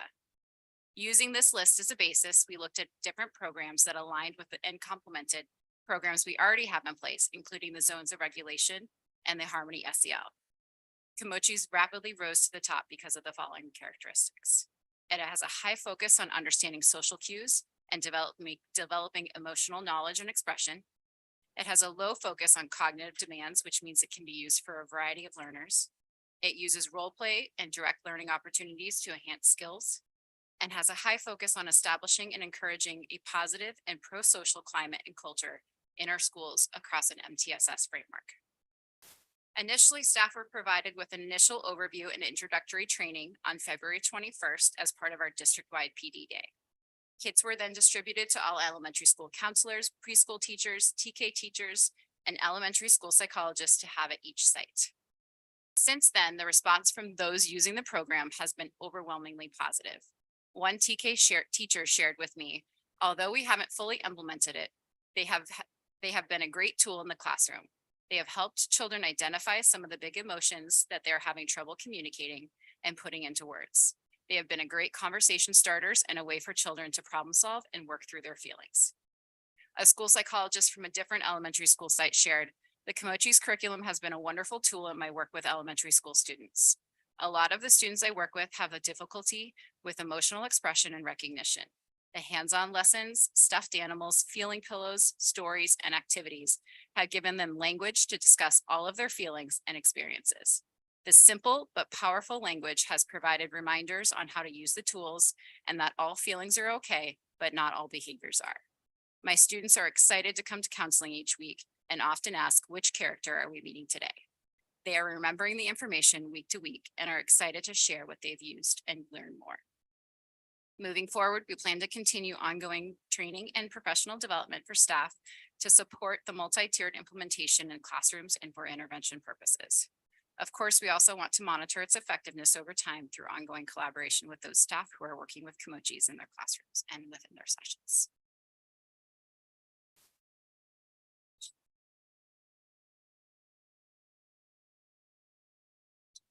Any questions? It's a really cool program. I looked it at. Yeah, and I can see how it'd be really helpful for kids. And it's yeah, very, very Very child-centered. yes. Which one did you get? I'm grateful for the work that you put into this. Okay, any other comments? I know, that's the one I got.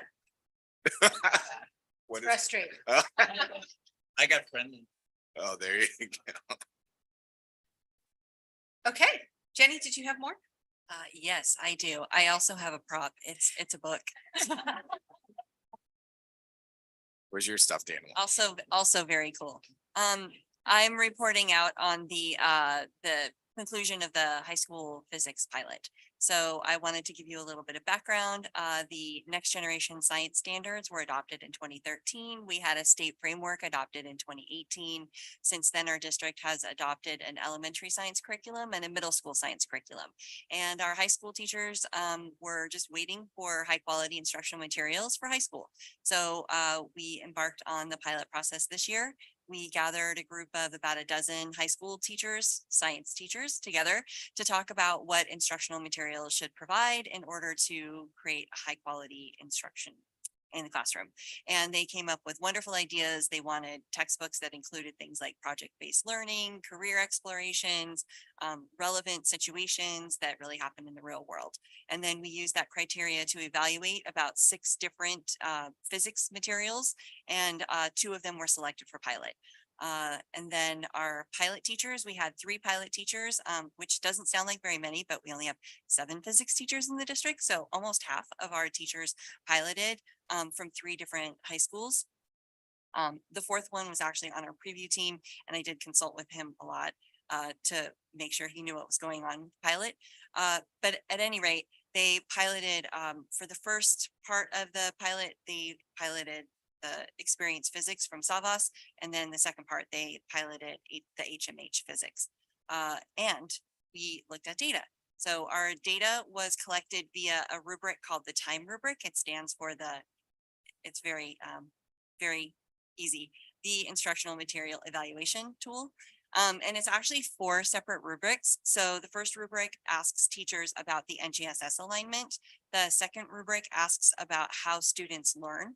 The third rubric asks what teacher supports are available. And the 4th rubric asks about how student learning is monitored. And what we discovered was that the teachers gave all of those criteria for Savas at least a 4 out of 5. One of the highlights was we looked at how students work, and the teachers did one whole unit together. So they taught all of the same lessons, and they did the same lab and student work. So when they came together to discuss that rubric, they had student work samples with them, and they were really able to compare what they learned about students. And what they said was the lab that they piloted helped them see how students use models, make and use models, analyze data, model with mathematics, make measurements, and define terms that they're learning. So they were really pleased with what they could see about how students were learning. The students really liked the online platform. They said it was really easy to navigate. They liked that they were able to draw, which I think is modeling, draw and record their own evidence, go back and find it when they needed it to prepare for a test. They felt like the materials were concise and easy to understand. The highlight from the student survey was we asked students, how often did you engage in activities in which you shared ideas with a partner or small group? So the mode answer was 4, again, out of 5. And we could see then that they were using those collaborative practices that we're looking for in deep learning, and that they were also working on communication skills. So these are skills that are part of the NGSS and also part of our deep learning. So the decision from our pilot teachers is to adopt the Savas Experience Physics. And so we will make that available in our district office for parents to preview next week till the next board meeting. Thank you. Thank you. Okay, there's no action on this. It's just information. So we need to give you your toys back. Should we just pass them down, or Logan can pass the bag and we can put them right back in? Okay, last item here is board self-evaluation, which Laura has brought forward. Just let me get the bag passed. So I just wanted to add this to the agenda so that we can start to talk about the idea of a self-evaluation, a board self-evaluation. So I've done a little bit of research, and I think it gives us an opportunity to help us to identify our strengths, what areas that need improvement, to share our accountability measures with the community, which I think would be very, very valuable, and that would help to increase transparency as well as to build trust. So I guess I just essentially want to ask that we start to look into it and perhaps set up a ad hoc committee with 2 board members, and then utilizing F3 and administration, hopefully, to help us to kind of build out what a self-evaluation might look like, and then perhaps workshop it or bring it as an action item, depending on the pathway that the committee decides, so that perhaps in the fall we can start to really initiate and implement the idea of this and do a year over year. And then we can, I think that we as a board are a well-functioning board, and that's a gift that may not be available to our school district in 10, 15, 20 years. And so for us to be able to take the collaboration that we're able to do and to build out some framework and so that then a board that maybe is struggling a little bit with function has a framework to be able to kind of rein in and see where they can grow and for us also to see where we can grow and evolve and become a better board. So. And the idea of this is actually embedded in our bylaws already, but it says a may do it. So we're talking about, let's do it. Yeah. Okay. Would someone, I'm assuming you'd like to be on the ad hoc committee? Yeah. We have another volunteer? Okay. I don't think we have to vote to do that. I think we can just say, or I appoint or whatever, just let's. Okay. Okay, great. Great. Thank you for bringing it up. And with this late hour, I'm sorry, we had a yellow card on this one before we go on. I just want to say that when you self-evaluate, there is really a problem if you don't have clear metrics. So it sounds like you're going into an ad hoc committee to come up with metrics to self-evaluate. Okay, so I just want to put in some of my public perspective in the metrics that you come up with. I think it's important to evaluate whether the issues that you always advocate, is it self-centered or are you really regarding everyone's diversity? I think that's very important. Also, your ability to be able to conduct procedural meetings. When I hear a trustee says, I motion, and then silence, then I wonder, okay, what are you motioning? But thanks to our extremely experienced President Hurd, who is always able to clarify what the motion is and finish it up for, the trustee that, really needs to learn how to make a motion. It's very important because when you make a motion, it is a public record. You cannot just have a motion and then silence. So I really hope that where perhaps trustees can use more experience or trainings to be more skilled, it's important. I also have issues, and I don't know if this is possible to become a qualification requirement. I have problem with trustees who have private business that can benefit from her position in our district. Then it's really difficult to understand whether whatever she advocates is for her own prosperity and, to push out, certain good teachers, or certain good counselors, because then if we have great ones, then maybe she can hire them, or maybe, her business can't benefit as much. I really have problem with people who have, business that benefits from her position. Those people really shouldn't be on the board making decisions for everyone. That's all I have to put in today. Thank you.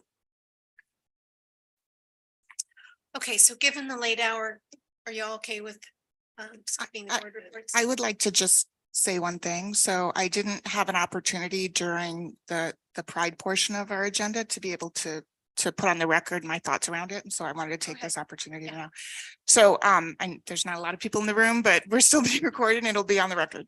So Pride Month is an opportunity for us to celebrate our LGBTQ plus families and students in our district, to celebrate that community and to show that they are loved and that we cherish them. And I think that also allows us to see that we still have a long way to go. So I think that I think that, as we talk about this, we can see that we have broken some barriers. A lot of things have changed in the last 20 years and in the last 2 years, and that's wonderful. But oftentimes, and those of us that have been around for a while know that when barriers break, that at times injustice and discrimination can kind of seep through the cracks, and light is shined on that. And I think we see that in our board meetings, and we see that just in our schools and in our classrooms. And so to be able to acknowledge that and to call it out when it happens, I think is extremely important. And that helps us to move forward and to grow. And I just also want to say that that I see our LGBTQ plus families and students, and I think we all stand by them and support them. And I think it's really important for us to acknowledge that and say that. So I wanted to take a minute to do that. Thank you. I just have one little tiny thing. Last meeting, we approved a letter in support of SB 691 for universal screening for risk of dyslexia. I am delighted to report that because of all the momentum about this issue, Governor Newsom actually included the issue in the May revise. So it may actually usurp the bill and happen through the trailer bill language. So just want to thank all of you for your support of it. And I hope that we can put our letterhead or our logo on the stuff to support the legislature supporting it. Can we just do that? Because it's the same issue. So anyway, super exciting day on Friday when that happened. Okay.